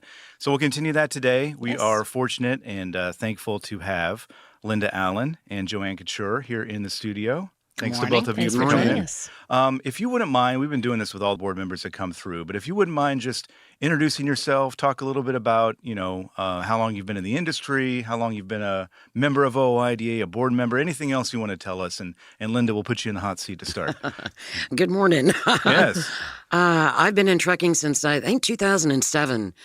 There was a recession, lost my job, my husband lost his job, and we thought it'd be a good idea to get a truck and start driving. It's been kind of hard. I will say that I got involved with OIDA because they were there for me. 6 months into this, I didn't have a clue what I was doing, and someone gave me the phone number for OIDA, and I called. And I wouldn't be in business today if it wasn't for this organization. So a few years ago, I ran to be on the board because I wanted to give back to an organization that gave so much to me. Yeah. Was it just the support and answering questions? Because obviously when you get in the industry, it's a lot. It's overwhelming. Was it mostly support and that kind of thing? It's both. And it still is. As a board member, I talk to everyone in this building. When I've had issues with the trucks, with mechanical issues or issues with regulations, it's a networking. It's a family. And it's just been wonderful support. Information, questions. I remember calling up here one time and saying, and this is when I was first into the industry, what's a HUT? What's a HUT? What is that tax? I don't know what it is. And they walked me through it. And they've just always been so gracious and answered any question I ever had. And so, like I said, I just try to give back for what I've gotten. Yeah. And Joanne, you've been a member for how long? I've been a member since 2005. I've been a driver since 1994. Been an owner-operator since 1998. I run cross-border operation. I haul liquid chemicals. I've been doing that for the past 17 years. So I joined this organization way back when because I had a bad experience with a tow truck company taking me for a ride, and not a good one. Financially. So it was a case of, all right, does somebody do anything to fight for us when these things happen? Or are we just, left on our own? And another driver over the radio said, yeah, call OIDA. And I did. And we discussed all of that. And over the years, I firmly believed that if you want to see things change, you have to get involved. So Absolutely. I decided to get involved. And when I got, the funny part is when I got the application to become a board member for the nomination form, I'm like, yeah, I'm the Canadian and they're not going to look at this, but what the heck, I'll just fill it out. And I filled it out and they sent back another questionnaire and I'm like, surely they're going to realize that the address says Canada at the end, right? And they're just going to gloss over it. And no, they sent back another questionnaire. And I'm like, okay. And then my husband calls and he says, yeah, you just got a letter and they want to know if you're going to drive or if you want to fly to go there. Huh? And you're like, what? What? Dear, please read the whole thing. Yeah, right, yeah. So, yeah, and here I am. So, yeah, I became a board member in 2013, and I've been here since, and I represent Canada and the U.S. for the organization. Ashley and Joanne, do you want a few minutes to just talk Canada things? We certainly could, yes. Yeah, craft peanut butter and shreddies. Yes, exactly. Yeah. My husband, that was his supper last night, craft dinner. And my breakfast this morning was shreddies. There we So go. thank you, Joanne. Awesome. I am curious, when you're back in Canada, do you obviously tell people about OIDA? Do you ever get they're in America, they would only represent U.S. truckers? What's your response to that? And the answer to that is simple, is 70% of Canadian transportation companies run cross-border operation. So you as a driver are in the U.S., thus the rules in the U.S. affect you. Thus you should be a member of this organization for the price of a good steak. That's what it is. The price of a good steak is the annual membership fee to look out for your interests while you're down here. We've got things going on now. There's been things going on for a long time, but what the association does a lot, it's not so much we win a lot, it's we prevent frivolous rules from going into place. We have permanent staff in D.C., and their job is to see this stuff before it actually ferments and becomes something. So a lot of what the association does is behind-the-scenes work, but it's really important behind-the-scenes work to protect drivers' rights. Whether it's Canadian drivers or American drivers, it protects both our rights. Like some of the rules that are being now enforced that haven't been enforced for a while, like the ELP, is something that it's helping both of us, like both countries. You mentioned, things fermenting, and there are always issues that are, fermenting, percolating. I don't know what the right verb is here. And there are certainly issues right now that fit that bill. And Linda, it strikes me because you mentioned something earlier about when you came into the industry, you were overwhelmed. You had a lot of questions. You didn't really know where to go with certain things, and OIDA helped you with that. It strikes me that now, maybe even more so than then, or maybe even more than ever, the association kind of fits that bill because there are so many issues, I think, that are really plaguing the industry in a lot of ways. You're here this week talking with everybody and having these conversations about issues and figuring out which way the association is going to go with this, with this issue or that issue. Is there one particular issue in your mind that you think kind of stands above the rest in terms of maybe making it a priority? What are you concerned about, I guess, right now? I'm concerned about a lot of things right now. Yeah. It's hard right now. It's hard to stay in business right now. The rates are low. A lot of people are struggling. Broker transparency, the double brokering, all this stuff is going on, and the rates are just terrible.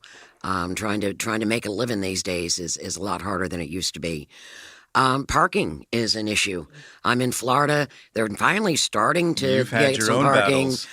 I serve on a congressman's Veterans Advisory Committee, and he was asking me one time, he called me up and he said, Linda, why is there a truck parked on us? Why are all these trucks are just parking on the highway? And you were I said, like, because yes. there's no place to park. Yeah, but you were like, yes, this is an opportunity to Yes. educate, and I'm sure you did that. Absolutely. Yeah. Absolutely. So there's all kinds of issues that are going on right now, but I think the broker transparency is right up there. Parking.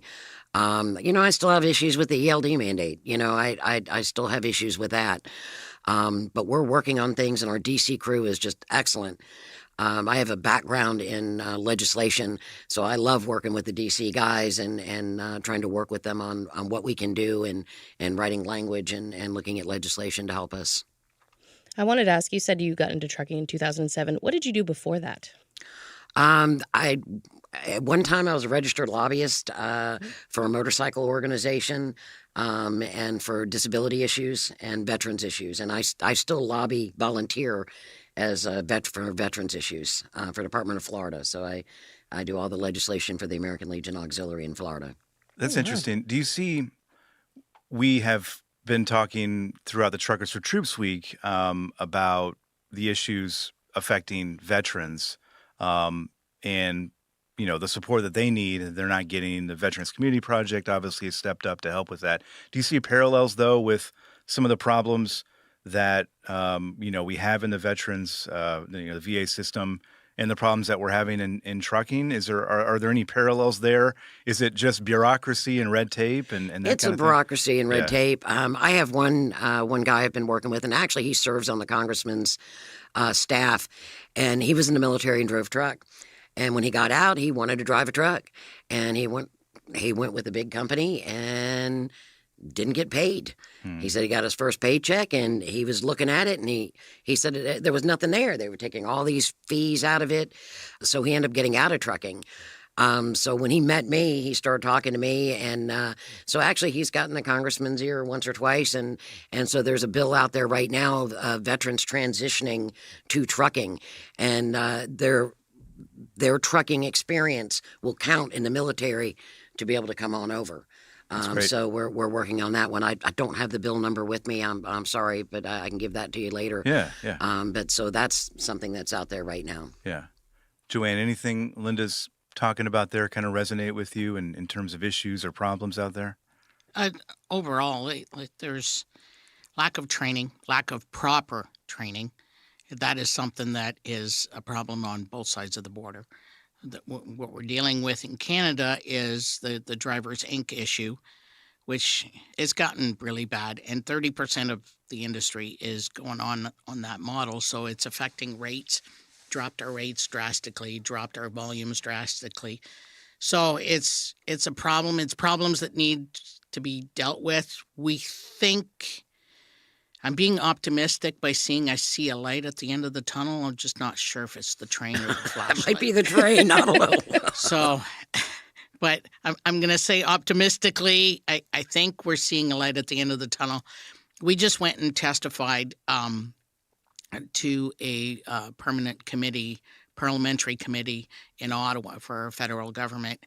And in Canada, we don't have an FMCSA. That is a federal agency that regulates transportation. Each province regulates their own. So that makes it a little more convoluted.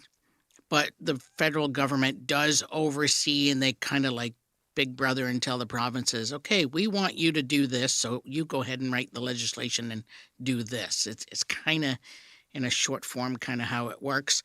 So we did finally go to testify at that permanent committee, and I think we're getting somewhere.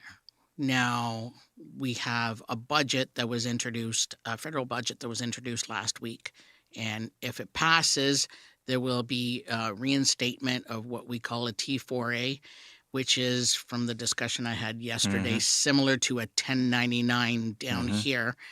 And that will reinstate, because it had been on a moratorium for the past 13 years. So that will reinstate the issuance of T4As by carriers. And so we should, over the course of maybe a year and a half, be able to straighten these bad carriers out. Yeah, to put it That's the nicely. light. That's the light at the end of the tunnel. Yes, like I said, I'm not sure if it's a flashlight or a train. Yeah. But yeah, that is the light one of the lights at the end of the tunnel. We're hoping to do more on safety, more on driver training. I'm on a committee that's looking at the certification of driver trainers for Ontario. So there's more coming, but we're working on it. It's just it just takes time. And sometimes you get like you're just about at the finish line and something else politically happens and we go into an election and everything gets put on the shelf. Would you say, are there a lot of similarities between the U.S. and Canada when it comes to trucking? Is there anything that Canada does better Or, I mean, I can think of a few things that they do better, but I mean, in regards to trucking. You can't see me, but I'm shaking my head. Or, I mean, you're right. And You're right, vice but versa. Yeah. Yeah. So Todd would be the first one to say that our hours of service are better. They're more flexible. Your roads are by far better. So the Trans-Canada Highway, which is self-explanatory by the name, it is one road. We only have one that goes across the country. In Northern Ontario, it is a 2-lane road. In some spots for about 120 miles, there isn't even passing lanes. So there's things that we are lacking as far as infrastructure. Now, to explain that, we as Canada are 10% of your population down here in the U.S. So there's not as many people. There's not as many votes. And Northern Ontario is kind of a remote region. So 70% of the Canadian population lives within 100 miles of the U.S. border. Geographically, we have more land by a little bit than you do down here. So if you were to put, your population within 100 miles of the Canadian border, it would be pretty crowded. Yeah.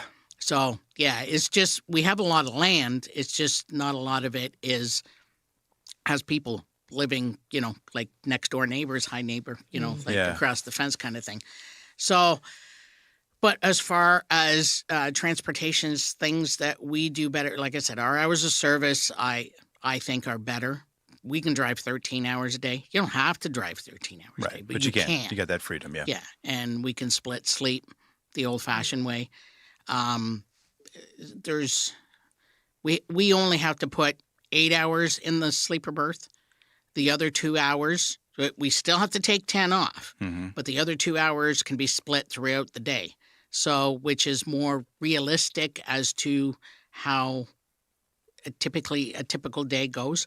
So, I'm not necessarily gonna have a shower, sleep, have breakfast, so a meal, a shower, and sleep all at the same spot. Right. So by only having to put 8 hours straight in the bunk, the other 2 can be split in minimum of half-hour increments throughout the day to meet the 10 requirement. Right. So you got that flexibility, yes. which we don't have here. Which is something, Linda and Joanne, here in the U.S. at least, we've got the DOT floating this pilot program, right, of kind of giving some flexibility with the hours of service. I don't have the numbers in front of me, but essentially it would do a little bit of what you're talking about there in giving some more flexibility. And Linda, you talked about the ELD situation, and that's kind of a burr in your side still. That obviously relates to what we're talking about here. But in terms of hours of service and that kind of thing, what Joanne's talking about, do you see some light at the end of the tunnel with maybe an attitude changing here a little bit? I'm hoping so. Yeah. Because I don't need someone to tell me when to sleep, when to eat, when to shower.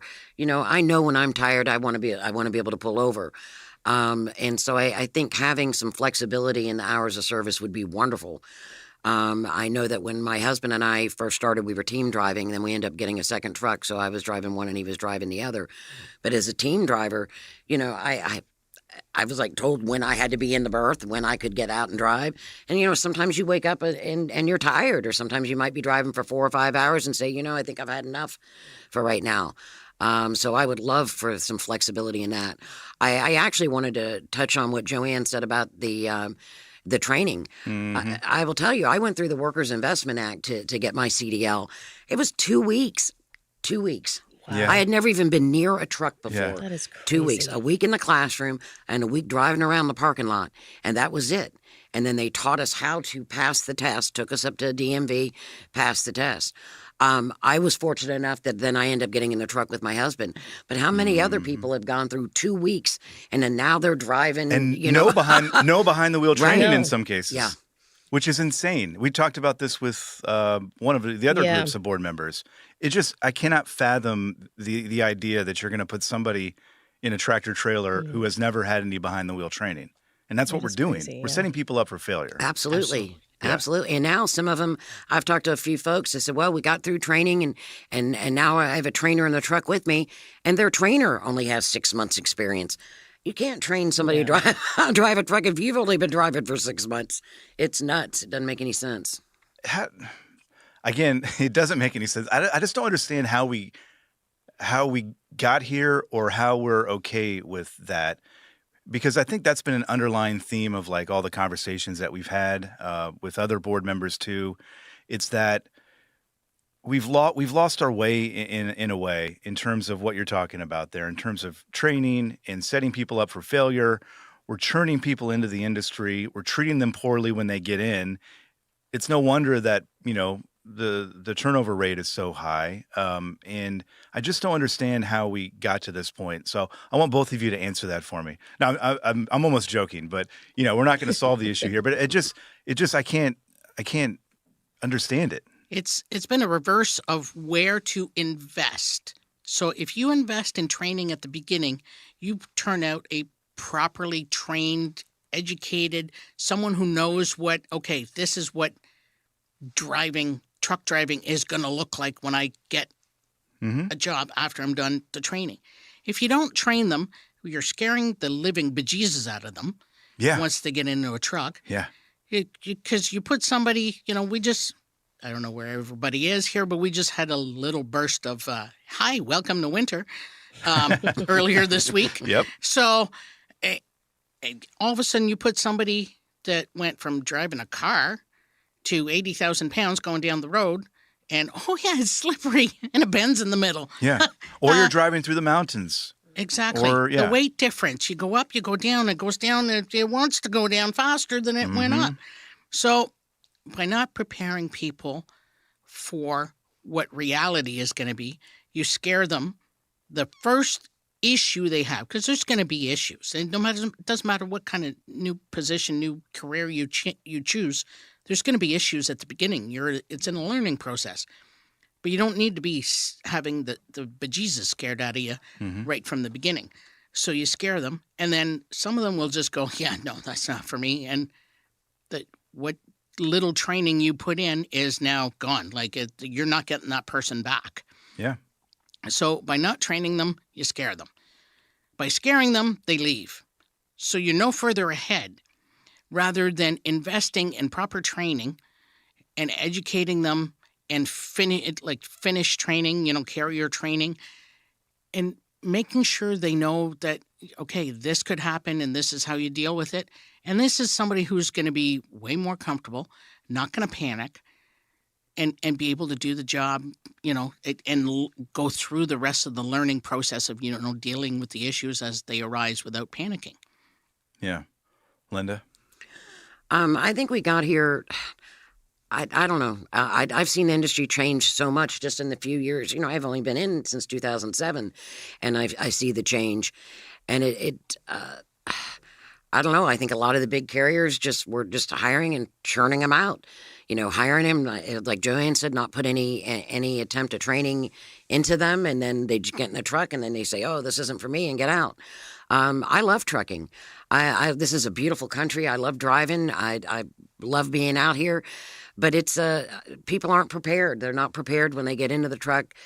Just like Joanne was saying, they just haven't had the training and they don't know what to expect, and then they decide, it's not for them.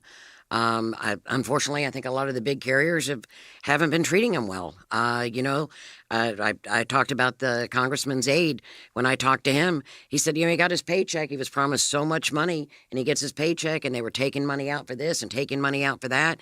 And I think one of the reasons they weren't training them is because they don't want them to know that this is what's going to happen. They don't want them to have insight. And it's a shame. I'm hoping it's going to go back kind of how trucking was even 20 years ago.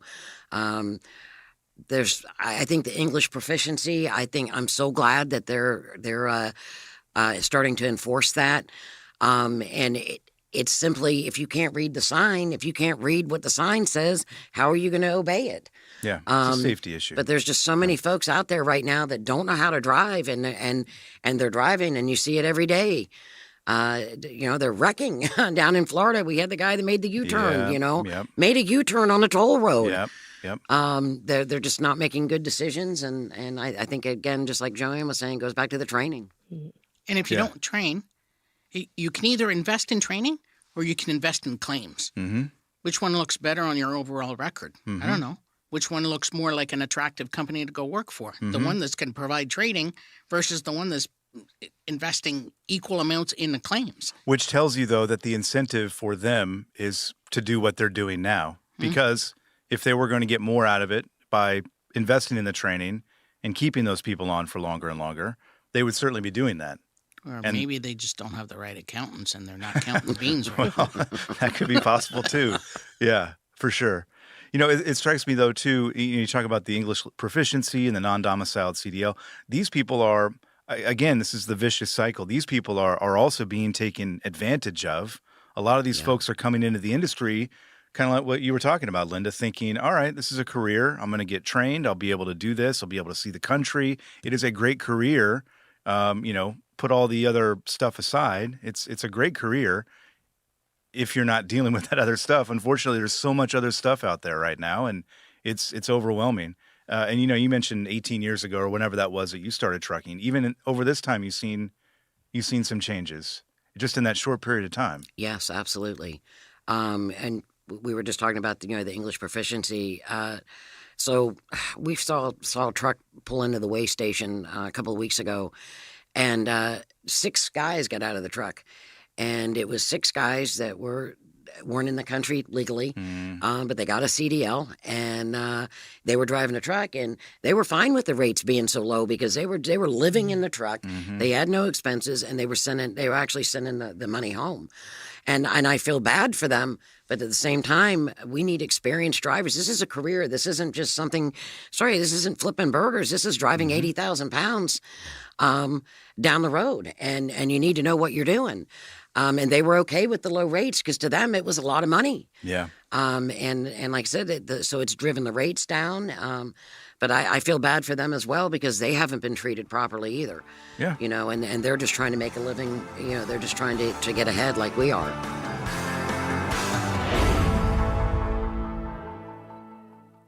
St. Christopher Truckers Fund provides free health and wellness programs for drivers to help prevent some common medical conditions seen in the industry. These programs include diabetes prevention, Rigs Without Cigs, a tobacco and nicotine cessation program, Healthy Habits for the Long Haul, a 12-week total body wellness program, a vaccine voucher program that includes free flu, shingles, COVID, and pneumonia vaccines, and GPS, Get Preventative Screenings. That includes free at-home cancer screening tests.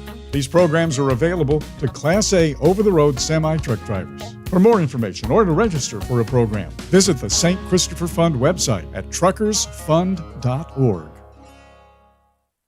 Are you ready for a hearty Thanksgiving meal without the hassle of cooking? Step inside Country Pride and Iron Skillet restaurants inside TA or Petro Travel Centers where we're serving up your holiday favorites. For just $16.99, you can choose an entree from smothered turkey, chicken parmesan, and country fried steak. Each entree includes your choice of beverage and dessert. So come in on Thanksgiving Day for a festive celebration that'll leave you stuffed and satisfied. Here's to a happy holiday season.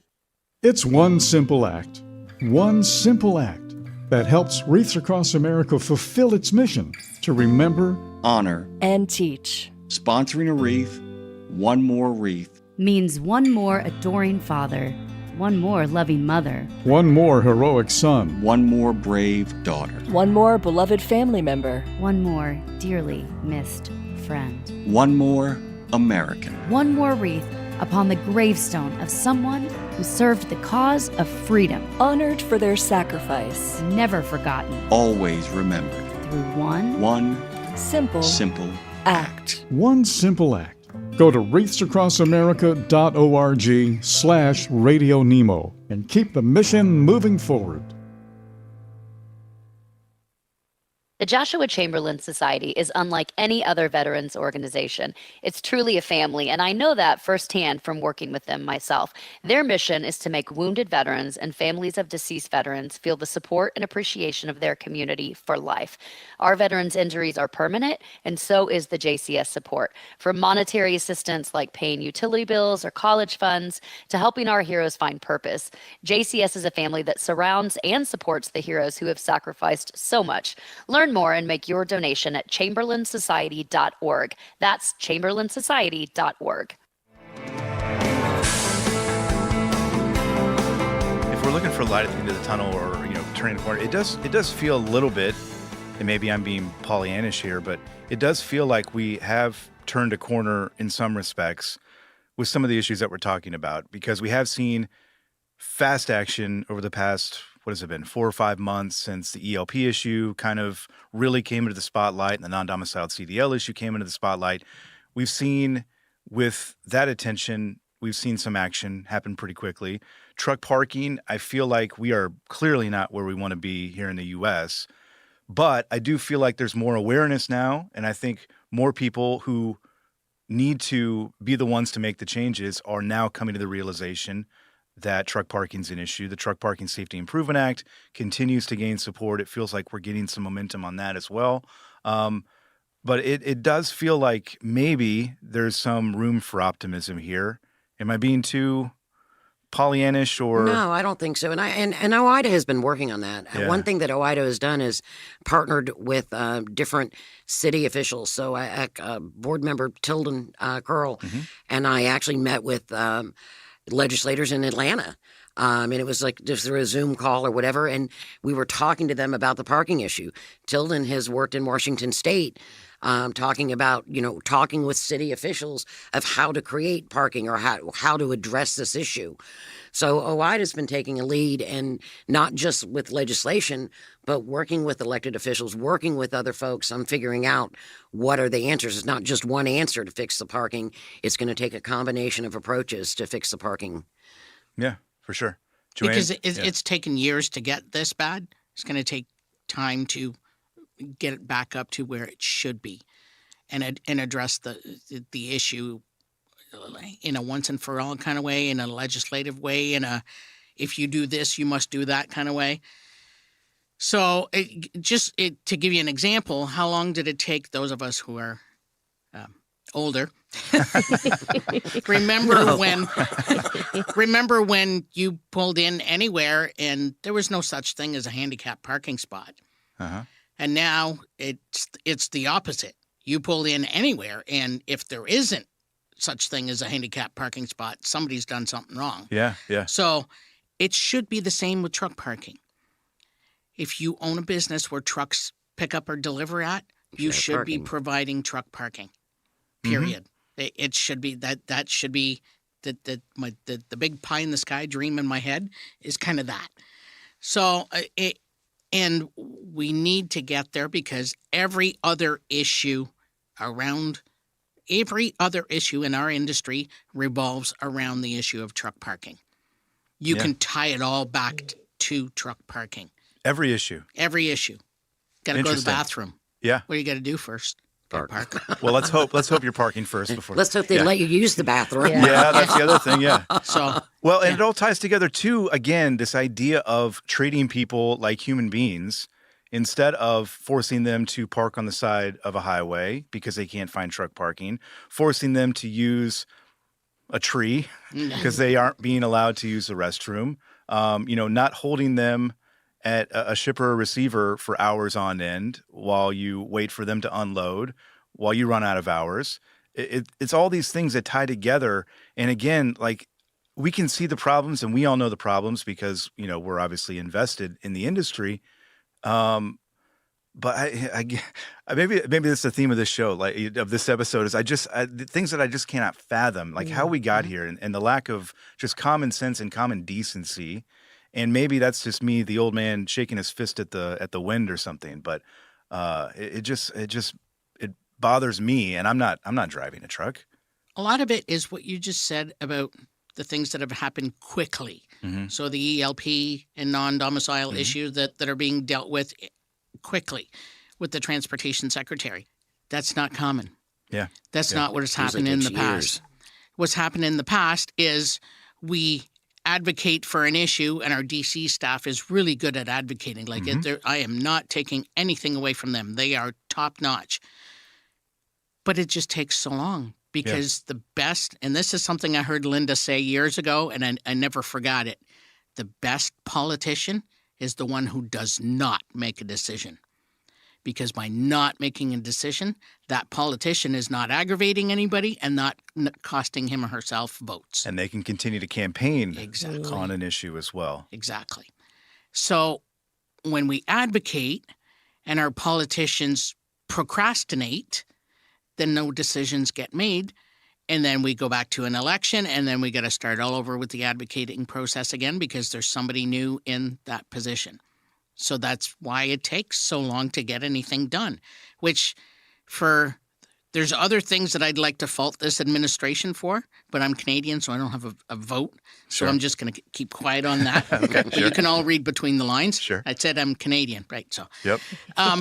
But what I am going to totally give kudos to is Sean Duffy, the secretary, the transportation secretary, has done wonderful. He has put his pants on and made hard decisions, and so be it with the politics of it.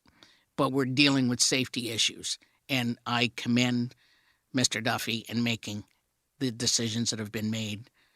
And to that point, too, I was there when Secretary Duffy and Todd Spencer, president of OIDA, had a discussion in Texas. What month was that? Maybe back in May when the ELP issue was really coming into focus and they started taking action on that. Secretary Duffy is listening to OIDA. He's listening to Todd Spencer. He's listening to Louis Pugh. He's listening to people and the truck drivers who have been expressing these concerns for a long time. And again, credit where credit's due. They're taking action on this and they're doing it quickly. In a perfect world, you would see more action like this. But as you point out, and Linda, you know this better than anybody probably, given your background, that red tape runs thick. It's the red tape, and truthfully, our politicians are looking at like 10,000 bills every session. Yeah. And they can't read every page of it. However, the stories matter. The stories matter. And so when I testify or when I go and I talk to a politician, I don't just say there's no truck parking. I'll give a story about what has happened. I was parked at U.S. Cold Storage in Covington, Tennessee for 10 hours and getting unloaded. And then I couldn't, when I was unloaded, I was told to leave immediately. And actually, Cold Storage doesn't do that. They're good guys. I make them cookies at Christmas time every year. They're good. They treat us good. Yeah. But that's what happens. But hearing the story is what resonates with them. They see all these bills, they see all this stuff, but OIDA has stories to tell, and every one of our members has a story of how a piece of legislation would help them or what has hurt them. And I think sharing those stories is important, and I think our DC guy is doing an excellent, excellent job of relaying that. We, talk about the many, many issues in trucking. But I'm curious from your guys' perspective, what keeps you going? What's positive about the industry and what keeps you getting in that truck every day? I have a corner office and the scenery changes constantly. Yeah. So, yeah, that's, I truly, 30 years, 31 years from when I started, I still love what I do every day. There's ups and downs, there's good days and bad days. A snowstorm is not exactly a welcome thing, but that's what keeps me going. Mm-hmm. I love what I do. It's a beautiful country. Yeah. Unfortunately, I'm not in the truck as much as I was. I have 2 trucks, but I have my husband driving one, and I recently hired a driver. I'm actually having to stay home a little bit more now and taking care of my mom. But I miss being in the truck and seeing the country. It's a beautiful country, and I love driving. I love to drive. So I miss being in the truck like I used to be in the truck, but I hope to be able to continue doing it, and it pays the bills. Yeah. Do you have, and we've been asking all the board members this, but for those out there listening, maybe they're younger, maybe they're new to the industry, it is tough going in a lot of ways right now. You both are successful, and you clearly love this career, this profession. What advice would you give to people, again, who are younger, starting out, who are trying to navigate this crazy world we live in right now? Don't be afraid to ask questions. The only stupid question is the one that wasn't asked. So ask questions, get information, stick with your goals. Like if you chose this as a career, stick with it. It might not be the first carrier, might not be the second carrier, it might not be a fit for you. It might something will click, and if you had the drive to get into this in the first place, you will find the right one for you. Like I went from pulling vans and reefers, and some of that was more aggravating, and now I haul liquid chemicals, and I'd never go back to anything that isn't round and stainless and shiny. Yeah. So, yeah, I love what I do. So it's just a matter of finding your right niche. And I walk into offices sometimes and see people, there's 30 cubicles in a big room and 30 people speaking loudly. And to me, this is all like loud noises. But then I walk back out to the truck and start the motor and went, oh, okay, that's my own loud noise. But at least I can tolerate this one. Yeah. So it's all your choices. Not everybody, I had somebody ask me one time doing a research project, and there was somebody there that asked, well, don't you get lonely? I said, no. I kind of like being by myself. Tunes, podcasts, whatever. Yeah. I find I educate myself by listening to a lot of podcasts, and I'm well informed, and I have time to do that. So it's, like I said, I got a corner office, and the scenery changes constantly. I like that. Yeah. I love that. Yeah. Linda, advice for folks out there? Call OIDA, become a member. That's huge. That's huge. You have somebody on speed dial that you can call with any question you have. And just like Joanne was saying, ask questions. There's no such thing as a wrong question. I also agree with what Joanne was saying about finding your niche. We haul ice cream, Ben and Jerry's and Breyers. Yeah. And that has worked well for us. But find what you want to do. Find out, find the right carrier, whether it be a small family-owned carrier or a large one if that works for you. But kind of find out what you want to do and stick with it. But get a hold of OIDA because they're a lifesaver. And also be your own advocate. To piggyback what you said earlier about reaching out and talking to lawmakers who can make these things.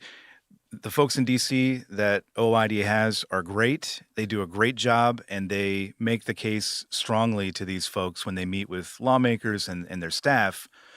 But to your point, Linda, a phone call or an email from an actual truck driver who is encountering a problem with truck parking or bathroom access or broker fraud or any of these other issues out there, if you can reach out and talk to them directly and make your case and educate those folks about what's going on, anybody who hears what's going on, to me,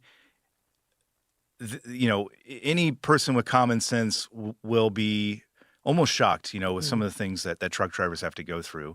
And that's how action happens. Slowly, as we pointed out, but it does happen over time. So I'm all about grassroots mobilization. Yeah. I wish more people did it. Your voice matters. Everyone's voice matters. Yeah.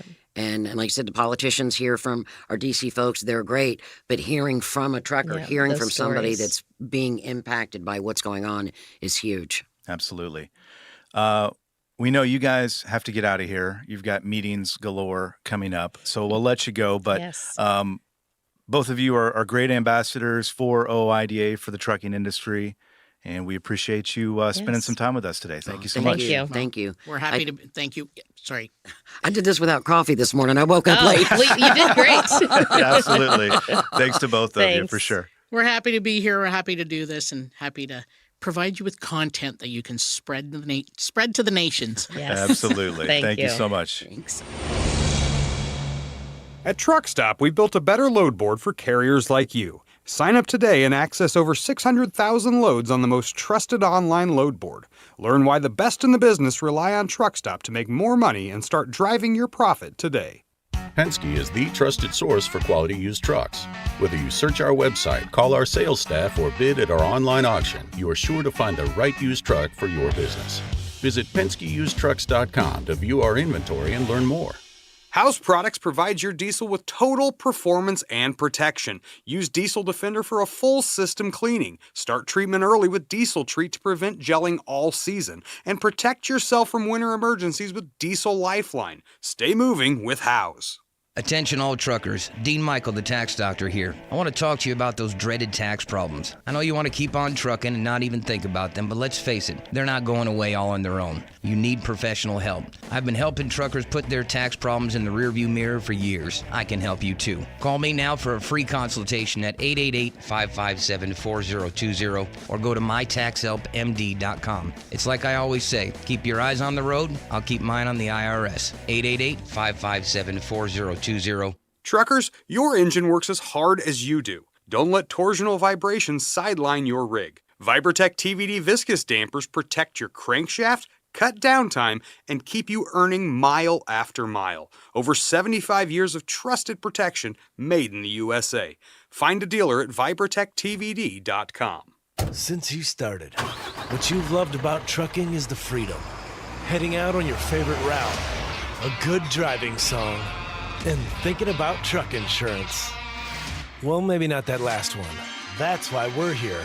At OOIDA, we have a full range of truck insurance products, expert advice, and great customer service, helping you get the right coverage for your operation. Go to OOIDA.com, because your job is to drive. Our job is to help with everything else. Every year for the past 10 years, Pilot has been celebrating the industry's most dedicated and determined truck drivers through its Road Warrior contest. Thousands of entries come in, but there can only be one winner. And this year, that winner is OIDA senior member Stacy Batiste, a man, Pilot says, who is living out the values that define a true road warrior. His prize, a refurbished semi built by the Diesel brothers, stars of the reality TV show that ran for 6 seasons on the Discovery Channel, and $50,000, all of it a surprise. Here's Batiste in a video posted to social media by Pilot, being told he had won. You recognize that truck? That's it. What I want to tell you right now is you are the proud new owner of that Kenworth. Seriously? I am dead serious. Oh, man, this is... I don't know what I am right now. They trying to put it together right now. I just don't want to pass out. Oh, hey, Stacy, if the truck wasn't enough, you also got $50,000. Yeah. Thank y'all so much, man. If you couldn't tell there, Stacy truly was surprised. He told Landline Magazine's S.J. Munoz that the reaction was 100% authentic. It's still a shock. I guess, they really pulled the fast one on me. I got to give it to them. They did a great job. I thought I went down there for, an interview. I thought maybe I was in the top 10, something like that, And then one of the Diesel brothers showed up, and I'm like, I'm looking at him like, what are you doing here? He said, well, man, I'm doing your interview. I said, okay, cool. So we started talking about the show because when it was on television, I watched it a lot, I just like, the things that they do. And the guy that was shooting us, he said, man, let's go outside. We could take it in front of the pilot. We get the pilot in the background. I said, okay, cool. And so we're just talking and talking and talking. And out of the corner of my eye, like I said, I caught the truck. And when he pulled up, he said, man, he said, I got to tell you something. You're not here for an interview. You want a truck. And it was like, that's when everything happened. And my family came out and I was like, my face was like, what are y'all doing here? So it was pretty crazy, man. It was, It's not hard to understand why Stacy won. A U.S. Marine Corps veteran turned owner-operator. Pilot said he brings honor, courage, and commitment to every mile on the road, mentoring young drivers off it and uplifting his Louisiana community along the way. Stacy says his love for trucking runs deep. I started driving, I was in the military, Marine Corps, and I went straight out of high school. And I was involved in Desert Storm, and I was in college. And when I got back, I've always been into trucks, like most kids play with cars. I always wanted trucks, dump truck. It didn't matter as long as it was a truck. I don't know. I was always fascinated with trucks. And when I got back, I went back to school, but I really couldn't focus on it. I did like 2.5 years. And it's like, I just started driving full time, so I just got in the truck, and, we took it from there, and it just escalated, to where I'm at now. I've roughly been driving, I want to say 35 years, maybe a little longer. And, I used to go everywhere, like 48 states or what have you. And as I gotten a little older, I kind of narrowed it down, a little bit smaller and smaller areas so I could spend more time with the family. I have 2 sons, I have a granddaughter now. So, I try to spend as much time as I can with the family, because they come first. But at the same time, I guess I have, like, my mama used to tell me, I have diesel in my veins. After a little while, I got to get on the road, because I just love what I do. I know times have changed and a lot of things have changed in the trucking industry, but I try to keep it as simple as possible, with what I do, out here on the road and things like that, and being safe, very safe, and that was one of the things they were amazed about, knock on wood. I haven't had a major accident. I don't know. I think I'm roughly probably a little over 5 million miles now. And I never really had an accident, like nothing like that. I had a couple of claims, but I've never had nothing that stuck against me, But other than that, I just try to take my time with it one day at a time. And we just keep on trucking, man. Like they asked me, how long am I going to work? I said, if the Lord lets me, I'm going to ride till I die. For the time being, Stacy's going to be riding in style in that custom Kenworth W900 the Diesel brothers decked out, and the timing was impeccable. I always say that God is great, and I spoke to my wife. I said, well, look, my truck is getting older. Probably after the first of the year, I've been kind of working a little harder. And just to save up to where, with everything that's going on with the economy and everything, I figured probably next year I was going to have to buy another truck. And this happened, so it's like, I don't have to buy a truck, so that's a great, great help. It's just, people don't realize, those things help out a lot, especially when you're an owner operator. That's probably, besides fuel, that's probably your major expense, the cost, the maintenance and repair of a vehicle. And so with that, me being blessed with this truck, that means I could focus on something else, It'll be nice not having to worry about some of those maintenance and repair costs. It'll also be nice rolling around in a one-of-a-kind Kenworth, but Stacy is also appreciative of one more thing. Well, the last 6 months or so, been having air condition problems, man. It's like I fix mine, it goes out. Fix this is electrical problem. I think a bird or something hit the front, it bent the condenser. I had a problem with that, So it's like, just, I know it's getting cooler now, but and then when they brought it down, they were laughing because the AC went out on it. So they're getting it fixed, it's in the shop now. So just, I guess it's going to be me getting used to a bigger truck. I'm used to driving a 10-speed. This is an 18-speed. So, when I started, that's what I started driving with. So I have to remember, kind of reprogram my mind that, hey, this is 18 speeds and not 10, and it's just, I guess I'm assuming the ride is going to be a lot smoother, in this one because it has a longer wheelbase, the stance, and everything like that. So, we're going to enjoy it to the most, man. Like I said, to be honest with you, I just enjoy looking at it. It came in, it was clean, it was shiny, it was, it was like, I'm looking and they talking to me at the same time, and I'm just looking at the truck, and it's like, and they say, well, man, you got this, that, and that. And I'm like, wait, y'all got to slow down because, kind of in shock. I'm looking at the truck, and like I went back and I looked at some of the videos of when they put the truck together. And I thought that was awesome also, the way they put it together, changed a few things on it, it's kind of like, that's a good feature right there, So it's all in all, I think it's, I enjoyed everything about it, and I can't wait till I put it on the highway, get it rolling, and we'll be good to go. Stacy may have won the award, but he's quick to shout out everyone who helped him along the way, including a key player in the story. I got a best friend. His name is Kenneth Clay. He and I have been best friends for about 45 years, man, since we were about 10, 11 years old. And we basically like brothers, you know what I'm saying? We're always together. If you see one, you probably see the other one or similar, And he said, man, they got this contest going on. He said he just saw it and he was like, man. So I gave him some information, not thinking about, what was going on, And I guess the point of contact was him. So they contacted him and said, hey, man, we need some information. Stacy made it to, I guess, the finals or whatever. And I was like, man, I was just happy to be in the finals, to be honest with you, to be considered out of all the millions of truck drivers, just to be considered, hey, I made it this far. Then they called me and said, hey, contacted Kenneth. And they were like, hey, we want to do an interview. I said, okay, cool. Well, I was working. I had a load. I was under a load. So I was like, look, I'm going to have some time. I could be in Baytown, Texas, tomorrow. So, we scheduled it, and that's when everything happened. From his wife, sisters, brother-in-law, and friends to Pilot and the Diesel brothers, Stacy wanted to make sure he thanked them all, along with his best friend of more than 40 years, Kenneth Clay, who helped him apply for the Road Warrior contest in the first place. Shout out to all of them, man. Like I said, I've never had anything happen to me of this magnitude. It's not like I win stuff every year, nothing like that. This is a once-in-a-lifetime gig, but I'm going to enjoy it.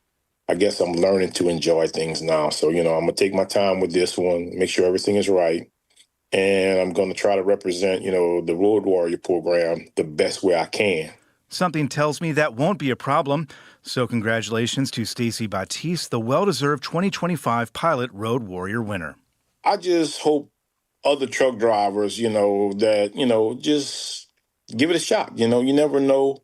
I've just read there was a second place winner, and things of that nature. But, the thing is, it kind of gives you hope, kind of like, everybody's always kind of downplaying truck drivers and things of that nature. But, there are good things out there. There are good people out there. And I hope that they, just take that and move forward, with a good perspective instead of, like, man, I hate truck driving and this, that, and that. I enjoy it. I don't think right now at this point in my life I could do anything else. That's what I love doing. So, like I said, I'm going to ride till I die, man, until they take me out the truck, I guess.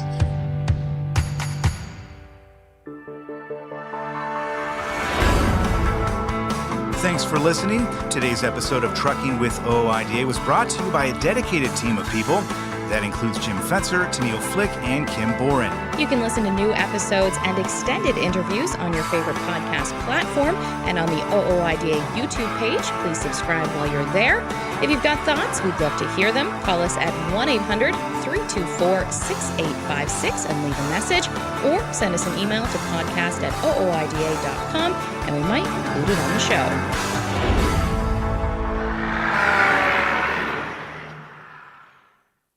Castrol keeps the heavy-duty market moving, delivering power, protection, and performance mile after mile. Find Castrol CRB Multi 15W40 and Vecton Long Drain 10W30 now at TA Truck Service Centers nationwide. These premium oils are built for endurance and trusted by professionals who depend on their rigs every day. You know Castrol from pioneering excellence in automotive and racing. Now discover the same world-class technology designed for heavy-duty applications. Castrol and TA Truck Service keeps you rolling. Stop by your nearest TA Truck Service Center today.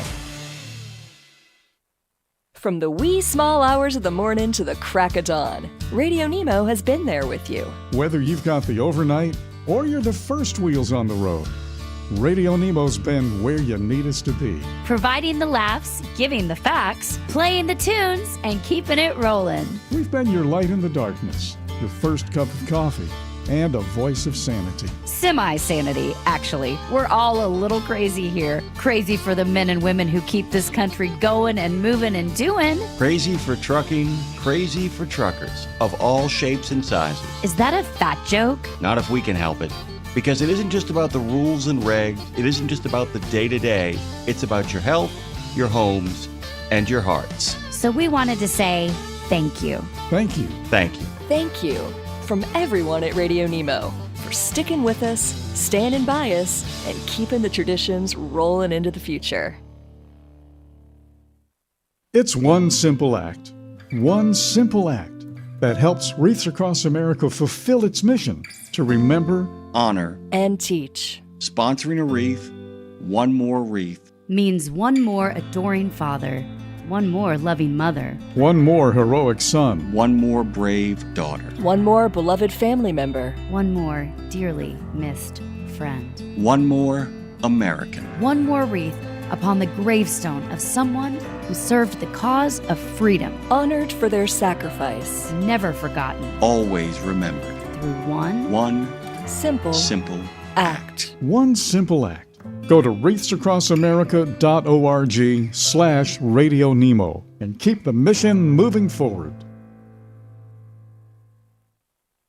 St. Christopher Truckers Fund provides free health and wellness programs for drivers to help prevent some common medical conditions seen in the industry. These programs include diabetes prevention, rigs without cigs, a tobacco and nicotine cessation program, healthy habits for the long haul, a 12-week total body wellness program, a vaccine voucher program that includes free flu, shingles, COVID, and pneumonia vaccines, and GPS, Get Preventative Screenings. That includes free at-home cancer screening tests. These programs are available to Class A over-the-road semi-truck drivers. For more information or to register for a program, visit the St. Christopher Fund website at truckersfund.org.